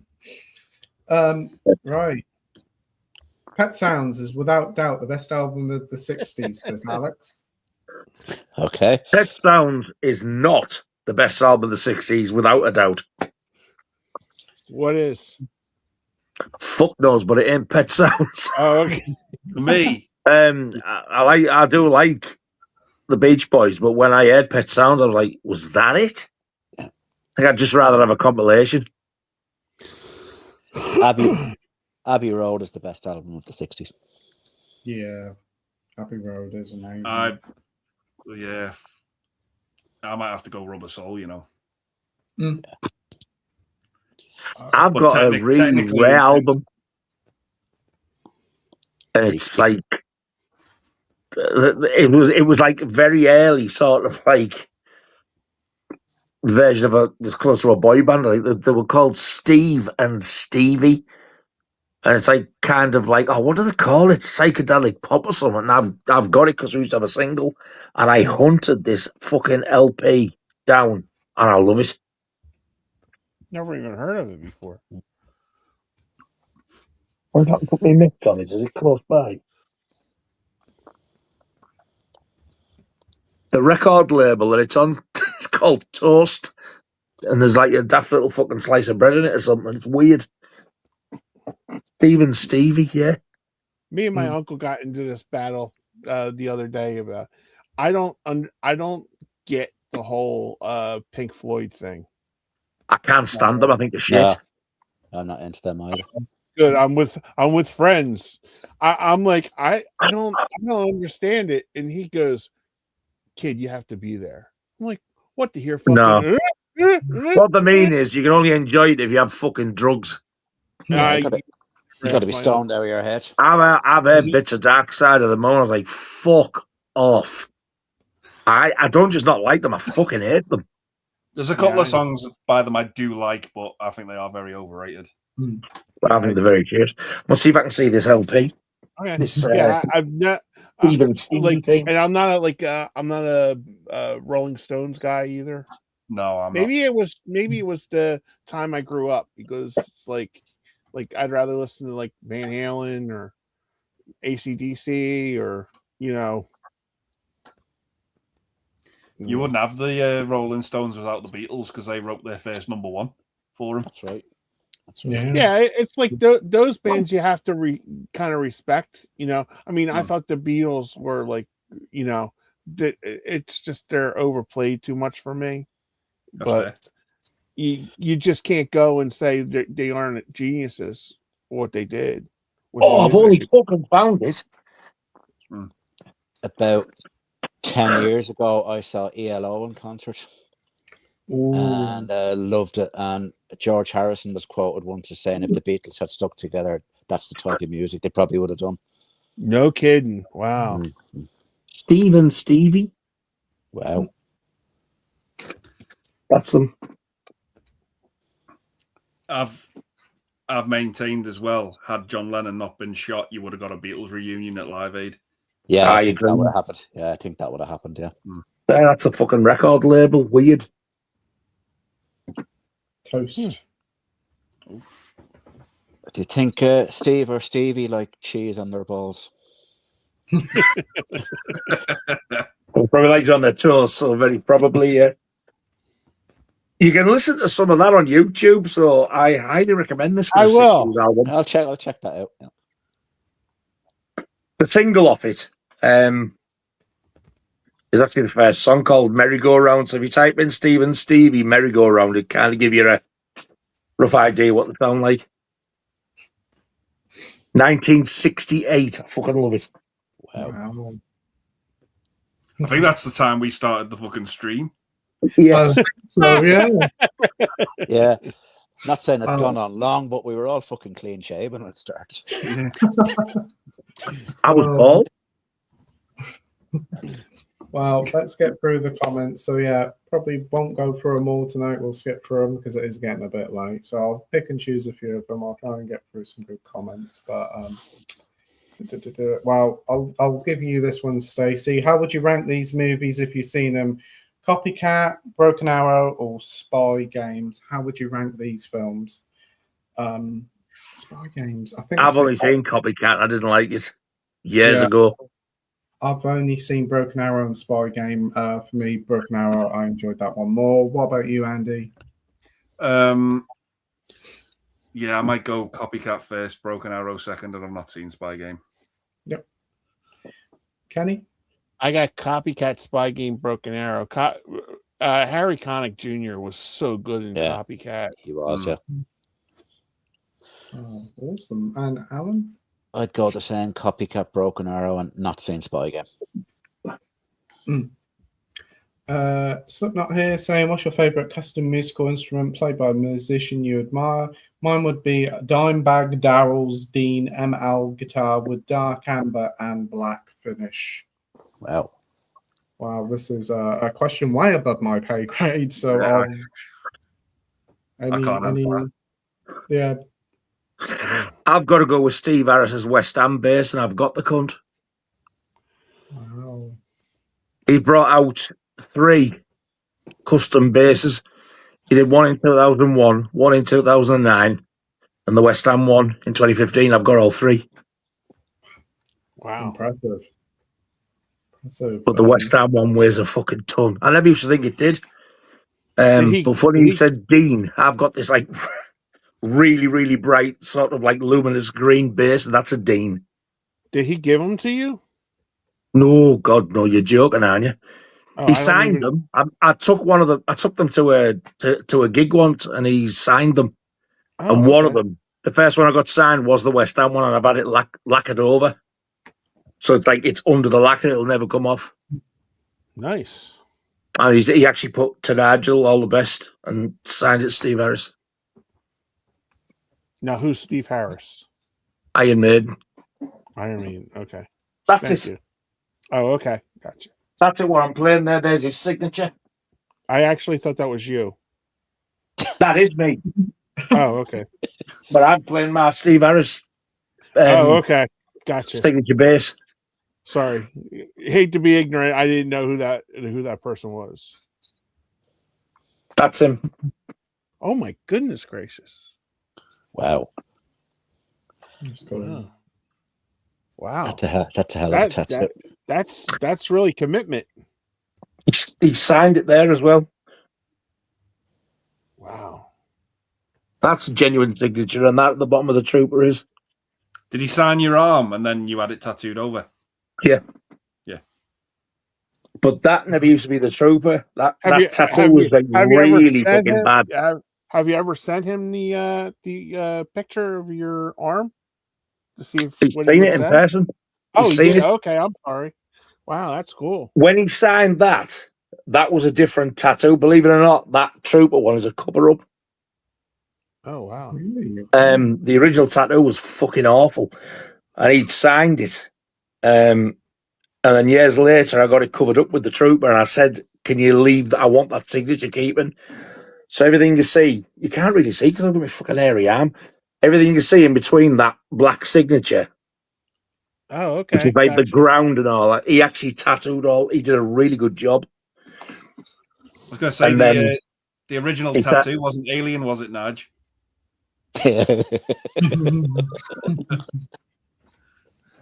It was actually supposed to be. The release Fear of the Dark, the fucking song, man. They released the live version as a single, and on the front cover, they did Eddie playing the bass, but they made the dressed him and made him look like Steve Harris. And that's the tattoo I got, but it ended up looking like fuck all on earth. I've actually got a photo somewhere with the comparison of what was on it before it with the trooper next to it, like before and after. Well, oh, that's big. What's on the other arm? Is that the Jaws one, isn't it? Jaws, yeah. Yeah. Oh, great stuff. Had Roy Scheider still been alive and did Comic-Con things, I probably would have gone and got him to sign it. Mm. Richard Dreyfuss was supposed to do it last year, but pulled out sick, didn't he? Yeah. That reminds me, Carlos, I want my fucking poster back. I must remind him. Next up, 10 Rillington Place was actually filmed in the same street that the crimes took place. Jeez. Yeah, that's right. Oh, Yeah. wow. Richard Is that Attenborough true? was great in the movie, very chilling and creepy. Yeah. That makes it even fucking worse, doesn't it? Yeah. Yeah. I didn't know that. Yeah. That's rough. Matt Chat's here saying, lads, what film that is universally hated but you'll die on the hill defending it and why? There's many for me, but I narrowed my choice down to Howard the Duck. I genuinely think it's great. Wow. No mind. Speed 2. I think it's an underrated classic. Tim Robbins was in Howard the Duck, wasn't he? Yeah. Yeah. Yeah. He was, yeah. I'm going to go with Batman and Robin. It's funny you mentioned that, Andy, because I used to hate that film. But what I do now is I think of it as a big budget version of the 60s TV show. Yeah. That's what I always do, yeah. Which is essentially what it is. But having said that, in fairness, when I went to the cinema to see it, and Batman slides down the fucking dinosaur tail, and Mr. Freeze says, "You're not going to take me to the cooler," I just thought, fuck off. But you actually like that one, Nigel, don't you? The one with Schwarzenegger and yeah, that's just the way to look at it. It's the big budget. I like all with Jim Carrey as well. Oh, I love that one. That's a great one. I still If you think Robin Williams. overthink Batman and Robin, it's just the funnier it gets. Yeah.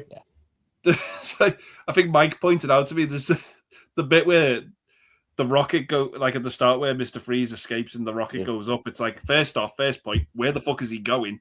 Yeah. For starters. Then he escapes and jumps out. He just magically sprouts these wings. Like, where does that come from? Yeah. When did Mr. Freeze have wings? It's like the more you think about that movie, the more absurd it gets. And it's genius. I've only ever seen the pair of them once. That was at the cinema when they come out. Yeah. And again, well, I watched them both, really enjoyed them, but I've never ever bought them or owned them. It's weird. Fun. Both of them are God. really enjoyable. And then when they escape the prison cell, like they obviously they burst through the wall. The guards on the other side of the door are cutting the door down. Wouldn't the lock be on their side? Yeah. To open it. It's fucking ridiculous. But I love it. Now that's overthinking. Yeah. Yeah. I love the movie despite how absolutely insane it is. Like insanely bad. But I love it. Yeah. So I have to go Batman and Robin. Good pick there. What about you, Nige? If you'd have asked me years ago, I would have said Joe Dante's Piranha because I got the shit ripped out of me for liking that. But now, more and more people seem to like it.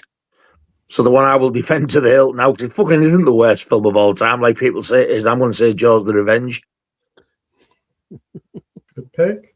It's far better than Jaws fucking 3. Yeah. Yeah, it is. Okay. What about you, Kenny?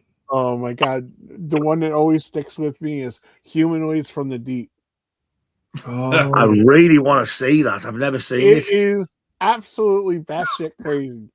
Yeah. It's just like my friend says, "No, don't go in expecting much," and I'm like, "Well, what a raving review this is giving me," So I'm watching it, and I'm just like laughing the whole time. I'm just literally laughing. The dialogue is terrible, and then all of a sudden you see like zombies come from the deep raping women. What am I watching? But keep an open mind. That's what he told me. You got to keep an open mind. I'm like, mind open. I think it's funny. It's Roger Corman, isn't it? What do you expect? Yeah. And you, Alan? Already said it earlier, Pete. I'm going to stick with The Bride. I genuinely love that film. I'm going to name well colours to the mast and think it'll be appreciated somewhere down the line.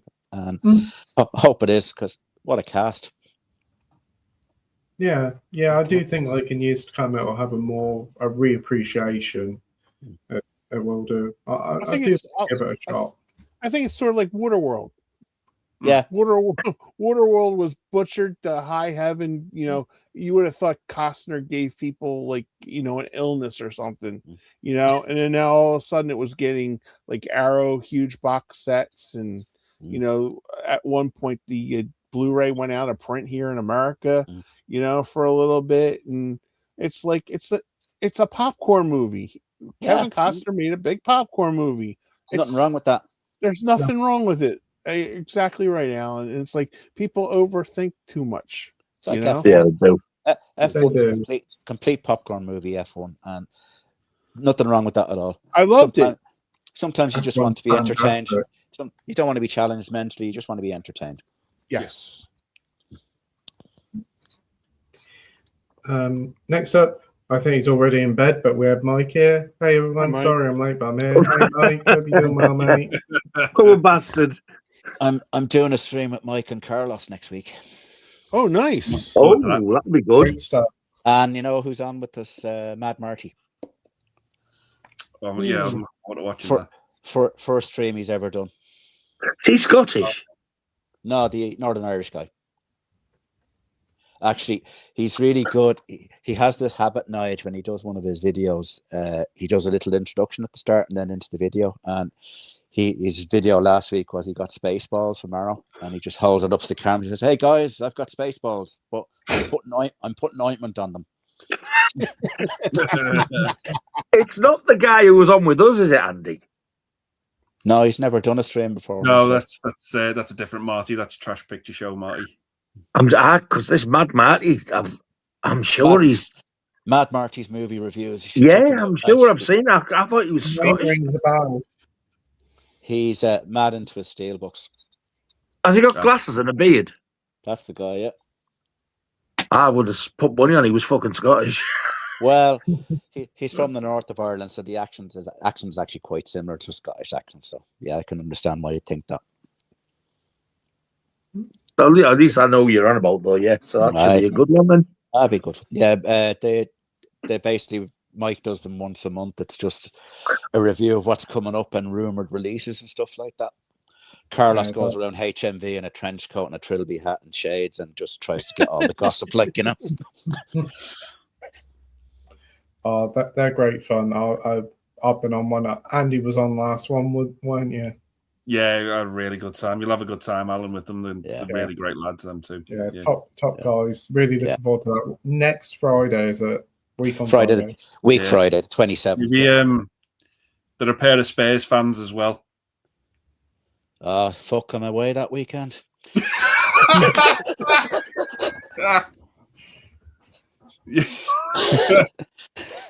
Fucking pair of pricks.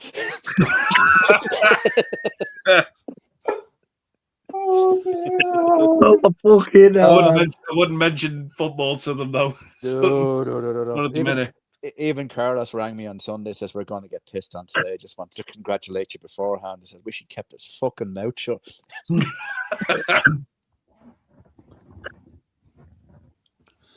Are we Pete? For the fucking start fucking soccer round 2.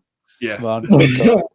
Well, we've got Mike here also saying he watched Psycho and the Birds for the first time at the weekend, and what fantastic films. Yeah. I did try Psycho before, but I switched off around 25 minutes in, but glad I stuck with it this time. 2 incredible films, mate. I'm glad. Wow. 2 Hitchcock's best. The Birds frightened the shit out of me when I was a kid. That's a lot of things. We watched it on TV and went out to go to school the following morning. And you remember the old style telegraph poles with the wires and stuff like that? Yeah. There's a crowd of fucking birds sitting there. One fucking seagull. Oh, wow. And I said, I'm not going to fucking school. And my dad had to walk me up, and for days afterwards, that fucking seagull turned up with a fucking leather jacket on at one stage. Fucking prick of a bird. Oh, yeah. I'm glad you enjoyed it, Mike. Quality film.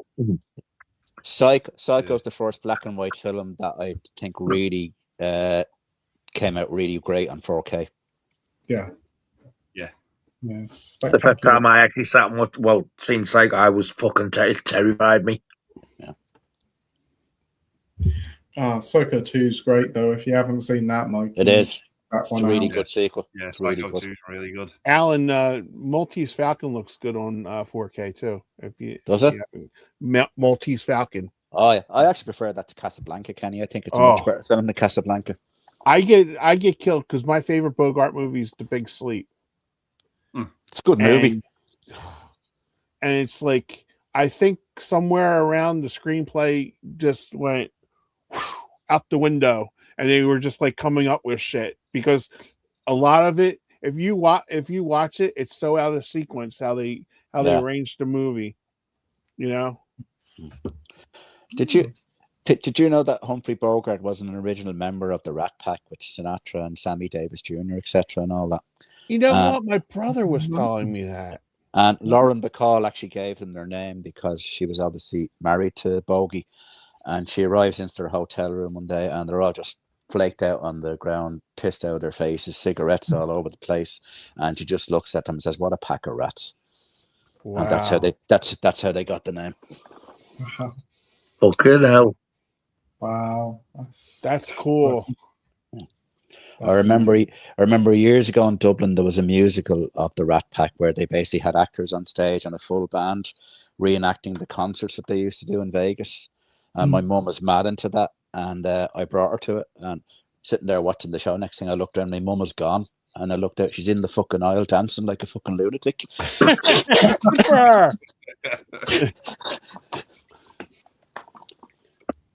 Yeah, those, man.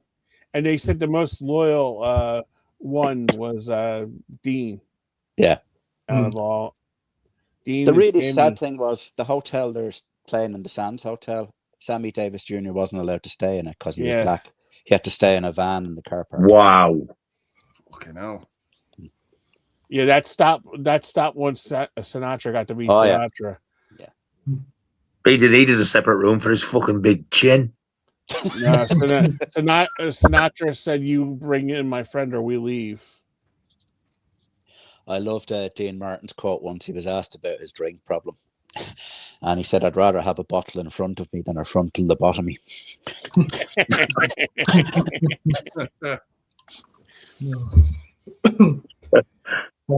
So we have Spectre here saying, "I love Argento's opera, but the tacked on ending wasn't needed."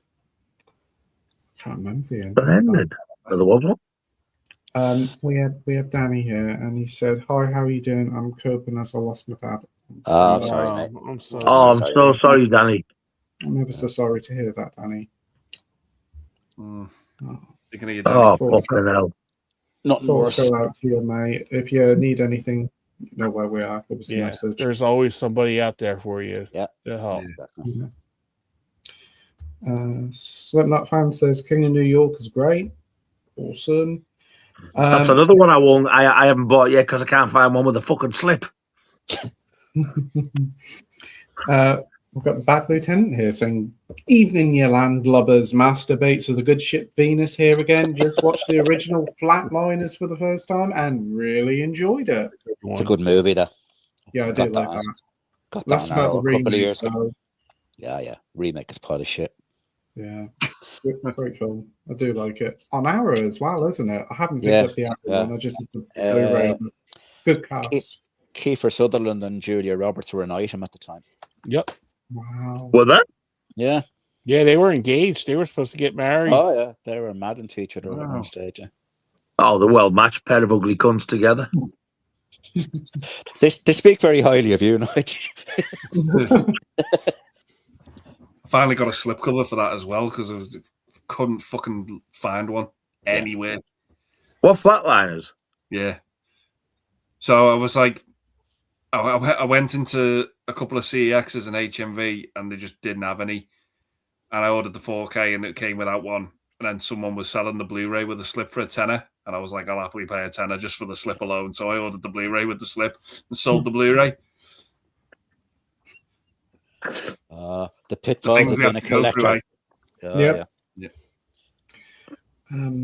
Bad Lieutenant saying, after watching the video that Pete did recently, what are your top 10 films of the 21st century? I haven't got a fucking clue. I couldn't. I think I know what my number one might be, but I don't think I can go into the top 10. I think my number one might be Return of the King. So I'm assuming that's just from the year 2000 up to now. Yeah, exactly. Yeah.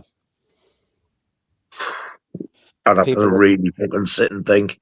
I think you'd be very surprised by my list, Nigel. Yeah, you did. Why? Didn't you, Alan? It's very, very eclectic, I'd call it. Wow. And my number one, I know you fucking hate it. Oh my God, it's not Aliens. No, Oppenheimer. I've never watched it. It's the fucking subject matter. No. I didn't even nuclear. I don't want to fucking know. That's my favourite Christopher Nolan film, Oppenheimer. Yeah. It's only because you say getting rogered. Yeah. No, I watched both I watched Alan's and Pete's video. Now, what's the year tops off at? Up to now, from 2000 to now. From 2000 to now, yeah. Wow. Okay. Yeah, because I was gonna do one, and I got busy with something, and something came up. Yeah. Wow. I mentioned this to Andy a week or two back that I watched quite a few of the other guys that did their top 10, and I did notice, apart from one or two exceptions, a lot of the films tended to be prior to, say, 2010. And my theory is that's when the whole Marvel DC thing shit started. And you were just getting bombarded by all these blockbuster films left, right, and center. Yeah. And, you know, a lot of us enjoyed it at the time, but maybe we're paying for it now because the smaller independent films just don't get a look in anymore. You know, We are still getting some very good films, but I don't think there is the high quality as it used to be, or the amount of them. You definitely do have to search for them. I was glad you mentioned Children of Men in your list, Pete, because I love that fucking film. Yeah, I do. Such an incredible Love that film. Yeah, It's a fucking great movie, that. it is. Ahead of it. I think it's ahead of its time. The cast in it as well as when Michael Caine Yeah. pops up in it as well. Yeah. Clive Owen's the only actor that turned down James Bond 3 times. Wow. Yeah. He would have been. I wish he was Bond instead of Daniel Craig. He'd have been so much He better. would have worked, but he's not that type of actor that wants to tie himself down to 4 or 5 films over a 10, 12-year period. Yeah, I know. But I remember when he was on Jonathan Ross and U2 were on as well. I think U2 were promoting their new album at the time, and they gave Jonathan Ross like the vinyl of it, and he then gave it to Clive Owen, and he went, "I'll only get it back off your wife later on." What's that about? It was just U2 had given Jonathan Ross like a copy of their new album on vinyl. And then Jonathan Ross gave it to Clive Owen, and he just said to Clive Owen, I'll only get it back off your wife later on," meaning like he'd been sleeping with his wife or something. Oh, okay. As a joke. But yeah, Gotcha. it was okay. I didn't know if there was something in there. No, he just said it as a joke to him. But yeah, it was quite funny. We got Mac Chat saying, "Alan, you sound like an inner city lad. I'll say north side born, south side currently living." North side born and north side living. But Mac is from a place called Tala in Dublin, which is the other side of the city to me. Tala. But he's got something in common with my nephew. He's a film student.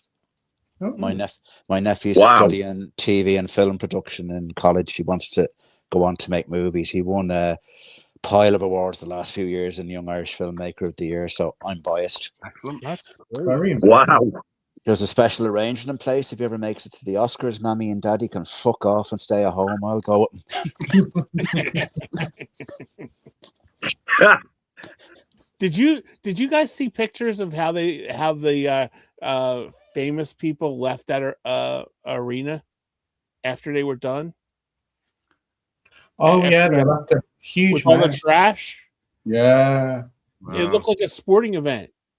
Yeah, it was that really disgusting. What a mess.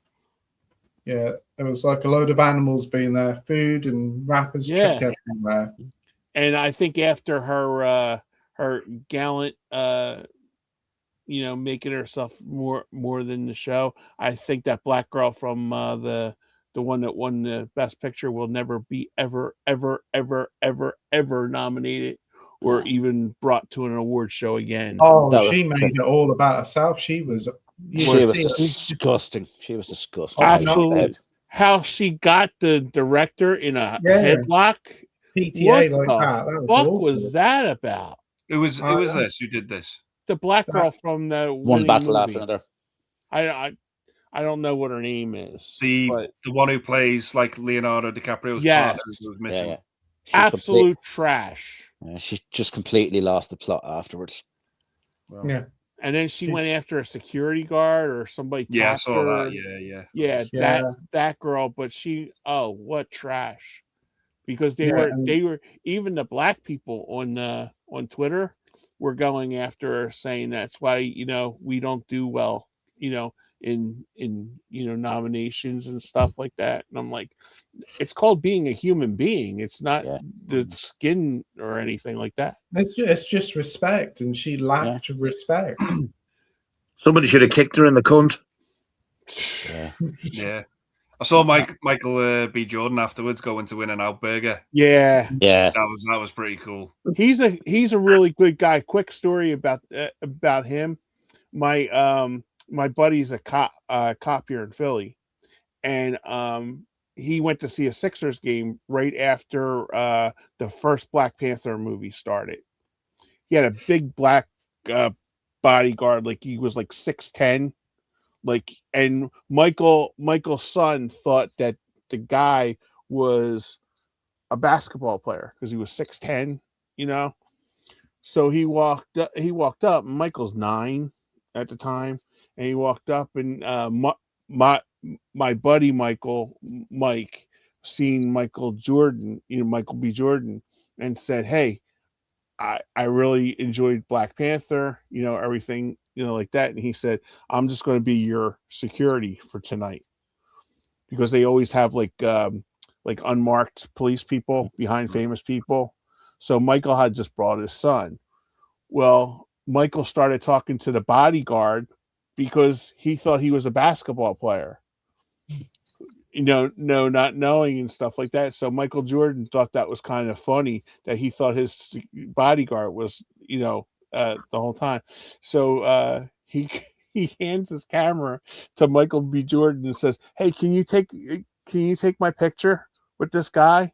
And he puts his arm around him, and the bodyguard puts Michael on his lap. He's 9, and he goes, "Do you want a picture of me?" He goes, "No, that's okay."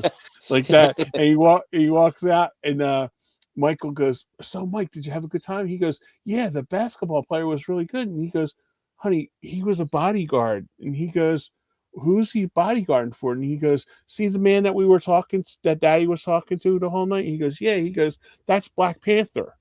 He goes, "Why didn't you tell me that was Black Panther?" He goes, "That's exactly why Daddy didn't tell you that was Black Panther." But he's got a picture of his bodyguard with Michael B. Jordan taking the picture. I thought that was so great. Yeah. I want to move because I can't keep my eyes open.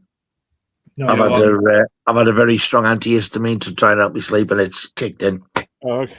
I'm the same. I'm going to have to head off as well because I've got to be up at 6:20. It's nice to No, see you, what- Nige. We'll see you again soon. It I was hope. great to see you guys. Nice to see you finally, Al. We'll get round to it Okay, again. Don't worry. guys, speak soon. Yeah. And tell the truth, you're both going to get a fucking Domino's. Wish. Do you know what? I don't think I can even fucking stay awake for one, to be honest. Oh, go on, Nige. You could stay awake for a subscriber pizza. I could have one of them. Yeah, I would put the fucking matchsticks under my eyelids for one of them. Right, I'll see you later, Pleasure, fellas. guys. Right, Take I'll see you care. later. I'd like to see you again, Kenny. Nice Sleep to see you. Bye-bye. Take care. See you later, chaps. Bye. Bye. Bye.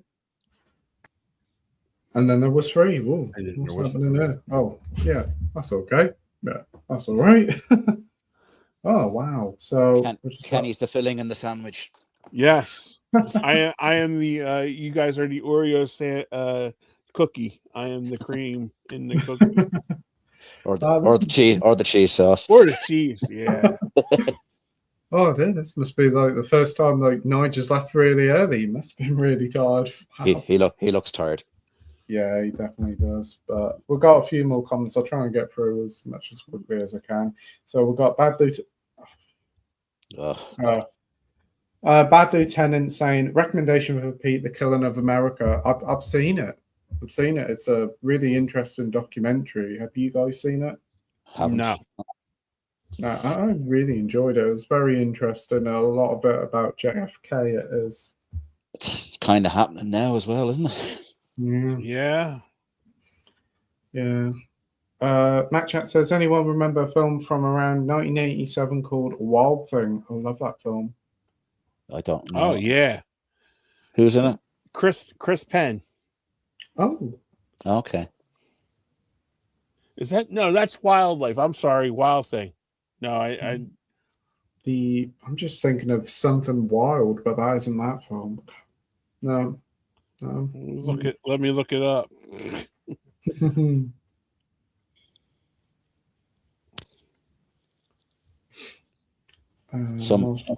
Somebody said to me recently, in another few years, the 80s will be 50 years ago. Ooh. It's fucking scary shit, that is. That is on. If you guys are available on Tube, can get Tubi, and it's also on MGM streaming service. A child witnesses drug dealers murder his parents. He escapes the grown-up wilds of the city slums. Years later, he emerges to help a resident.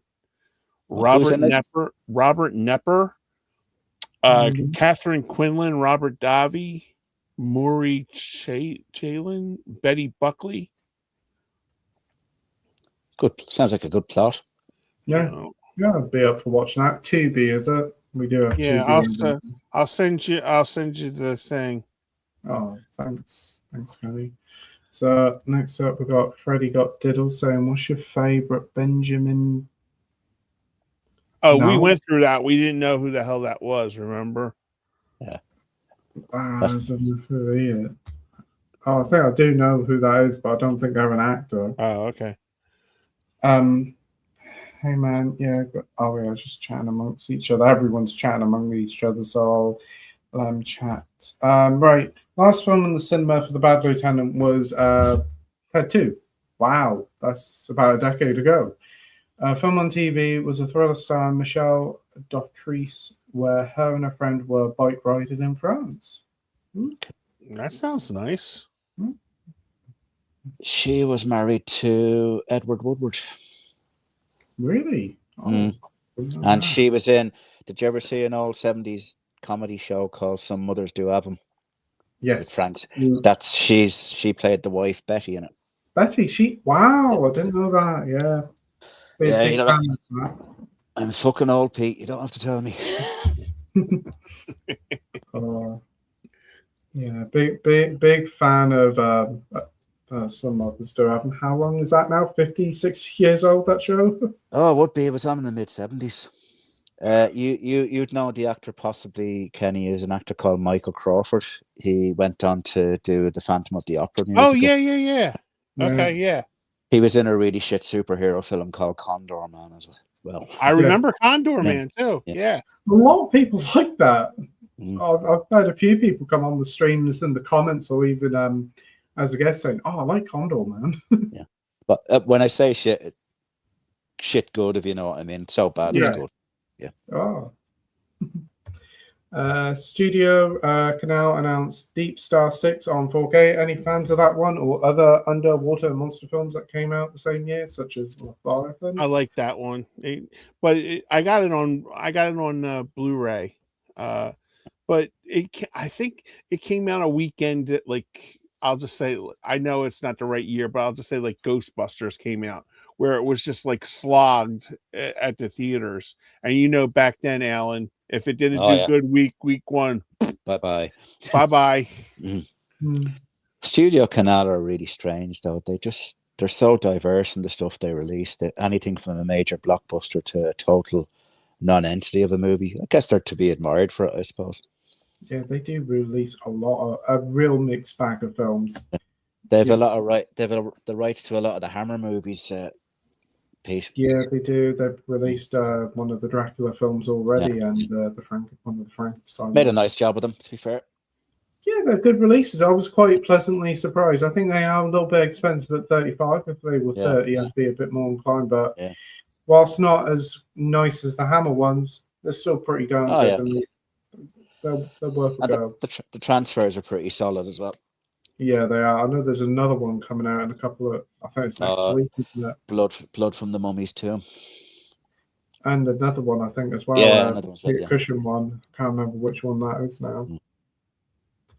Found the title of the Michelle Doctrice film. It was And Soon the Darkness, directed by Robert Dr. Fives first. Okay. I've heard of the film, but again, never seen it. A lot of chatting between Matt Chats and the Bad Lieutenant. Right, we've got Thomas Jones there saying, seen all these people getting their Salem's Lot 4K early on Facebook is really setting off my petty side. Lucky bastards. I can't wait to get mine in 10 years when it eventually ships. It's not that long. It's released at the end of the month.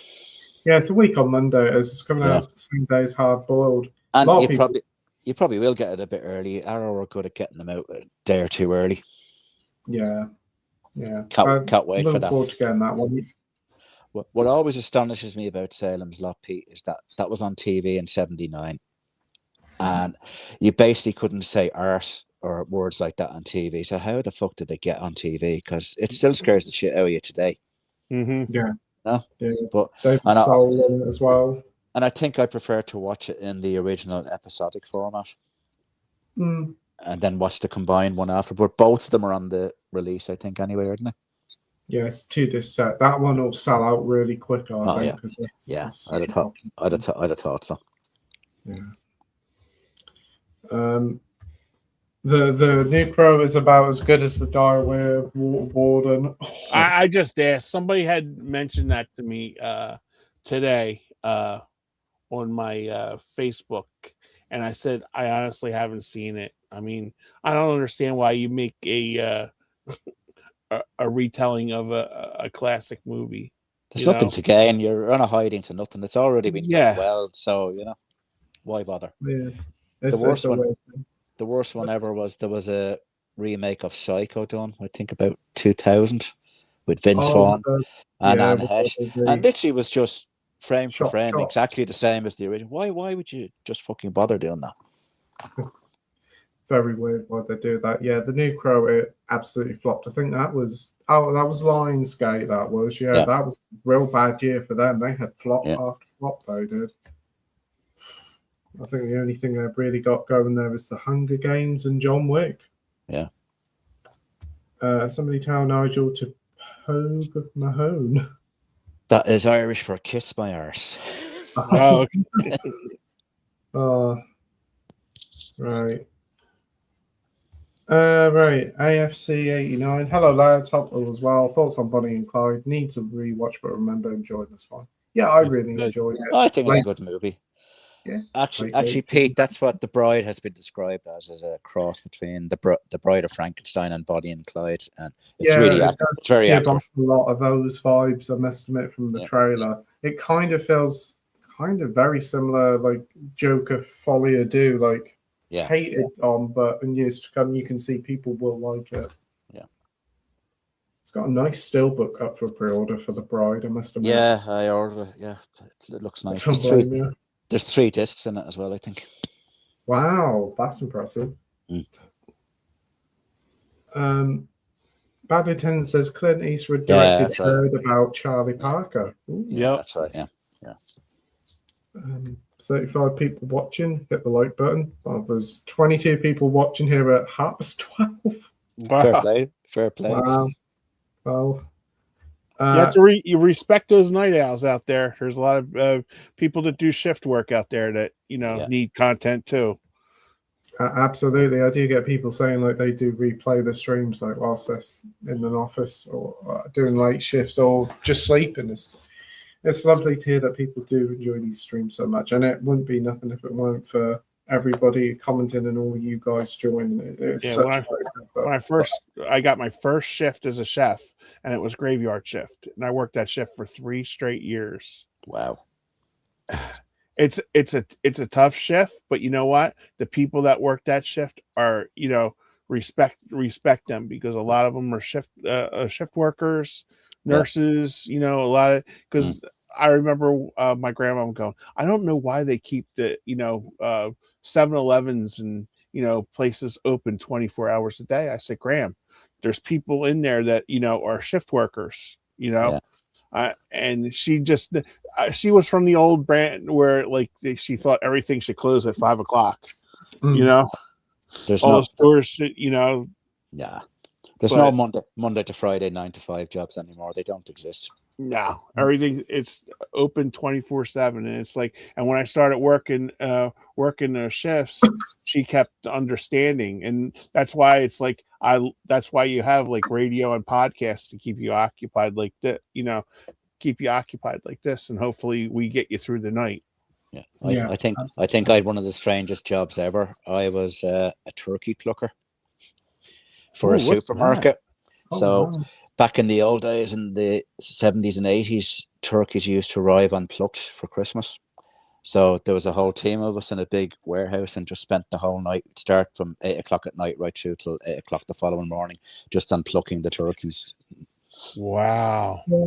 And your hands would be fucking red raw by the end of the night. But it paid well. That's cool. Wow. I know like most of the supermarkets here now don't open 24 hours. It used to be like everywhere open 24 hours, but after COVID, it kind of just stopped. The only place who does it now is McDonald's. Yeah. Do you still have a lot of places 24 hours over in America, Kenny? We have McDonald's. There is a couple diners that are 24/7. Like Denny's that used to be 24/7, 365.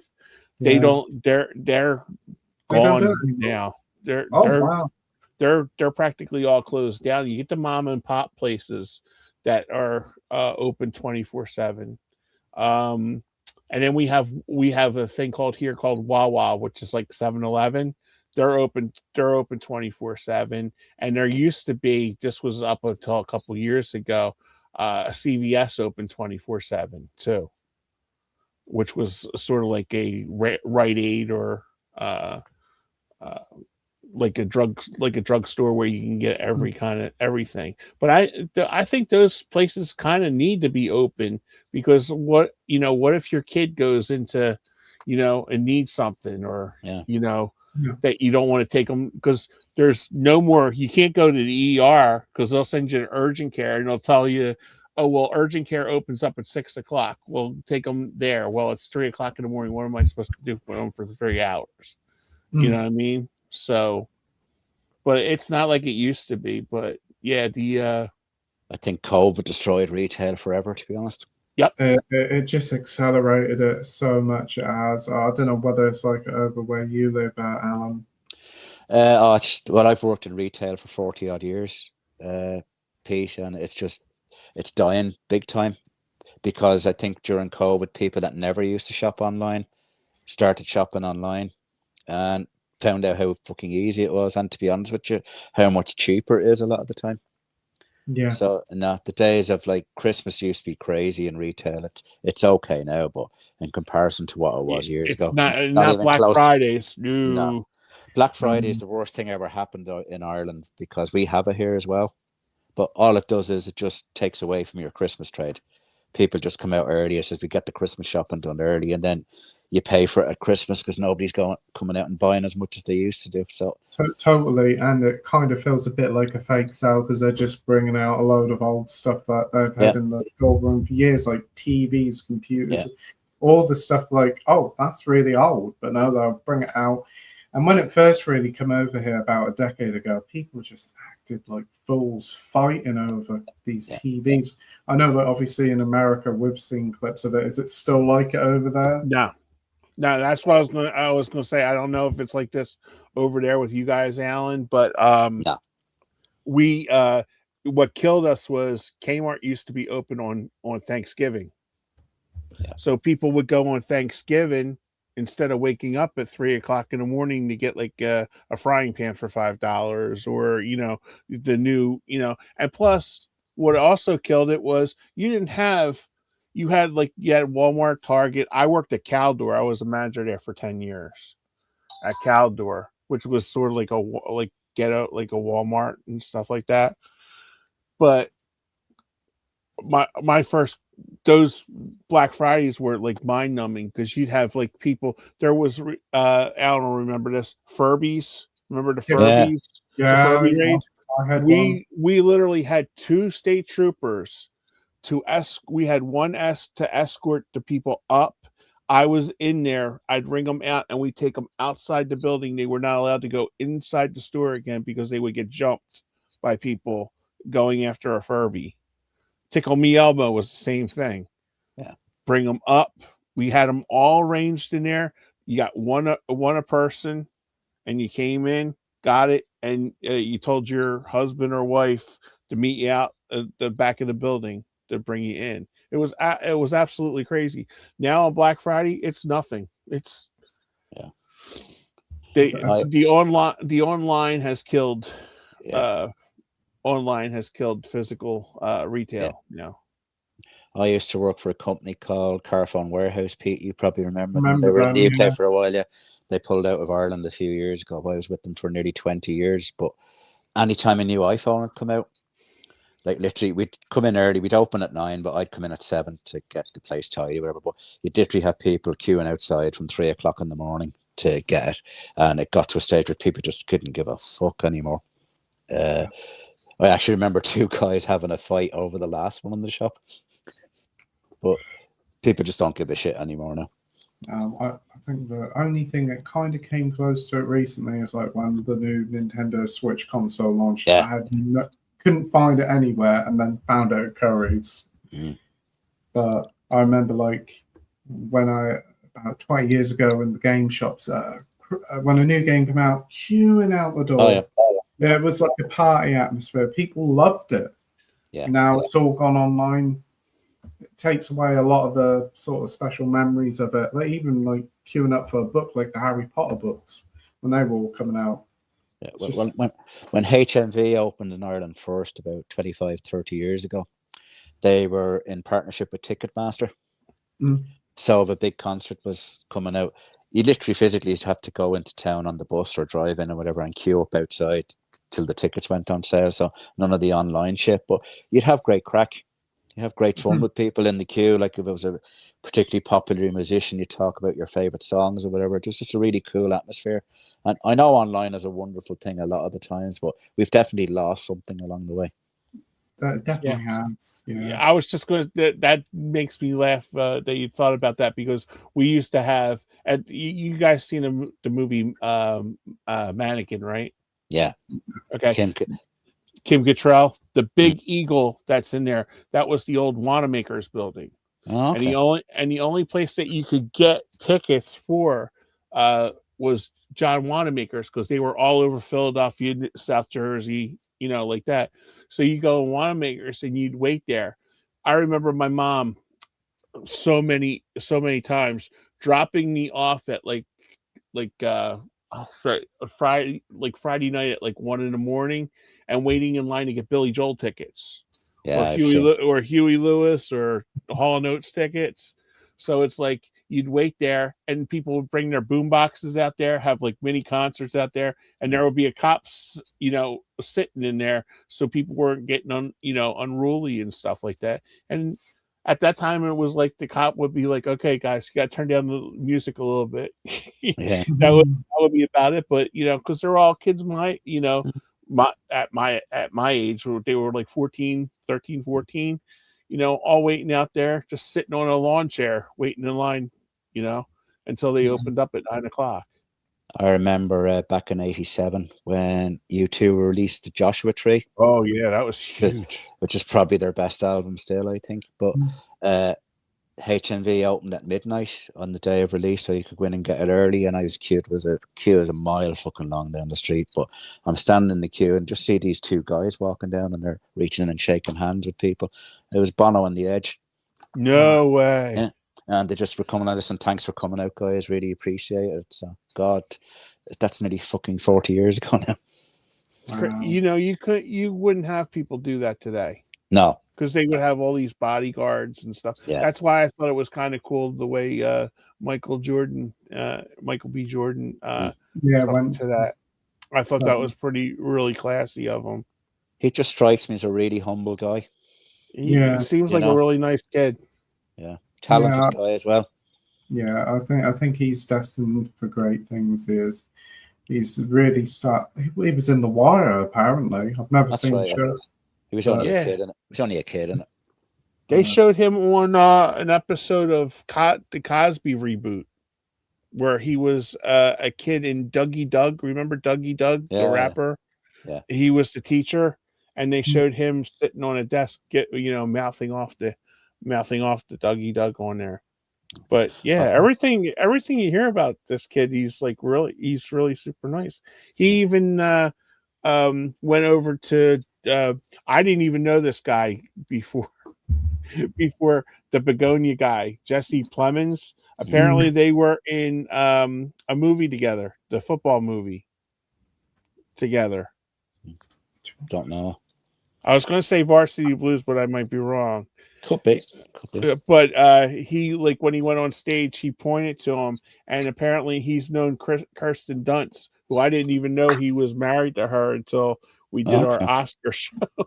Yeah.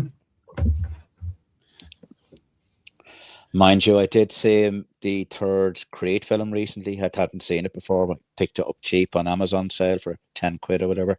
And it's nowhere near as good as the first two. No, I haven't seen it yet. It's directed by him, though, isn't it? Yeah, Stallone is a big miss in it, actually. Yeah, He fell out with the producers, I think, and didn't want anything to do with it. I thought the second was too much with the girl. Yeah. So they bring these parts that aren't interesting into it. I don't care if it's a girl, guy, whatever, but they just make too much of her in the movie. And I was the first one is just brilliant. I thought they tried to make a character something big when it should naturally happen. Yeah. You're forcing the issue rather than just let it happen of its own accord. Yeah, because they kind of I was like, oh, Mrs. Cosby's going to be in it, and they just kind of shoot her away and brought the girl in it, and I'm just like, Sorry, you just mentioned the Cosby Show there, Kenny. Yeah. Do you ever watch that thing that Zach Galifianakis used to do, Between Two Ferns? Oh, Between Two Ferns. Oh my God. And he had John Hamm on with him, and they were talking about Mad Men. And he says to him, "Oh, I believe Don Draper's suit is in the Smithsonian Museum." He says, "It is." Yeah, so that's an honor. Yeah, it is. He says, "Is it beside the Cosby sweaters?"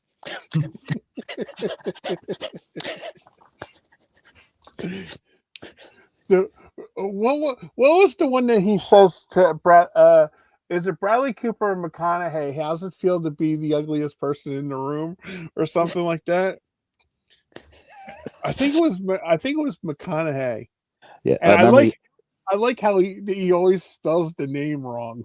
Yeah, I liked what he said to McConaughey as well. He said, "Matthew, what was the marijuana budget on True Detective?" Season 1 with you and Woody.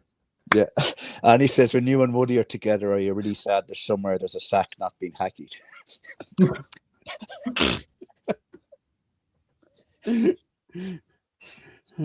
And when he said, "Who was it? Gal Gadot, Wonder Woman," where he says about her flat chest or something like that, and she just kind of looks at him. It's just that show was so funny. He had Obama on once. Did he really? Yeah, and he says to Obama, "Would you not like to run for a third term?" And Obama says, "Well, I can, but it probably wouldn't be a good idea. I mean, Hangover 3 didn't really work out too well, did it?" Oh, that's great. I watch them all the time on YouTube. They're just so fucking funny. You know what else? Another rabbit hole that you can go down to? Yeah. The Jiminy Glick with Martin Short. I've heard of that. I'm not going to go. Oh, Alan, please. I watch too much shit. Okay, please do yourself a favor when we get done here. Go and just look up Jiminy Glick interviews Mel Brooks. Okay. That's all you need to do. Okay. And Jimmy, and it's Martin Short. He goes, "What about the Nazis? What do you have against them?" We'll have to have a look. Oh, you have to, between him and the top 3 for me. Because I sent it to my niece. Loves Murders in a Building. Okay, and I sent that to her, and she goes, "Who's the fat guy?" I said, "Honey, that's Martin Short." She goes, "No, it's not." I said to her dad, I said, "Can you please tell that this is?" And she goes, "Honey, it's Martin Short. Look at his face and stuff." And then he goes, "No fat guy can jump around in a chair like he does." And then he goes, then he puts it on me. He goes, "Do you think Uncle Kenny could jump on a chair like this guy's doing?" And she goes, "Oh my God, why is he asking some hurtful questions?" I'm like, "Honey, it's a joke. It's in on the joke." Top 3, Mel Brooks is number 1. Steve Martin, he does. Kurt Russell cannot keep a straight face. And Larry David, he interviews Larry David. Oh, that'd be good. Those 4 are must watches, guys. Okay, I'll check them out. I'll check them out. Especially the Mel Brooks.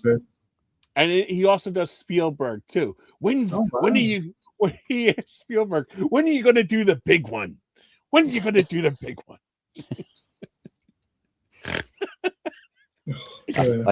I thought of another one with Zach Galifianakis. He had Jennifer Lawrence on, and he says, "You've appeared in the Hunger Games." He says, "Yeah, story of your fucking life." And he just looks at her, he says, I'm not fat. He says, have you looked in the fucking mirror lately? There's so little on TV, you might as well go do YouTube. Oh, you can spend Absolutely. hours on YouTube. Yeah. YouTube has just killed like normal TV because you can watch whatever you want. It caters to everybody's taste. Yeah. And it's a bit like Amazon. You know, if you like this, you'll probably like this. Yeah. Yep. Yeah.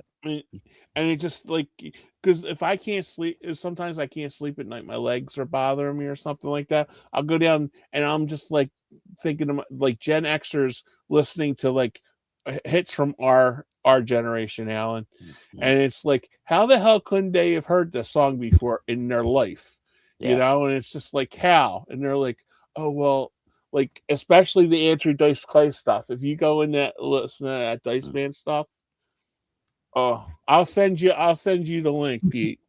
Yeah, definitely. I'll look that. You have to, Alan. You have to friend me on Instagram or Facebook. Yeah, we'll find you. I think I've seen you. I think I've seen you on Facebook. There's a giant meatball sub beside you or something in your profile picture. No, it's funny because I don't like any of that like dirty crap and stuff like that. And my mom goes, the only thing you're going to get from my son is what he calls food porn. and she starts laughing. She goes, "Oh my God, like because I've been obsessed with like my aunt owned a corner store when we were in Philly, and I'd help her prep food and stuff when I was like 5 years old. So I couldn't wait to like work in there. And when I got my first cooking job at 14, and unfortunately I hurt my back, so I can't cook anymore. But I still cook around at the house and stuff like that, but I can't cook professionally anymore. But yeah, I just love it. So it's anything like that, like I sent Pete, like the meatball and stuff like that. I'm just like totally fascinated by. Totally fascinated by. Yeah, I can understand. Pete, I think you're a bit knackered. Do you want to knock it off at 1 o'clock? I'm fine. I can keep on going. Okay. Yeah. That's okay. Yeah, I'm sorry. Yeah, I keep on thinking because it's only 8:53 here in Philly. Yeah, it's okay. It's okay. That's the year, Kenny, not the time. Yeah, I'll keep on for another hour or so till 2. Okay, let's see how it goes. We'll see how it goes. I mean, I've done an 8-hour stream a few times. Probably ain't gonna go for 8 hours, but we'll see how it goes. Well, at least after tonight, the next one will be sponsored by the Food Channel. I can't believe how much we've talked about food, from slipcovers to food. I didn't expect that. The wonders and beauty of YouTube. That was a kind of a stretch, though, wasn't it? Yeah, that was a stretch. But the people seem to enjoy it. There's a lot of people tuning in. Good. I'm glad. Listen, he's a lovely guy, Andy, but you know, it really pisses me off. He eats so much and doesn't put any fucking weight on. That's incredible, isn't it? I mean, if I think about chips, I automatically put on 4 pounds. Oh dear. Yeah, I don't know how he does it, but some of those fucking food he eats amazing. He's a top guy. Absolutely, yeah. One of the first people I ever spoke to on YouTube. I did a stream with a couple on my own, and he was one of the first watchers. He was, and then I just invited him on the stream on the 2nd or 3rd episode, and he's been with me ever since. Wow. Yeah, and then obviously Nige come on. Nige was so terrified to come on, like on the stream. He was like, yeah, not so much these days. No, he was like really quite anxious to come on. He was like, oh, Playtendoguy, I haven't forgotten all the movies. And then it was just me and Andy. Andy's mate used to be on, but he was away on holiday. So it was me, Nigel, and Andy. We just got on like a house on fire straight from the get-go. Like you probably don't realize, Pete, I was following your channel and a lot of the others for a long, long time. I just didn't post any comments. I just wanted to watch because I worked in retail, as I said, and COVID was a fucking nightmare. Like literally going to work every day and getting threatened, and it was just nice to come home, put YouTube on, and just people talking about my favorite subject and whatever. And so, like the likes of yourself, Nige, Andy, Keith, obviously, fellow Irishman and all that. Used to love that. And then the stream started on Friday nights, which were, I always remember one where Andy and Keith were on with Nige. Some guy posts a comment and his name is Ellery Fiddler. And Nige just fucking lost the plot completely. He says, Ellery fucking what? Is your first name Kitty? I can remember we had that person come on here and I had a double take because the problem is we have so many trolls on. I didn't know whether the person was a troll, but yeah, I can remember that in the stream. Yeah. It's a shame they fell out, but look, these things happen in life and you just move on. That's all you can do. Yeah. I used to follow you guys. Keith was one of the first ones I watched because I was obsessed with his having a movie place outside of his house. Yeah, in that little shed. He actually has a video of that actually been moved into his house. Yeah, huge. Oh, no kidding, really? Yeah. Oh, it's not outside anymore? Oh no, it's still there now, but he had to hire a crane to lift it over the back fence of his garden and drop it into the garden. Yeah, you see it going in the garden. Like, and shit. The only reason why he had to do that, he used to watch movies in his house all the time, but he had a bitch of a next door neighbor that was always complaining about the noise. So that's why he had to do it. What a dick. Yeah, he's had a hard few weeks, to be honest with you. You'll notice he hasn't really been on much. His dad was very ill, but thankfully he's on the mend now. Oh, thank God. Kate's a good guy. Yeah, I love his the videos he does because I'm just fascinated about like all these like I like when he goes, I got the German, but I can't read it. When he's like reading the booklets and stuff like that. Yeah. So. Well, it was thanks to him that you've probably seen some of his Raro Films videos, Pete, have you?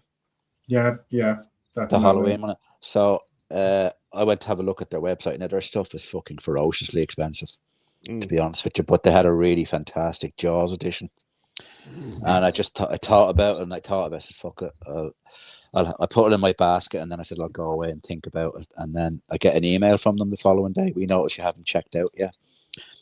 And I emailed him and said, well, look, I'm just thinking about it because it's a bit expensive. And I said, the only reason I logged on to your website was because I saw Keith's video of your Halloween release that you sent them. And they emailed me back and they gave me about 15% off. Oh, wow. If you want it. So I said I went for it. Now, the fucking thing is I ordered it 8 months ago. I'm still waiting for it.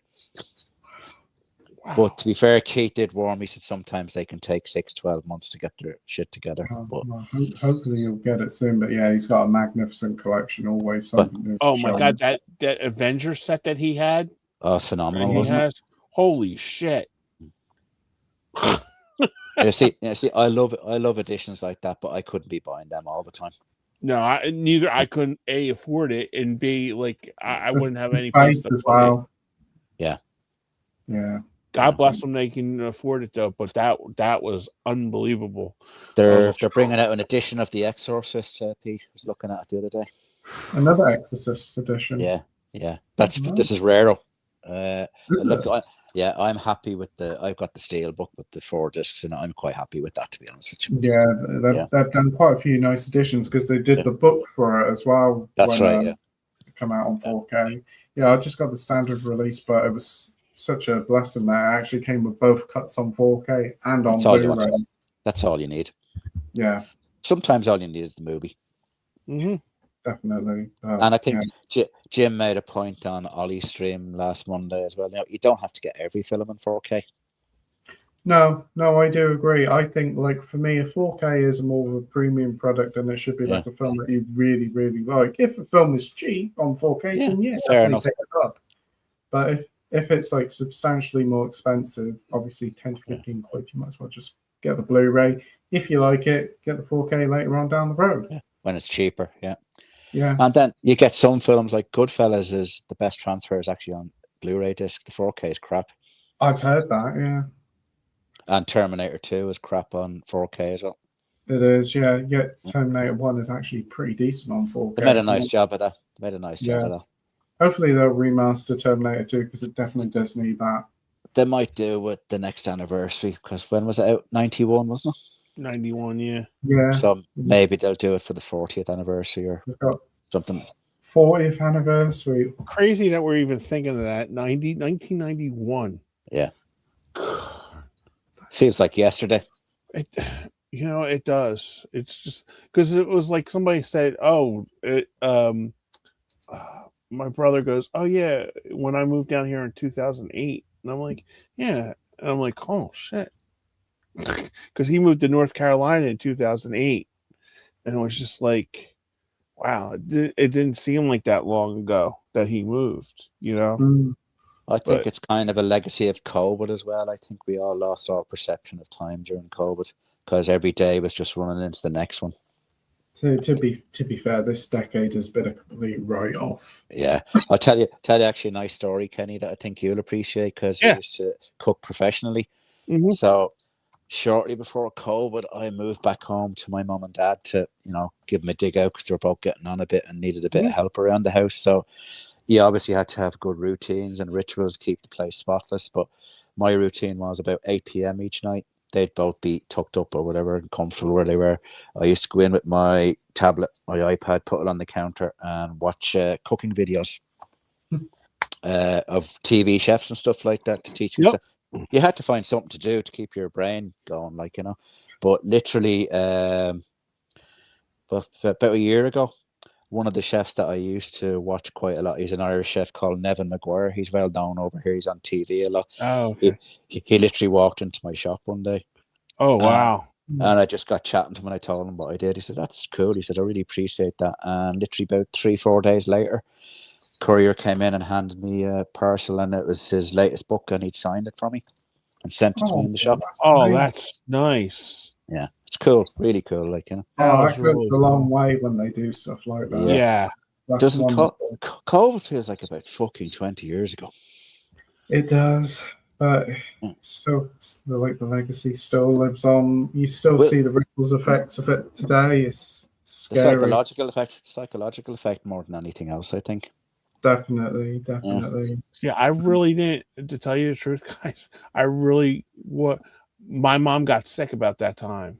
Yeah. And she had to go into a rehab facility and she, and the thing was, I didn't see her for like about 5 months. I would see her like we would like FaceTime and stuff like that, and even I would have to they would give me her dirty wash, go pick it up, wash it, return it, and the guards wouldn't even let me see her through the cases because they had all these protective cases and you had to wear a mask and all this stuff. And it got to be she had moved down to a lower level. So what I did was my buddy would drop me off and he would take, because I couldn't give her anything.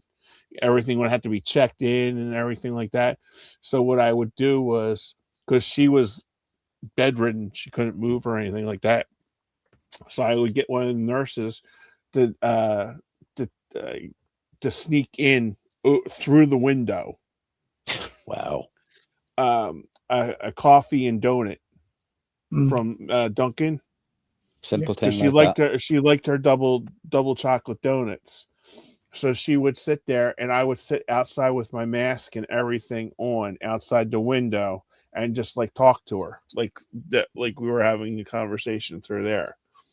And it was gut wrenching because I could only do it once a week. Yeah. And it was for 5 months and she was in and out of the hospital time. So that whole time, when people were having problems and stuff like that, I had my own my own hell that I was going through, with that. 5 months. 5 months would have felt like 5 years as well. Yeah. And it was just I couldn't, there was nothing that you could do. She would call me up, the nurses were giving her a problem. couldn't do anything. She called me up crying, couldn't do anything, and it was just like at one point, she called me up. It was like 1:00 in the morning on a Saturday, and she's like, "They're beating me. They're beating." I'm like, "Mom, I can't. Even if I went down there, I couldn't go in there." Yeah. So finally, one of my friends is a doctor.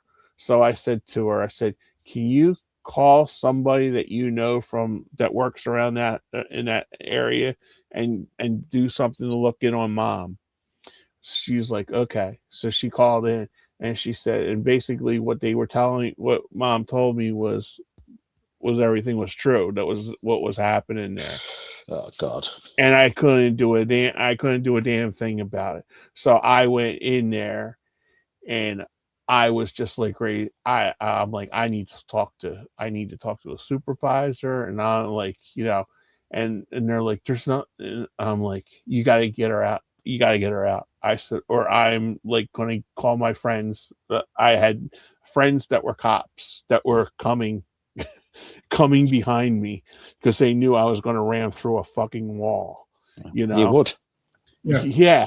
And it was just like, and it was like, I called my uncle because I was like literally having convulsion. I was like literally shaking when I was there. And he's like, "Kid, calm down. We'll get through it." And like a couple of my friends that were cops that were there, my ex was there. and they're like, and I was just flipping the fuck out. So we finally got her out of there, but then she had a turn for the worse, and then she came. It was just like a whole thing, but it was like everything that she was telling me was true for like the last 3 months, and I couldn't do anything about it. Horrible time. It's just like, if it wasn't for that, you don't know if she, like, because I've just like ran through this all in my head, many a times. It's like, maybe if I got her out, I could have went and took her somewhere else. But like with COVID, they couldn't take anybody else anywhere else, Look, So it was just like, we'll never live up through anything like that again. No. Thankfully, and it's like I said to my cousin, I said, hopefully nobody ever has to endure that, what those people were going through. I mean, she had daily COVID checks. We just got really lucky with my dad in the sense that after he lost his leg, unfortunately with hospitals, once they've done what they need to do, they want you the fuck out of there. Yep. But we were really lucky. We found a care home that literally was only a mile from the family home. Wow, that's great. And we got him in there, and the last few months of his life, he was incredibly well looked after, and he was really happy. I'll tell you a nice story, actually. I don't think you have it over there, Kenny, but the show The Chase, Pete? Yeah. With Bradley Walsh. It was his favourite show. End of story. And when I used to go to see him in the care home, the last job I did before I'd go home was make sure it was on the right TV channel to watch The Chase. There'd be 2 or 3 episodes of it on. And he couldn't really see it that well. His eyesight wasn't great, but he said, "I just love the sound of Bradley Walsh's voice." Yep. So, which is nice, So after he passed, I was just trying to find all sorts of things to keep me brain occupied. And I said, I looked online and I found an address for Bradley Walsh's agent. So I hand wrote a letter and just posted it off. I said, "Listen, Bradley, you meant a lot to my dad, so just thank you."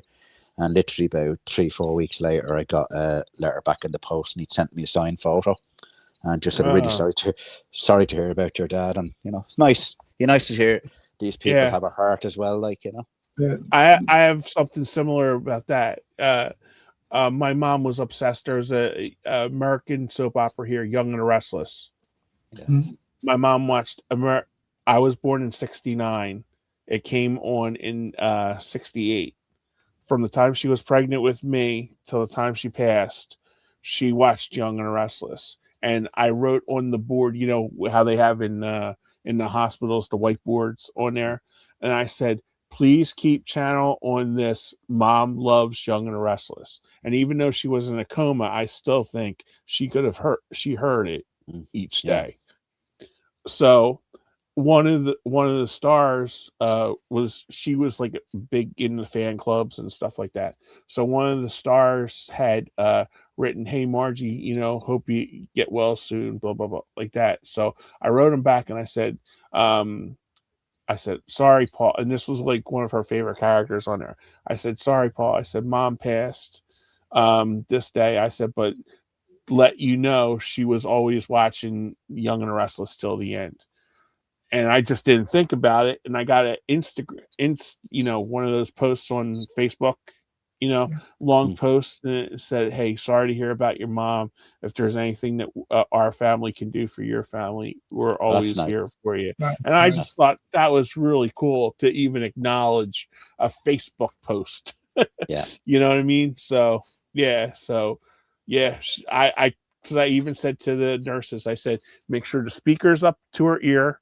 And I said, so she can hear it, So I would go in there when because the one nurse that I had was so fucking cool. Like, when you had to acknowledge there was 2 people in a room, she would just say, the other nurse is here. She would count me as one of the nursing crew. So like my cousins can come up, or, my friends' parents could come up, to see mom. So, when I went in there, I would just say, "Oh, Victor's giving it to Nikki today, Mom. You should hear it." And all I could hear is, thinking, because she, was totally mute for 20 days in a coma. All I could hear her say, "Shut up, Kenny, so I can hear it." Like that. So like during a commercial, I was like, "Mom, you just missed it. Nikki was giving Victor the business again," and stuff like that. So it was just like, yeah, she was there for the last days watching it. So I still think so. It was a soap opera that turned me to drink. Seriously, no, yeah, you'd be probably too young, Pete, but there was a soap opera called Dallas. Was the biggest thing on the front. I've seen it. So I used to watch it most Saturday nights with my mother, because I wasn't really much of a drinker back then. But there was a famous season where one of the main characters no, it wasn't that one. It was the season where Patrick Duffy's character got killed. The shower. Yeah, and he disappeared for a year, and then they persuaded him to come back. I said, "How the fuck does he come back?" And you put the episode on, and he comes out of the fucking shower, and the whole previous season was a dream that his wife had. And I said, "Mom, you're on your own. Fuck that. I'm going to the pub." Never watched it again. Never watched it again. The dream. It's one of the wildest things to come out with. They all started getting really silly then, because there was one called the Colbys or something. One of them was taken away in a fucking UFO. Yeah. And you know what? You had to watch those shows that night, or you didn't have anything to talk about at work or school the next day. Because no social media. No social media. And it was like, my mom and I used to watch, we were obsessed with Knots Landing. It was a spinoff of spinoff, yeah. And it was like the one Gary Ewing's Poor Val. Everything happened to Val every year. Yeah. And it was just like, she got shit on. She Pete, this, I swear to God, this was a storyline for a year. She hit her head in a driving accident. Like her head hit the steering wheel, and she wound up in like bumfuck Arkansas as a waitress at this like rundown bar for like a year, until at the end of the season, her husband, who had been looking for the year. Now, mind you, this guy's an oil baron that can go out and like seek all these private detectives and stuff like that. The last episode of the season, he finally found her in like, the Dukes of Hazzard bar or something like that. Where she was like, wearing these like frilly like Daisy Duke. It was the 80s, Daisy Duke jeans and stuff. And the last shot of it was he held her, and my mom goes, "Ain't that some shit?" They wait till the last goddamn minute to tell you. Now we have to wait all year for it. I'm like, "Mom, that's how they hook you in there." She goes, "Yeah, but love, we'll be back. We'll be back next September to watch it." I'm like, "Yeah, we will, Mom." Wow. Yeah, TV was a whole other thing. You had to watch it that day, or you just prayed to God during the summer they ran a rerun of it. Well, it was a family thing. It was Yeah. event TV. It was everybody watched it. Used to get it all the time, like even in the early 2000s. Now it's very rare it happens. Yeah, it's shame these water cooler moments where you talk to people about, oh, you saw that last night. Just never happens anymore. There's so much to watch. I think we're getting to a stage, Pete, where there won't even be TV channels anymore. Your TV will just be a streaming device that you just watch whatever you want, whenever you want to watch it. You know? Absolutely. I think we're getting to that now with the We're not network. far off it. Yeah, the whole thing of TV will slowly be deconstructed, and it will just be a thing online. Yeah, it will. Yeah, it's a shame how things are going, but COVID accelerated all this stuff. Yeah. I know over here in England there's a bit of an issue because there's a kind of brings back memories of COVID because a couple of weeks ago, I don't know, last weekend at our university, there was something like a meningitis outbreak. Yeah, that's happened here as well. Yeah. Oh, has it? Because they spread it to France as well as, and they've run out of vaccines. The really funny thing is, Pete, I have a friend that's a nurse, and she tells me there is as many cases of COVID now as there ever was during the peak of the pandemic. But yeah, I've heard that. It's just become a part of life. It's just like catching the flu now or something like that. They're supposed to be bringing in a shot. You know the way you can get a flu boost shot every year. They're supposed to be combining it with a COVID vaccination from next year or something like that. But just so much that we didn't know. Mm-hmm. And kind of when you look back now, you kind of weren't allowed to ask questions. No. It's kind of like just shut up and do what you're told to do. Yeah, it's terrifying. Maybe we should have been asking questions. Who knows? Well, I think even people asked questions were told, "No, you need to listen. You need to listen here." Yeah, it was a scary time, and listen, like I said, we'll never touch wood live through something like that again. Please God, we won't. No, and we'll never truly know what went down. Yeah. Either. Terrifying stuff. Hopefully, no one else have to go through that. It's all for everybody. It affected everybody. It did in so many awful ways. I remember playing a joke on one of the girls at work at the time. I was telling her, have we seen this new documentary about COVID? And she says, what is it? She said, oh, well, they've finally discovered it's these two scientists actually created it deliberately. And they plan to go to America and release it into America because they wanted to kill the Americans. And they had a flight booked, but American Secret Service found out about it and the flight went down. But they'd found out about the Secret Service finding out about it, so they never made the flight. But they had to disappear and go into hide. And she said, oh, that sounds fantastic. But what's it called is two Wongs don't make a flight.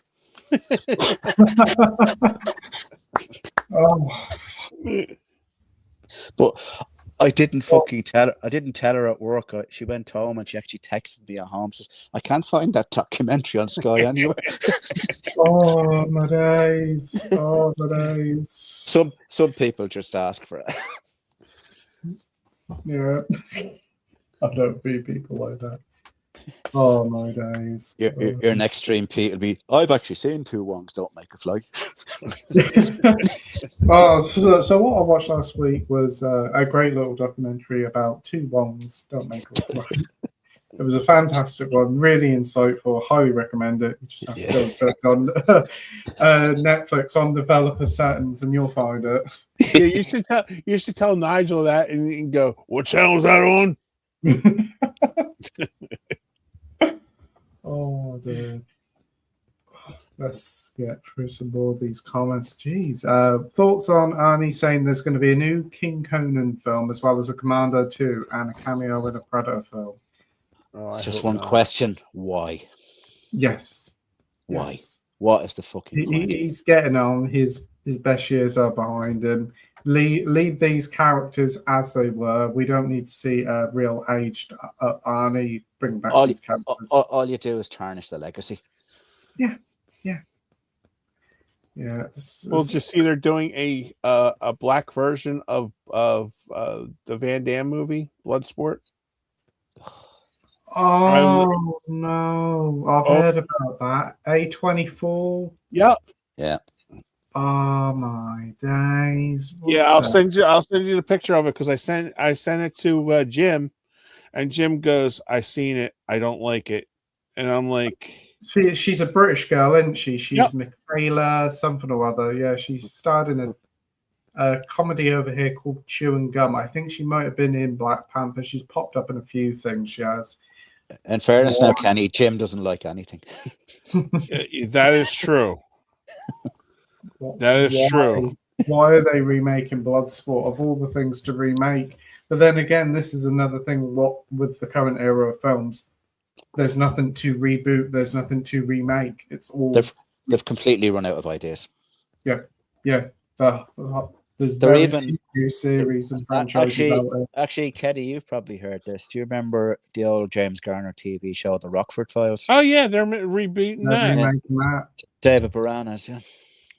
Yeah, and to be fair, they asked James Garner's daughter about it before they even did it. Well, that's respectful. And that's what surprised me. And they even consulted her on the casting.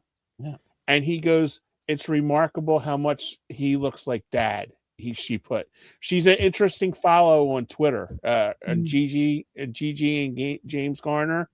But she wrote, she goes, before people shit on it, she goes, "Let me tell you," and she put all this backstory on there about how they consulted her on the casting, and she had input on it, which I thought was kind of really interesting.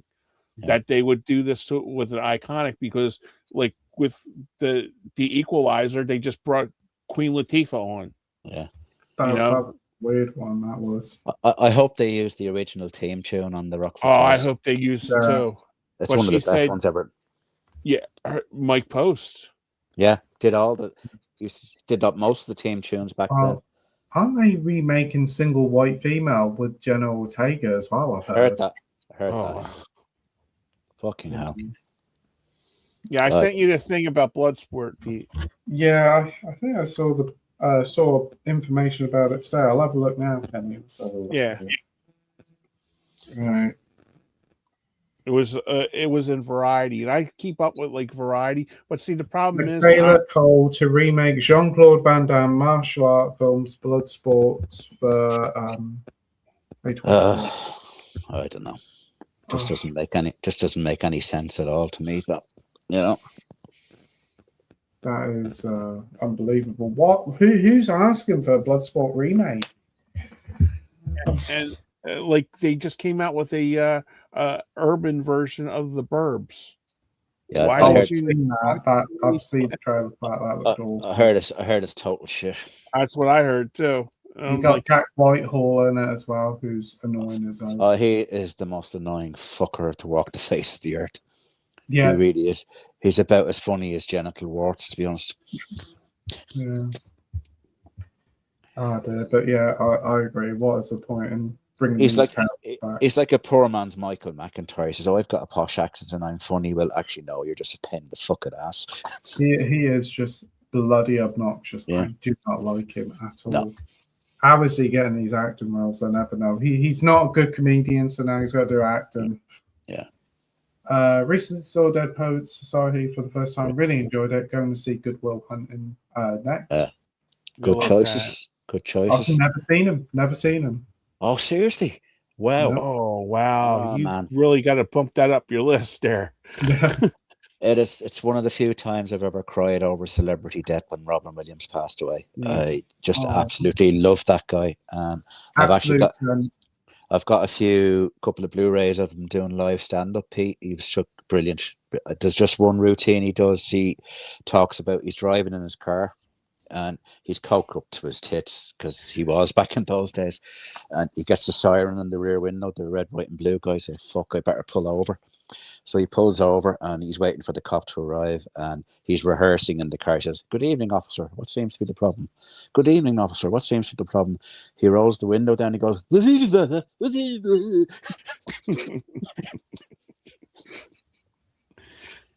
he turned up Christopher Reeve's bedside shortly after his accident, and he dressed himself up as a Russian gynecologist. And he says, "I'm just going to check some of your nether regions, Mr. Reeve." And he said, just the first time he laughed after the accident was that. He was just naturally funny. Yeah, that was heartbreaking. That was with Robin Williams. Such an incredible talent. Yeah. He was such a nice guy as well. Yeah, seemed to be. Such a gifted actor, comedian, could bring so many smiles to so many people, and also display some really good acting chops as well. 1 hour photo, he's great. Oh, he's fantastic. He's very good in Insomnia as well. I really enjoyed that. That's a really good underrated film. That's one of Christopher Nolan's most underrated films. It's a really, really good I film. watched it a couple of years ago, and that really shot. I've never seen it before. Always wanted to watch it. I was like, okay, Christopher Nolan. I was a bit hit and miss on him, but that I really enjoyed. Have you seen The Prestige? No, I haven't yet. No. That's a really good film. That's really good.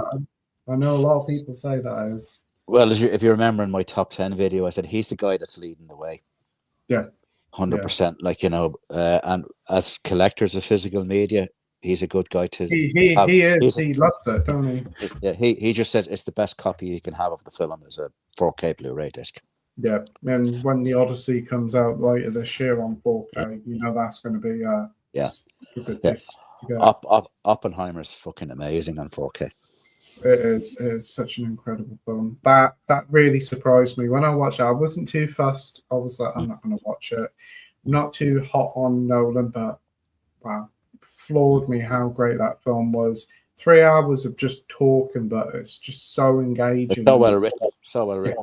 Yes. And Robert Downey's fantastic. In an era of films where the stories have been weak and the characters have been not interesting, this just incredible it is. I quite enjoyed Tenet from him. I really had a lot of fun with that. It would be my least favorite of his films, but I'd still quite enjoy it. I just don't think the lead, Denzel Washington's son, didn't do a lot for me, to be honest with you. Yeah, he kind of just the real star of that show was Robert Pattinson. Yeah. And actually, Robert Pattinson auditioned for Batman while he was doing that film. Wow. He asked Christopher Nolan for a couple of days off, and off he went. And when he came back, he said, "You auditioned for Batman, didn't you?" He says, "Yeah, I got it as well." Wow. And they're finally doing a sequel to it. They start shooting next month, I believe. Have you seen the cast? Have you seen the cast? Sebastian Mark Stan's in Hamill's it. going to be in it, isn't he? Sorry? I thought I heard Mark Hamill's going to be in it. Possibly, yeah, but but Scarlett Johansson, Sebastian Stan, somebody else signed up yesterday. They wanted Daniel Craig in it, but he wouldn't do it. It's going to be a huge one when that comes out. Because obviously it's going to be like 6-7 years after the first film when that eventually comes out. Yeah. Is Stan playing the bad guy? Sebastian Stan is going to play Harvey Dent, who is Two-Face, but I don't think he's going to become Two-Face until the movie after. But his dad is going to be in it, who's going to be the bad guy. That makes sense. Yeah, I think they think Scarlett Johansson is going to be Harvey Dent's wife. But listen, they managed to keep it in secrecy, the last one, so hopefully they can do the same again, because you don't want all the stuff leaked. You just want to go and watch the thing. Yeah. No. I didn't hear anything about the that other one, and I was very, very shocked how good Pattinson was in that movie. It's the closest thing to the comic books. Yeah. I think I knew as soon as they announced him, he's going to work, and everybody was like, nah, and yeah. Well, he actively wanted it. He actively wanted it as well too. Yeah. So, and I didn't. He actually is a big fan of the character. He's collected a lot of the comic books and stuff like that. He's a really good actor. A lot of people give him shit for Twilight, but he's really matured a lot. Well, it's an interesting point you make about that. I don't like him for what he dissing Twilight all the time, in fairness, because, you know, okay, they're not the greatest films in the world, but they got him into the fucking business. Oh yeah, you know? This is the thing. It's like everybody, like, you got to start somewhere. Well, yeah, everybody's done bad films. Look at Matthew McConaughey at Texas Chainsaw at the beginning. Is it? Yeah, that one. Yeah. When they say Wigger, Leonardo DiCaprio in Critters 3. Yeah. You all got to start off somewhere. George Clooney was in Attack of the Killer Tomatoes. He was in the Facts of Life. Yeah. Yeah, Jack Black, Never Ending Story 3. Yeah. People, you got to start off somewhere. You don't just magically get a good role. And to be fair, Twilight is one of his first roles. It was a huge series of films. Huge success. Can't grumble at that. No. I mean, the girl, she doesn't do anything for me. No. But she was good in a show where she was it was her G.I. Jane moment. It was like Camp X-Ray or something like that. She was actually very good in it. I didn't even know it was her. We just had it on in here, and I just started watching it. And because I even said, I'm like, is this G.I. Jane? I don't know who the girl is, but I didn't even recognize her because she had her hair shaved. Yeah. What's the Robert Pattinson film that Pierce Brosnan is his dad in it, and they don't get on, and the very last scene is 9/11 happening? Oh, Remember Me. Yes, haven't seen it in a while, but it was okay. Yeah, that ending. Yeah, that just came out of nowhere. You're going like, what the actual fuck? I was surprised they did that, but wow. Spectre says, I've heard nothing but praise for I Swear. Do you guys think it should be up for anything at the Oscars? Horror and comedies seem to get snubbed at the big awards. It wouldn't do because it's a British homegrown film. Yep. It won loads at the BAFTAs, and rightfully so. Yeah. I don't know. Well, when it comes to like BAFTAs, it really should be like British-made films. I always find it should be. And when it pops up an American film, it always like, why? But I guess because it's filmed there, that's how they can do it. Yeah. I just think unless it's a British film that has international appeal, that's not going to have an international appeal. No. I doubt it even got a cinema release in the States. It's just gone straight to streaming, as far as I know. What's that? I swear. Oh no, straight to streaming. No, the first I heard about it was Pete talk about it when he was going over the movies that he's seen. I never heard of it before. I think it's indicative of what's completely wrong with the movie business at the moment. Like, I'll use The Running Man as an example. So I went to see it in the cinema when it came out, but I just happened to be in town and it was on, and I went to see it. It's a perfectly good film. Yep. Wasn't crazy about the ending, but it was pulled after 2 weeks. Yeah. Straight to streaming. Chris Pratt had a film that was pulled after a week. Oh yeah. I wanted to see that movie. It really looked good, but and it was gone. And it's very hard to be. Bride's already gone here. I was going to have a look at it this week. It's gone. Yeah, and the thing is, The Bride was delayed by a year because they didn't want to release it at the same time as the Del Toro Frankenstein movie. But I guess that's why the physical release is coming so soon. They probably had the physical media contract signed. I think it'll do better. I think it'll do better on streaming, Alan.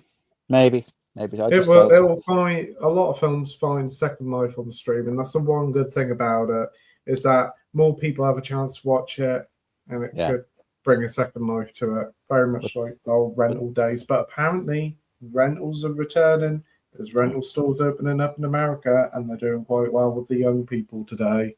Yeah, definitely streaming is on a downward curve now. Oh yeah, it is. It reached its peak with COVID, and it's for obvious reasons. Going down now. It's going now, and it's going to find its plateau, and it has done. But the thing is, obviously, with the greed, more stuff that was included in the price now got to pay extra. People slowly dip away. And things are getting more expensive here, like oil, gas, food. People are not, I think that's what killed movie theaters too. People would rather watch it at home instead of going out. Another thing is, streaming is also just making it easier to sell the 7 Cs as well. You can understand somebody though that maybe it used to go to the cinema regularly, and the film comes out, and they've got a decent TV and system at home, and they're going, the thing's going to be on streaming in 2 weeks. And if you're a father with 2 or 3 kids, bringing your kids to cinema is fucking expensive. It is. It's 100 quid. Yeah, easy. 100 quid. A So- family with 2 kids, popcorn, drinks, 100 quid. And like we live in a world now where most people have a half decent TV. They're not as expensive as they used to be, so everybody's got something decent at home.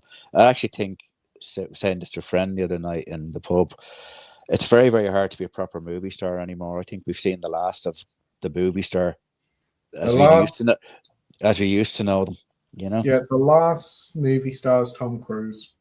Yeah, I'd say you could probably factor Robert Downey Jr. in there. Yeah, as well. Yeah. Anyone that's around the 60 bracket age-wise.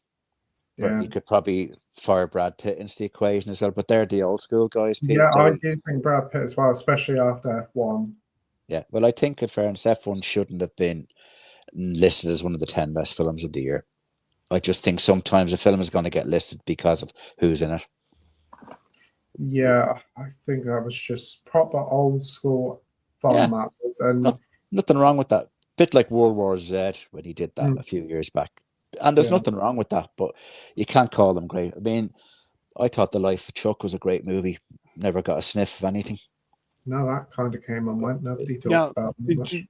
Did you like Ford versus Ferrari? Yeah, I loved Ford versus Ferrari. Okay. I liked it, but I liked F1 better. And both of them were nominated for, Best Picture. Yeah. And I was just thinking, I didn't see there was I liked the movie Nonas that came out on Netflix. It was exclusive on Netflix, and I think if it was a precursor to COVID, I think it would have done good, especially with the women out there. Yeah. But it just never got, and it's been a big hit on streaming. I don't understand it, especially with Vince Vaughn being he is a marketable star out there that you have that didn't get any love, but then again, the Chris Pratt movies that have been in theaters where I think he's a big star, like Electric State and stuff like that did terrible. There seems to be kind of an undercurrent of people not really particularly liking him either. Which kind of don't really well, that's probably more, you might be more familiar with that, Kenny, just this side of the world. I don't think he's the greatest actor in the world, but he's good. He's likable. He's likable, yeah. But I think he's limited, if you know what I mean. He's only a certain type of film he could do. He's in Moneyball. He's pretty good in that. Yeah.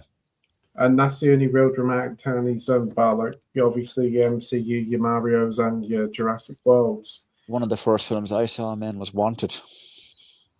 Oh, yes. Yeah, small part in it, but hey, listen, Angelina Jolie in a skin-tight leather suit, that works every fucking time. Definitely. God, I'll tell you what is an underrated Angelina Jolie film that should have got a sequel. That is everything they wanted nowadays with, like, strong female leads. So that was great. And actually, that was originally supposed to be a Tom Cruise movie. Really? But he didn't want to do it because he thought it was too similar to Mission Impossible. Wasn't Lucy supposed to get a sequel too? With ScarJo? That's a good movie. It's a good movie. Yeah. Luke Besson, wasn't it? Yeah. Yeah. Morgan Freeman. She was on Saturday Night Live a while ago, but in a deceptive way, because you know the way the two hosts write jokes for each other. Oh. Yeah. So the guy Michael Che wrote jokes about Scarlett Johansson for the other guy to say, but didn't tell him that she was there.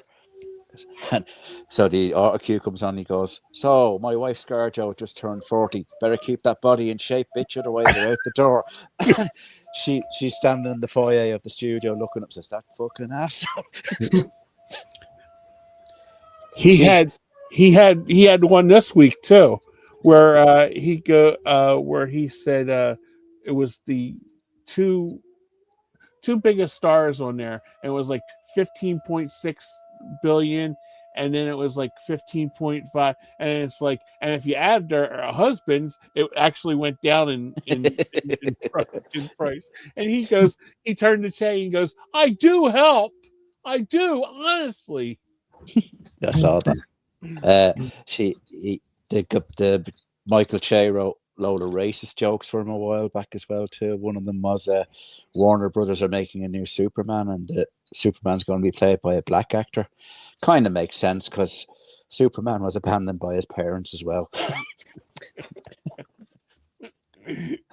And he said, "I've got another one for you." He said, "Black Superman, his kryptonite is going to be an honest day's work."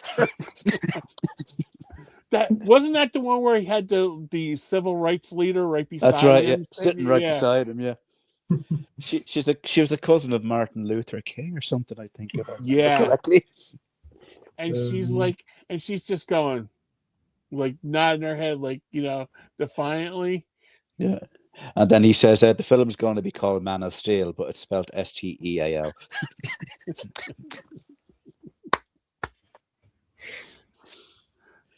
You see, you wouldn't get away with that over here, Pete, would you?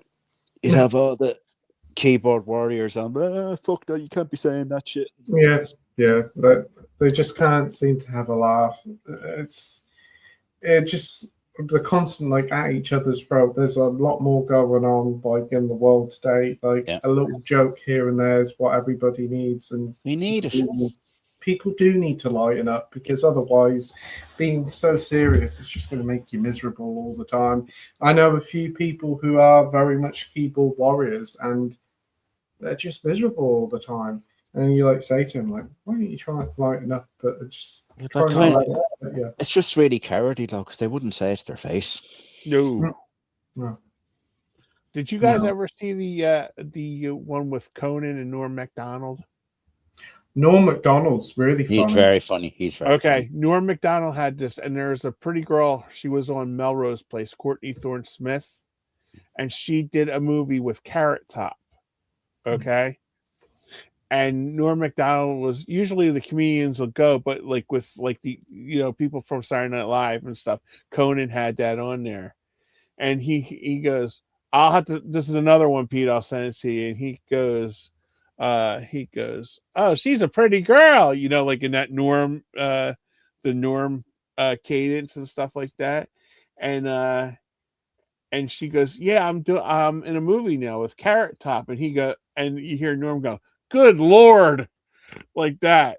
And he goes, "What's the matter? Carrot Top, famous comedian and stuff." And he goes, "Boy, what's the name of that? Box Office Poison?" And Conan looks at her and goes, "She's in the movie. She is the co-star." Like that. So Conan's like really embarrassed, going, "I'm sorry. Sometimes you can't control these people." And then all of a sudden, he goes, "What's the name of the movie?" And she goes, "Oh, it's called Chairman of the Board." And Conan looks over at Norm and goes, "Do something with that." So all of a sudden, 2 seconds go by, and he goes, "Yeah, you know how board spell? Boerd, board, Bored, board." Everybody fell out of their seats when he did that. Even Conan fell over. He kept his illness very quiet, didn't he? Boy, even his best friends didn't know it. Like none of the guys from like Sandler and anybody, nobody knew. Funny guy, talented guy. Definitely. Definitely. Didn't he get cancelled a while or something? Yeah. Haven't they all at some stage, Pete? That was when he would go on, and he was on Saturday Night Live doing Weekend Update, what Che and Jost do now. And that's like their big segment on Saturday Night Live. Well, he would every Saturday, he would go on there and make OJ jokes. Like OJ did it. Even and he goes, "Here's OJ talking to the Pope." Yes, even he said the juice did it, like that. And he was like, every week he would have, he would have like a thing with. He also had a thing with Hasselhoff too. He goes, "Even Germans know that OJ did it, and David Hasselhoff is an untalented hack." He would go in there. Well, he wouldn't stop doing it. Well, they fired him. So David Letterman had on there, and he goes, "Oh, they're good people. They're good people. They're good people." And Dave goes, "You just got fired. How can you say they're good people?" And he goes, "Well, I think in his heart, he really knows that his best friend is a murderer."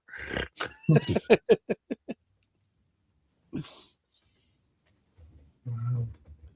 Yeah, he was really funny. I've only really seen like a few clips of past year or two of him, but yeah, he's a very funny guy. He was very sad he passed away. Right, so we've got some more comments here. Cool. We've got Adam here saying, "Gonna have to say goodnight, gents. Very early start tomorrow. Have a great stream as always. Hope you have a fantastic rest of the week. Look forward to the next one. Cheers." Well, I hope when you get around to watching this one, Adam, you had a great time. You take care, mate. Good guy. Really good guy. Absolutely. Such a lovely guy. Matt Chat says, Rocket Man's very underrated. I haven't seen it yet. It's okay. Really? It's okay. Yeah. Performances are better. I've just not got a lot of time for biopics because they're not really, if put it this way, if they wrote an autobiography the same way they do a biopic, nobody'd fucking buy it because it's just watered down. That's the problem. It's too Hollywoodized, too glitter, too glam, too happy. Yeah. The whole Bohemian Rhapsody. I like the film, but it just glosses apart so much of it and kind of. It's just a celebration of the music. That's all it is. Yeah, it is, and it kind of just feels like at the end of the film, all he needed was the love of a good woman, and it was it. It really was a weird film, but I liked it. It was a fun popcorn film, a jukebox film. It was kind of historically inaccurate as well, Pete, because it kind of implied that after Queen did their set that the phone lines went fucking crazy, and that's not true because Bob Geldof was responsible for that because he lost the rag in the studio and just said, "Fuck the address, get the people on the phones," and that's when it started to go. So, yeah, that's a great documentary too. The behind the scenes of Live Aid. Watch that. Wow, that was so great. There's never been a Blu-ray release of that. No, I have the DVD version of it. Yeah, I think most of us would have, but you would have thought because there is a 4K out of Queen live in Montreal, I think, and they have the Live Aid set on it. Oh wow! Well. So surely it mustn't be that hard to upgrade it or whatever. But you would have thought for the 40th anniversary, that's what I thought was going to happen. Big super set out there. But how about Led Zeppelin being dicks, not letting Geldof have put him on the documentary? Did you see that? Yeah. They were just like they were giving him one answers, and Phil Collins finally got in there and just was like talking for him because they were both being dicks. The three of them, especially Plant. Yep, so Goku's never heard about it. Cannot stand Jamie Foxx now. Cannot stand on this.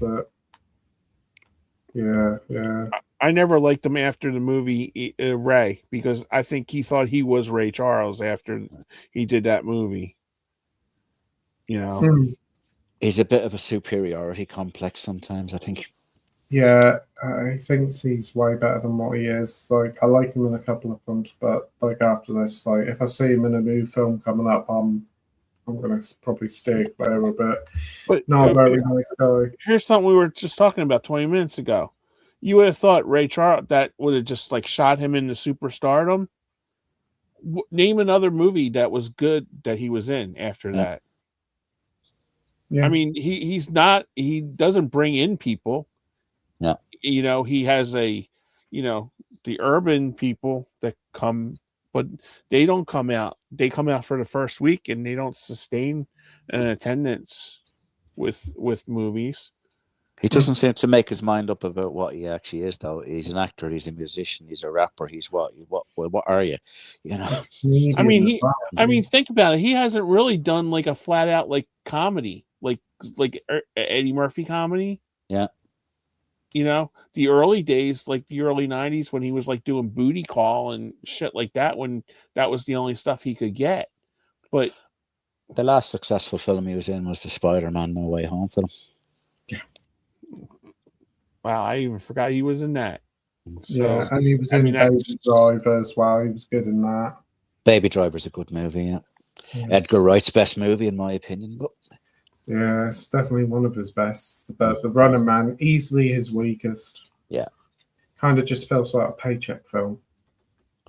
yeah, but this is what this guy Glenn Powell seems to be. I mean, he's already got another film out, and they just seem to be banging out films with him left, right, and centre. And I like him, but he needs that one big film, and he hasn't had it yet. He's just having a few duds, but nothing that's really catapulted him. I don't mean to sound bad, but he just seems to be playing the same character in every film Yes. he's in. Yeah, He's playing Glenn Powell. Yeah, and You know, and if I looked like him or was built like him, that would be great. But there's no charisma on his. There's nothing about him that shows star to me. Yeah. I liked him in the new Twisters. I thought he was all right in that. yeah, wasn't a great film, no. No, I had a decent time with that. It was okay. It's not a patch on the first one, though. Oh, definitely not now. Matt Chat says actually a biopic I saw recently that was good was Jersey Boys by Frankie Valli. Didn't know about it. Yeah. It's pretty good, directed by Clint Eastwood too. Yeah, I watched it. It's definitely It's like not bad. It's not bad. It's all right. It's more of a it was a stage show, wasn't it, that he adapted onto?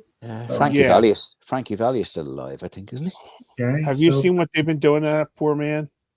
No. He looks like a hologram when he's up there, and there's like about 18 people dancing around him and singing like Grease, and he's just like holding the microphone up to his mouth, and his hands are shaking. Sure, he must be singing. It's been nearly 90 at this stage. He's 91. Is he? Oh, okay. Oh. Good age.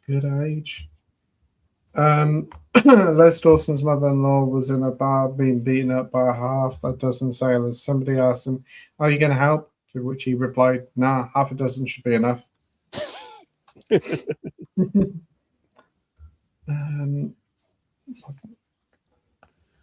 Born in 97, says Alex, and my peak period of my childhood was 2004, 2008. So yeah, it was a pretty damn good decade before all this BS come on. Absolutely. Yeah, I think all this BS really started about 2017. Yeah. I think Scorsese kind of saw the future, Pete. That rant he made about Marvel movies in particular. Mm-hmm. There was a bit of bitterness in it because probably he had to arse around for 25 years before he got money for The Irishman, but he just saw the future. He just knew people were not going to go to cinema anymore unless it was people in spandex running around saving the world. And I say that as somebody that enjoyed a lot of those films, but we all like a lot of those films, but you like a bit of variety as well. And just for 10 years straight, it was just one after another. Yeah, maybe 5-6 of those a year. Just way overboard. Yeah, definitely. It's too much now, and people are getting a bit fed up with them. And I do think we are. Once the decade's out, we'll see a huge decline in them, and we have done, because we are seeing like huge periods of time now without a superhero film. Yeah. Well, think about it. Everybody that's cast in those movies are in their 50s and 60s. Yeah. I believe Robert Downey is getting 100 million for Doomsday. Yeah, he is. Yeah. Oh, I don't know, Watson. That's ridiculous. It's either sink or swim. I mean, the days of like Endgame took in something like 3.5 billion. I think that's not going to happen here. Oh, this isn't. No, I mean, look at the new Avatar film. The second one took 2.5 billion, nearly 3 billion. This one took half of that. Yeah. They're not going to continue. They're not. And it's not that people don't want to go to cinema anymore. I just think they don't want to go with what's been presently served up to them. Mm. But then at the same time, it's kind of contradictory, because when something new and original does come along, they slate it for being the very thing that they actually are asking for, a bit of originality, but they slate it. Yeah. You get stuff like Weapons that did very well for itself. 30-40 million budget, 250 million. You cannot grumble at that. You do get success of stories. I just think like now the campaigns for doing this, it's more for online sort of guerrilla marketing that seems to be a success.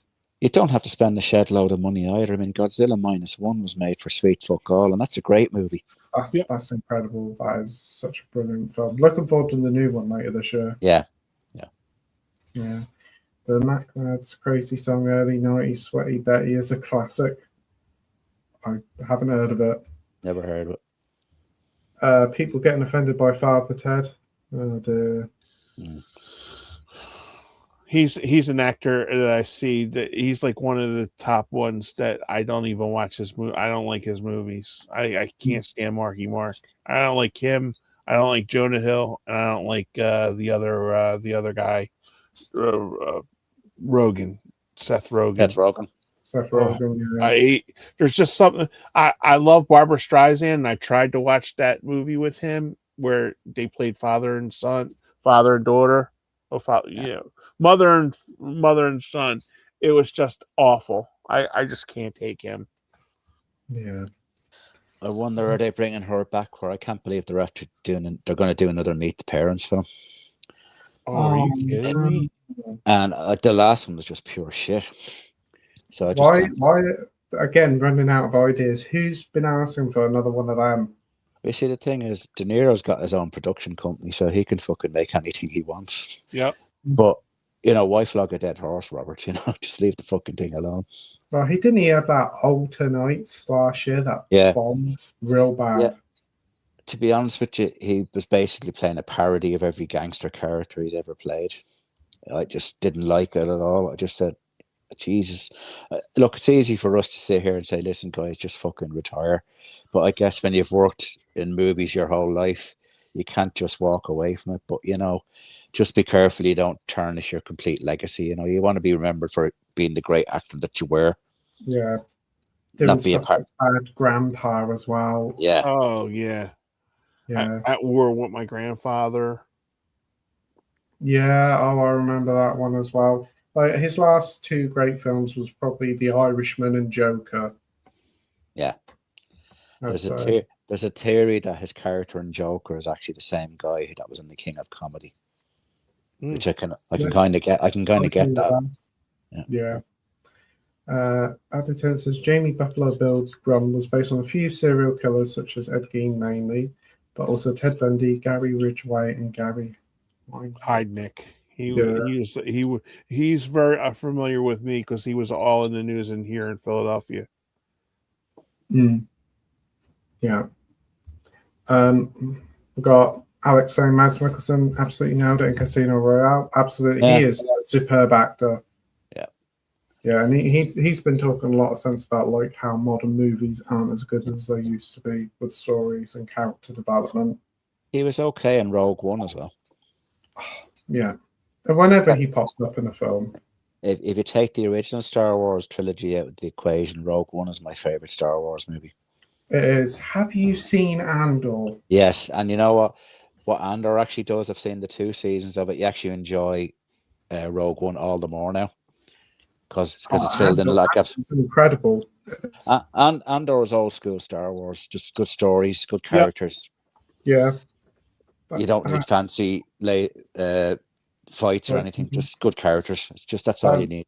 That second season was shocking, some of those episodes. Yeah. It's done now, isn't it? Yeah, I was like, how the heck did Disney give this a green light? This is incredible. Way better than The Acolyte and anything else. It's mature storytelling that just elevates so much of like old school Star Wars. It's brilliant. I wouldn't have a lot of hope. I wouldn't have a lot of hope about the upcoming Mandalorian film, to be honest with you. Oh, it looks awful. Yeah. It really does. I have no interest whatsoever. I probably will watch it because it's a Star Wars film, but my word, what are they thinking? It should have been just a thing they checked on Disney Plus. Yeah, to be honest, it's just the whole Star Wars thing. I have a lot of resentment for it now. It's just become a whole cash cow. Yep.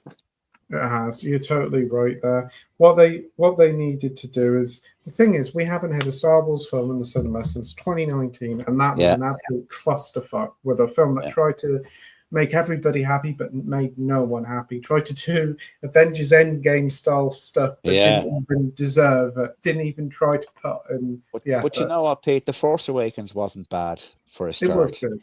I sort of got, but you got Han Solo back, which was great. But you get one of the first early scenes of the film, John Boyega's character. You've got a renegade stormtrooper.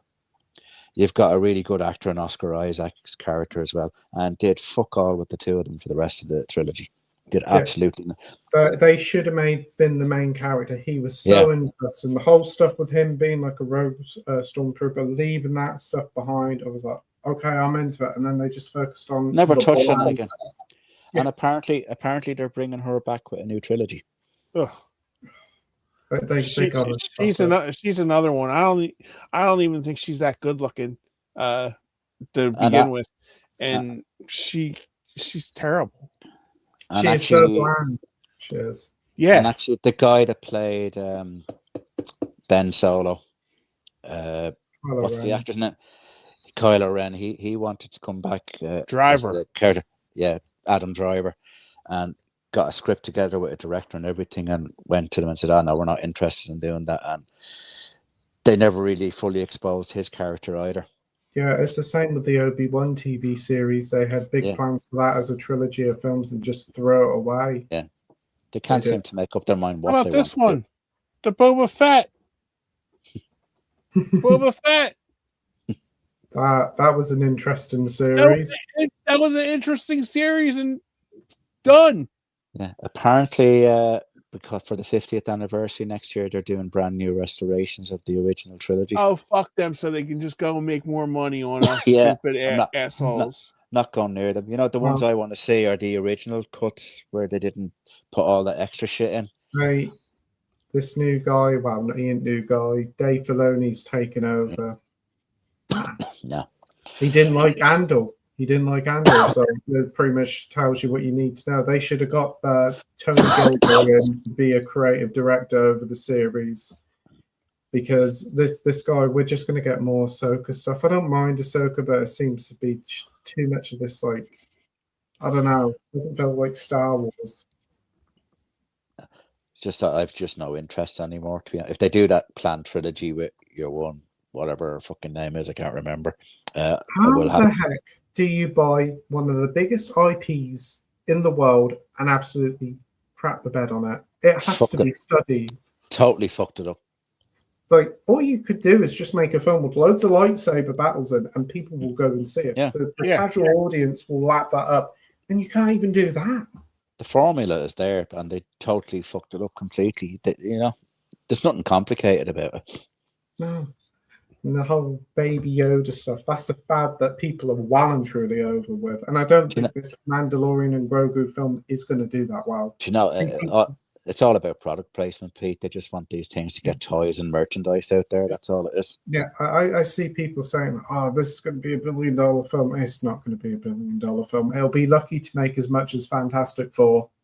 I don't think the days of $1 billion films are gone, I think, to be honest with you. Very few of them happen. You're lucky to get one a year now. And to be honest, most of the time, it's all reliant on China. Zootropolis 2 did well enough here and in America, but China did the bulk. Yeah, you see, and a lot of the American films are not getting released in China anymore now. Yeah. The Spider-Man film, I'd have some hope for it. Because to be fair, their track record is good. I think they've all been good. Spider-Man and Batman films always guaranteed to do well. And I think Tom Holland is great in the role, to be fair to him.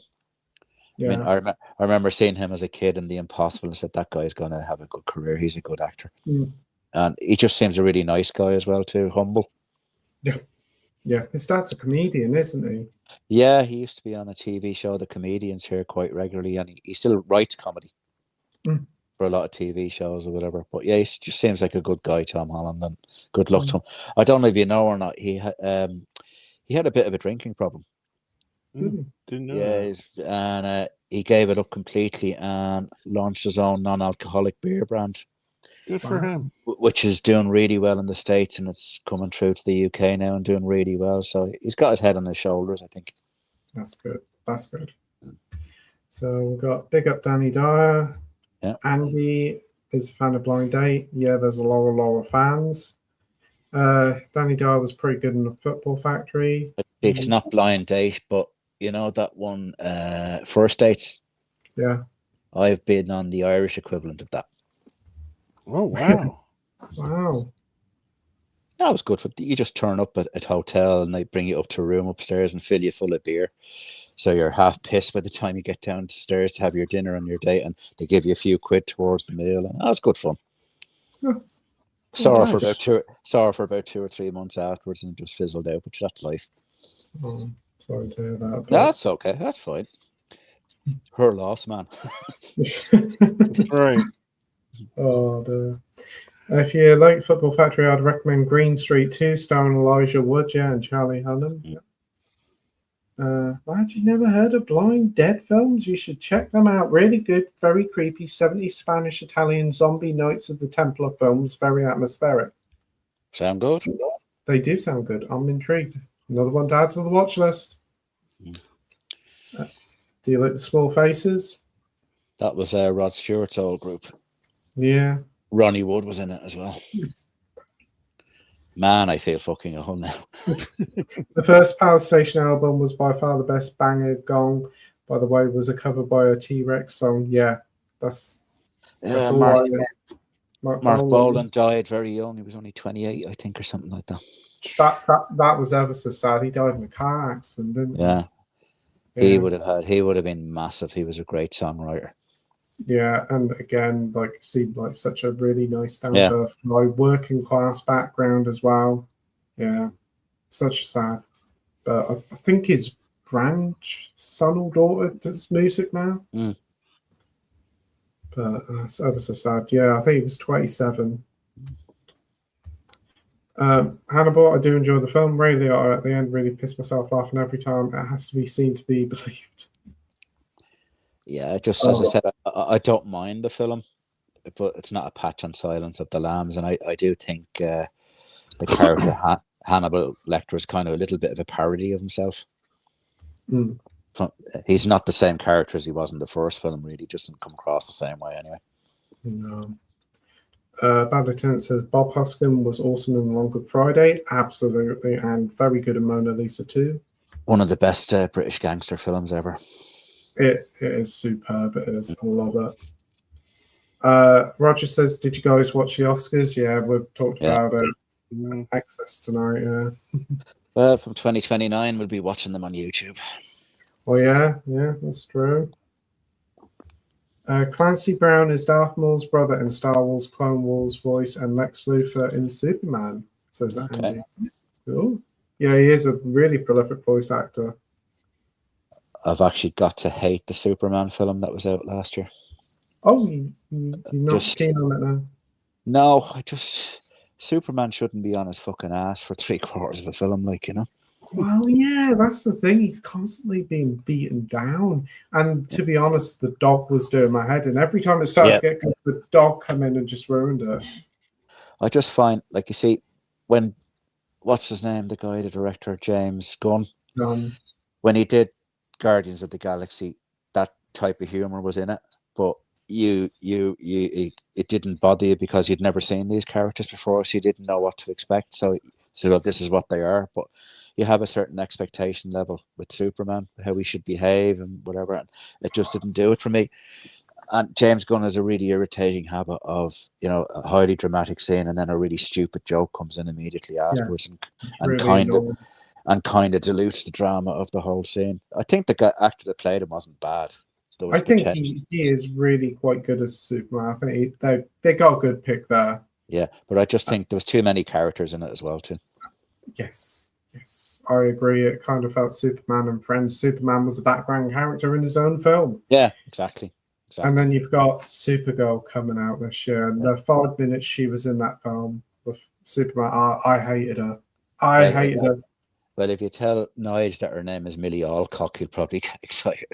Yeah. I've seen the trailer for that, and to be honest, no, I don't. Not doing that for me. No, not doing that for me. That is not going to do very well either. I think that's going to be a bit of a flop. You know, there's been these rumors, like, I don't know if you know or not, the 5th anniversary of Zack Snyder's Justice League movie is coming up, and he's been putting up all sorts of posts for the last few days. They think because of the takeover between Paramount and Warner Brothers that something might be happening with that he might actually get a chance to do the film. I think it's probably too late at this stage. It is too late now. It's what could have been. The Snyder cut is incredible. I think it's marvelous. It's superb. I bought the one-click edition of it from Film Arena. It's one of my favorite things in my collection.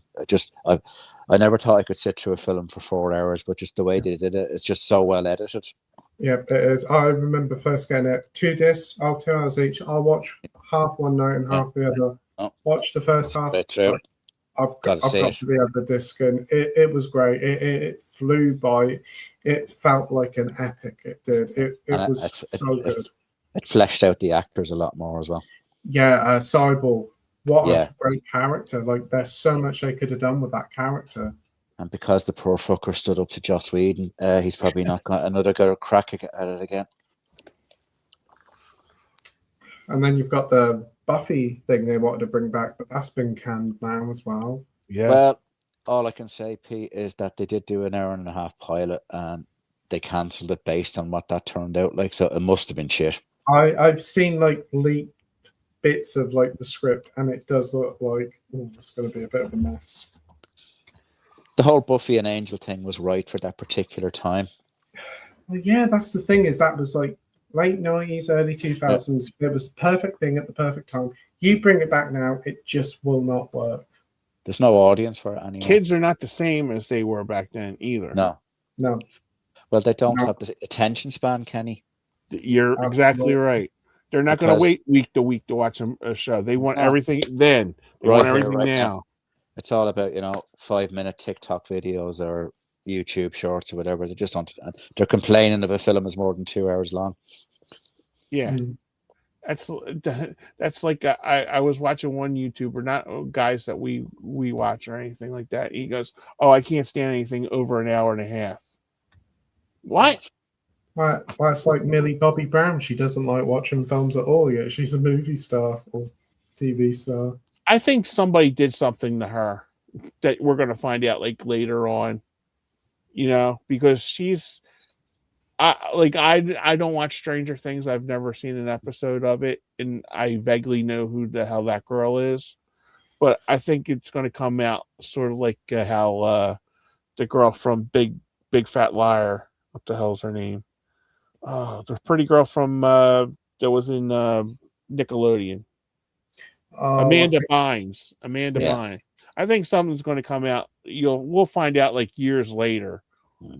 But somebody did something to her because if you notice, she took a whole 180 after a certain season on that show. So something had to have gone on. Wasn't the guy that's in the show, the guy that's in the Harbor? David Harbour was supposed to have in trouble for giving her a hard time or something. Something like that, yeah. I heard something about that, yeah. Yeah, because he even divorced his wife after that. Lily Allen? Yeah. Oh, yeah, wow. So yeah, I think they had a very interesting relationship. They did, like a very open relationship. Yeah. It was a bit weird. Yeah, so we got Falcon and Tombstone. Yeah, it's a good show. Yeah. Yeah. Epic interpretation of Jim Morrison and the top 4 Batman, Bruce Wayne. He was also in a film with Denzel Washington, Deja Vu. That wasn't too bad. That's a good movie. He's in Red Planet. He's in, was it Red Planet he was in? Yep. I think so, yeah. Tom Sizemore. We got obscure film recommendation, One Day Removal, a low-budget black comedy film shot on a low budget in and around Aberdeen. Okay. Great stuff. I'll get through some of these comments a little bit quicker now. All VHS covers from the back in the day, great touch. They don't make them like they used to. No. Absolutely. The amount of times you rented shit just because the cover looked fabulous. Stephen's here. Good evening, Stephen, or good morning, shall I say. Good evening, you handsome bastards. I just got back from seeing The Revenant in IMAX. My first 4K disc purchase was absolutely incredible. Seeing it on the big screen. Have a great stream. Oh, fantastic to hear that, Stephen. DiCaprio shouldn't have got an Oscar for that. I've just not seen it yet. I still need to watch it. Yeah, I think it was a sympathy Oscar because he should have got it for A Wolf of Wall Street. Yeah. Tom Hardy's the best thing in The Revenant. Yes. He's in it, is he? Wow. He's the bad guy in it. Oh, Hardy good is move. amazing in that. It's a good movie, Pete, and the 4K transfer is reference quality, I'd say. wow. We have to get that up on 4K. But great to see you here, Stephen. And I'll answer your message hopefully tomorrow, Friday. Andy Lake Stuff says McDonald's cheap burgers and free coffee tea after first cup all day. Wow. Back to food again. Five Guys is the fucking bollocks. What's he trying to say? Hamburger Hamlet was a terrific place. Andy says, I used to manage a takeaway dry daytime cafe. I created the Belly Buster, £3.50, 2 bacon, 2 sausage, 2 egg fries, tomato, plum, mushroom, spat pudding in the large bun, sold shitloads daily. Fucking heart attack in a bun. Certainly is, but it sounds delicious. Oh, I'd eat it, yeah. Oh, definitely. It's worth the risk. Yeah. Andy says, Alex says, Andy, you should do food reviews, pal. Yeah, you should do. I'd rather eat it, not review it. Yeah, it'll get cold otherwise. Yeah. Ramsden went about 10 years ago, Max maybe earlier. Ooh. Okay. Only good cereals, fruit and fiber, empty should cut. Yeah, shit yourself 10. Oh, the brown sauce is good with tomatoes. Brown sauce on roast potatoes. No, these guys are psychopaths. Philly cheese stack sounds like 2 days off work to recover. If it's a good one, yeah. If it's good, man. Mm. Do you guys like poutine? Oh, that's nice stuff. That's a Canadian dish. It's basically chips as the base, and to be honest, and mayonnaise, and basically you can throw whatever the fuck you want on top of it. Wow. I've had it during COVID. There's a restaurant around the corner for me, but they weren't open, obviously. But you could book a takeaway and go around and collect it. And they used to make it with bacon and beef brisket and barbecue sauce. Few veggies on top and a poached egg on top. Wow, that sounds delicious. That sounds so good. Yeah. Here it is at 2 o'clock and I'm already thinking like, oh, McDonald's are open next door. Shall I have one? We've got Andy here saying, I love kebabs. When I eat them next day, I regret it. I've never had a kebab. Now, here's the thing about kebabs, okay? I've always said this. You're walking through town during the day and you go by a kebab shop and you look through a window and you see this, what looks like a heap of vulcanized rubber just gone around on a pole, and you go, Jesus, that looks fucking disgusting. However, if it's 11 o'clock at night and you've had about 5 or 6 pints in the bar and you're walking by doing that thing looks like the most fucking awesome thing in the fucking world, and I want it in my belly right now. Yeah, and sounds like a Taco Bell as well. Yeah. And depending how they make it and they slice it, it's really good. Yeah. The more sauce, the better. Yeah. And he also says, medieval, you wouldn't get half an onion. Deep fried Mars bars, never had them, but I've heard they're nice. My friend and his wife went over to London, and they had Twinkie and a Snickers bar. Fucking hell, that they brought from America, and they just took it the sole place to go over there and get it deep fried. I heard of a place doing deep fried cream eggs, and I just have to draw the fucking line at that. Oh, I remember when that was a thing. That nearly made me throw up. That's fucking revolting. Yeah, it is. I don't get you guys with the orange egg. What the hell is that about? Oh, Terry's chocolate orange. Yeah, what is that? Is it any good? It's okay, yeah. If you like orange, it's nice. It's chocolate, orange flavored chocolate shaped as an orange. It's a gimmick. It's in segments. It's in segments, Kenny. So you get it out. It's in kind of orange cellophane. Yeah. And you loosen the top of it, and then you tap it on the table and pull the paper off, and it falls out into segments. It looks like slices of orange, basically, but it's chocolate, obviously. Okay. Gotcha. Okay. Yeah, but it's kind of got orange injected into it almost, I think.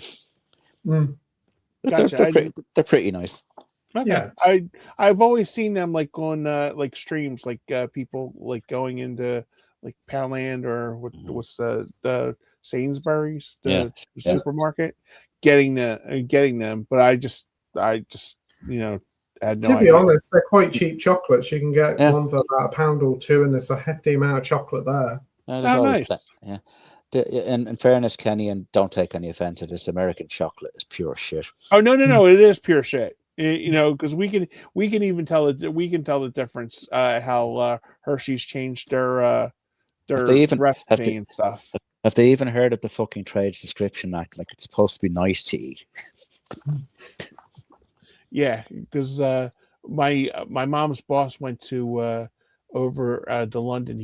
They had law offices in London that they were affiliated with, and my mom just said to Alan, "Just bring me chocolate.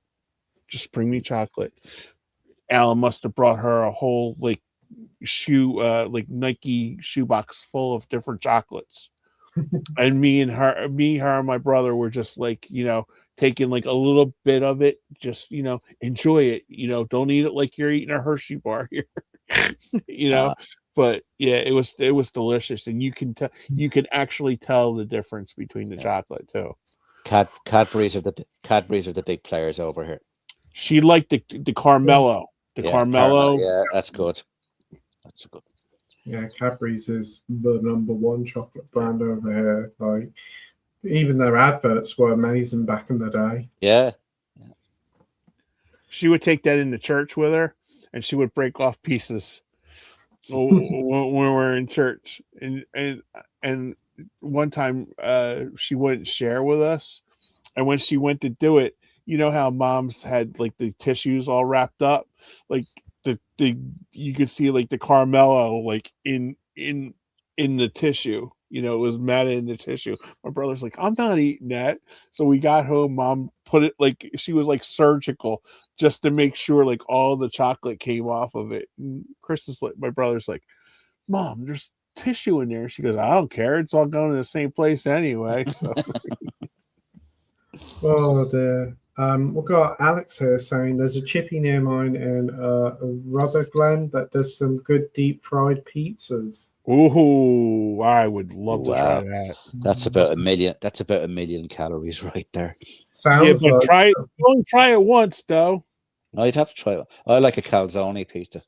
Oh, okay. Oh, I'd be up for trying a deep fried pizza. Anything. Oh yeah, at least once. Yeah, why not? Yeah. Huge Pink Floyd fanatic. Never got them. As long as it's not in your grapes. The Doors are underappreciated. Maybe. Do you guys like Wayne's World? I like it. First one's pretty good. Not so keen on the second one. Kim Basinger's in the first one, isn't she? Yeah. Yeah. Oh man, she was hot in the day. Good golly, she was. Yeah. She was in Bruce Willis's first film, Blind Date. Blind Date. Yeah. That's still my favorite. Outside of Die Hard, that's still my favorite Bruce Willis movie. People laugh at me, but it's a good movie. He should have done more comedies, I think. I think he should have done too. Yeah. He had good comic time, and then obviously in Moonlighting as well, he was superb. We've got Minhaju saying, "Hey, Pete and the gang, oh, you're a bit late, mate." Or any Xena and Hercules Legendary Journey fans here? Which one, in your opinion, is better? Which show do you like more? I've seen Xena Warrior Princess. Yeah, I like it. I haven't seen the Hercules one. What about you guys? I used to watch them both. Yeah, they ran concurrently and they crossed over occasionally as well, if I remember correctly. Kevin Sorbo, I think, played Hercules, and he was in a sci-fi show, Spaceship. I can't remember the name of it. Armedia? Yeah, I think that's the one. Yeah. Yeah. There was a hologram, a sexy-looking female hologram on the deck of the ship that used to tell him what to do or whatever. But yeah, it was okay. They were good in their day. Yeah. Again, products of the time. You couldn't bring them back. Richard Burnett here saying, "Hey everyone." Hey Richard. Hey Richard. Yeah, we've got favorite dog movie. Oh, Marley and Me. I was going to say Marley and Me as well. Yeah. Yeah. I thought when I was a kid, I used to love all the Lassie movies. Oh, Yeah. yeah, definitely. Yeah, they were great. What about you, Kenny? I think the first Beethoven was very funny. Yeah, it wasn't bad, yeah. Yeah, I used to like watching that when I was a kid. Always was one of the ones I most used, like VHSs as a kid. Loved that film. There was a TV show about a dog called Rin Tin Tin, I remember from when I was really young. Compared to that one, yeah. We got C Gray here, say morning. It's Connor. Connor's in Australia, so it's Hey, Connor. Oh, hey, Connor. Mm. Oh, thank you for joining. Andy Lake stuff says, I remember back in the early days with Andy and Mike every Wednesday. Yeah, wow. Wow. When was it started doing them? Was it 2020 or 2021? Just every week for 2 or 3 years it was. I only missed 1 week because I was really ill, and then just like I stopped doing them in about 2023. Just kind of just had a bit of a breakdown and couldn't do them anymore. Oh, they take a lot of work and organising, you know. So you have to take a break sometimes. Yeah, I just couldn't do it. I was getting really sure. stressed. Keith hasn't done any for nearly 4 months now. No, not since Christmas. I don't think. No. But yeah, I just had to take a break, so I took a break, and I tried to bring them back, but then I just messaged Andy and Nige out of the blue and Scott and just started it all back up. And yeah, I'd love to get Mike back on, but I know Mike's very busy. Yeah, and he's doing his own monthly ones now as well. Yeah, and I met up with him last year, and hopefully we'll meet up with him in a couple of weeks' time because there's a meet up. But yeah, it's a top guy. Yeah, I had a chat with him last Sunday because I logged onto a call of him and Carlos and Marty just to break the ice a little bit and them to give us a kind of run through what they were going to do in the stream or whatever. It's a good idea because, you know, they were spot on. Actually, they said there was going to be a Rambo 4K Steelbook box set, and it was actually announced today. Oh, really? Oh, wow. Wow. I think it's only available in the States initially, but I'm sure it'll become available here as well. Yeah. The Rambo films are funny to me, though. That I love the first one, First Blood, but in my opinion, after that, it's not the same character. No. They just muscle him up and turn him into a one-man fighting machine, and you know, it's just. Don't get me wrong; they're good as action movies, but the character was very different in the first film. Oh, definitely, and obviously the ending was completely changed, wasn't it? Yeah, Brian Dennehy was such a prick in that film. Yes, he was. He was. What a fantastic film that is. The First Blood, love it. But yeah, Andy's been a regular on the stream for years as well, and he's such a great guy. So thanks for watching, mate. We've got Minhaju saying, Peter just pre-ordered Scream 7 on 4K with a HMV exclusive edition. Money on it will be similar to Scream 6 when HMV did that with art cards as well. Can't wait. Yeah, I probably will watch the film first before I decide to pick up the physical. Have you seen it, Alan? Scream 7? I've only watched the first 3 Scream films and I completely lost interest after that, to be honest. I've only seen the first one, so yeah. The horror is not my genre. I think I will watch the new Scary movie, though. The trailer looks good. Yes, I will give that a watch. That looks like it could be fun. We need a few more comedies in the world. Especially how hard he went against Weinstein, too. Yeah. Well, they said recently, the Wayans guys, that we just really don't give a shit. We just want to get after everybody with it. So that's fair enough. We need that. Yeah. Get everybody in on the joke. That's how it should be. Minhaji says, good night, Pete and everyone. Happy Spider-Man Day. Today is a brand new day, he says. Well, night, mate. You take care. It's out soon enough. It's out in July, isn't it?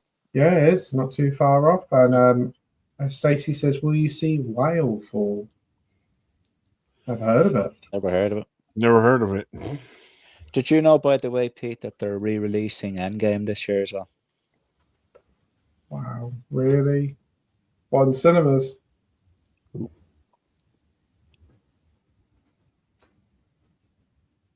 Our internet's gone. Hello? You there, Pete? I'm here. Yeah, it's cut there you out go. on mine. There's my internet here. So what they're re-releasing Endgame in cinemas then? Yeah, because Spider-Man's out in July. I think they're re-releasing Endgame about September, October. But apparently they're adding extra footage to it that will lead into Doomsday, because it's basically them saying anything. This is a sequel to Avengers Endgame, so forget everything else that happened after, which is kind of an admission that they kind of fucked it up. They really did with that Phase 4, 5, and 6. What Yeah. a mess! Yeah. What a mess! It Sooner was- they just tie that bow up and leave it and chuck it out, the better. You know, if Doomsday works out and Secret Wars works out the year after, and they're successful, what they then should do, and they won't, they'll just say, you know what, guys, great, we got things back on track. Now we're going to take a break for 2 or 3 years, and then we'll come back to you then. But they They'll won't do just it. flood it again. They will just flog it out. In a way, I kind of hope that they don't do that well, just to give the genre a bit of a rest, Yeah, because they are just gurging them out like nobody's business. They bring out characters like Shang-Chi or the Eternals and then don't do nothing with them. What? Yeah. What? actually, the Shang-Chi film wasn't bad either. Oh, I I like like that. Yeah, he's directing the new Spider-Man film, the guy who directed Shang-Chi. Okay. So it should be pretty good. We've got Connor saying, night, lads. Night, See you, Connor. Connor. Like, Stacey says, should they make a Metroid film? That's a game. Yeah, of course they should. It's so heavily inspired by Alien. It work out quite well. Actually, Connor, that was just on there, Pete. Like I said, is in Australia. He helps me out when I'm looking for imprint stuff. oh, nice. He got me, what did he get me? The Raging Bull set. That imprinted last year. Yeah, that is a belter of a set. I'd highly recommend it.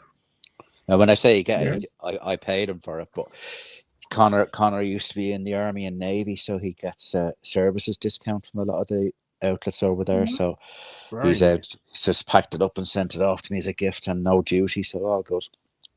He got me a bridge. Got me a bridge too far as well. Oh wow! Sounds like a really top guy. Oh, Yeah, wow. lovely guy. Yeah. Oh. Thanks ever so much for joining, Connor.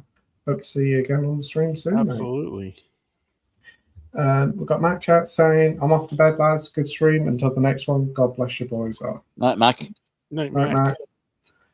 And Minhaju, I generally think Masters of the Universe, Spider-Man, Brand New Day, and Avengers Doomsdays will be the best movies of the year.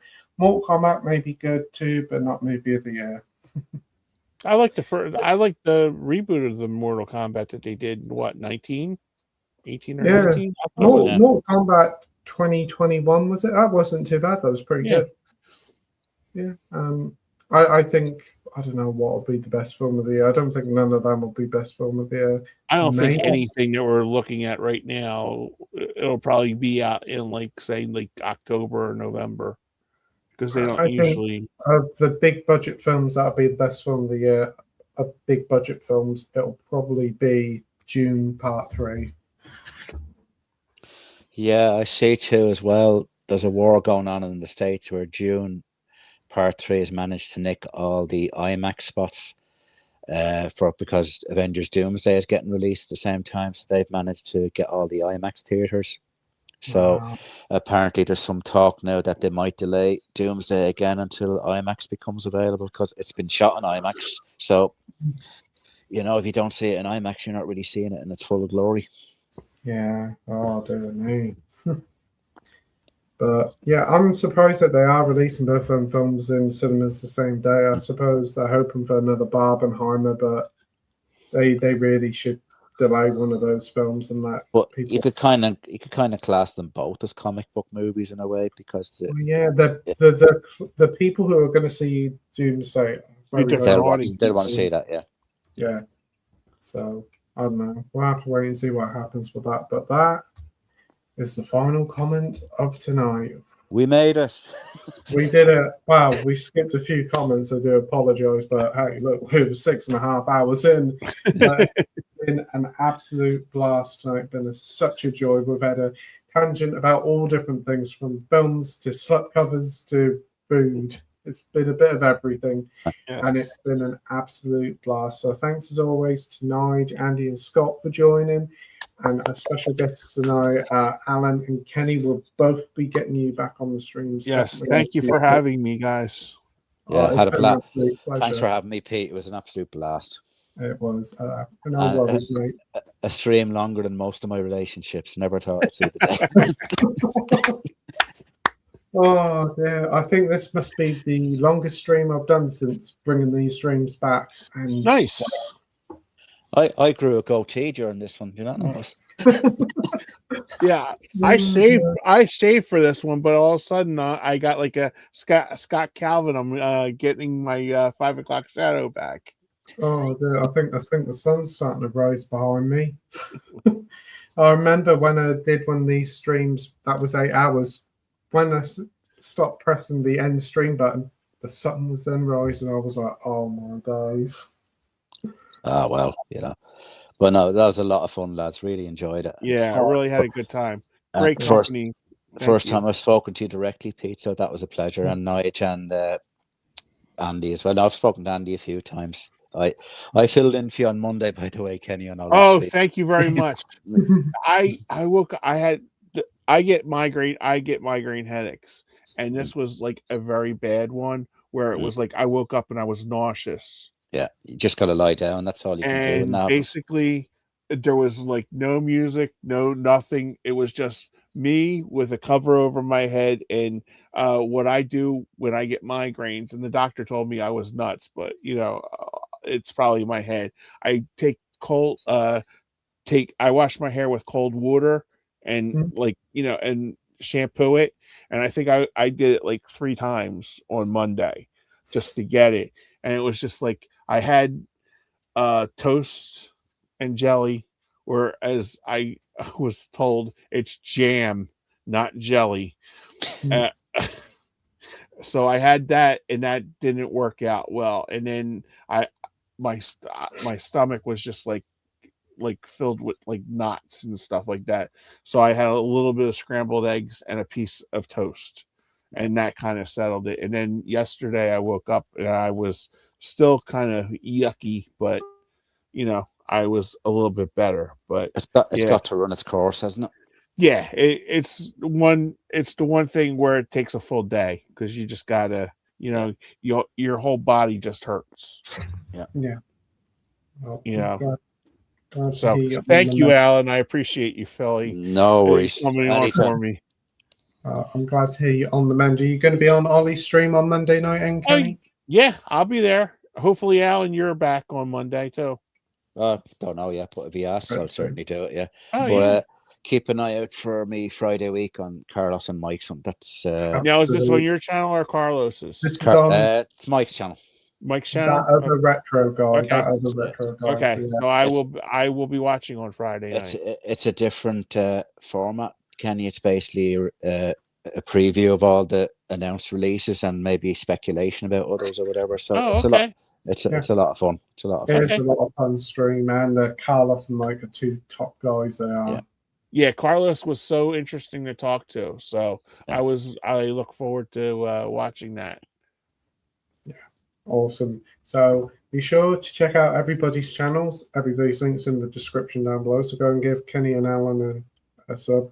Congratulations, Alan, on your 100 subscribers. Yeah, that's awesome. That's so good. Yeah. Brilliant stuff. And be sure to check out Kenny and Alan next week on Ollie's Loves Films channel, and also on Alan on next Friday on Battle the Retro Guy. And we'll be back for another stream in a couple of weeks. So take care, everybody. Have a great weekend, and thank you for watching.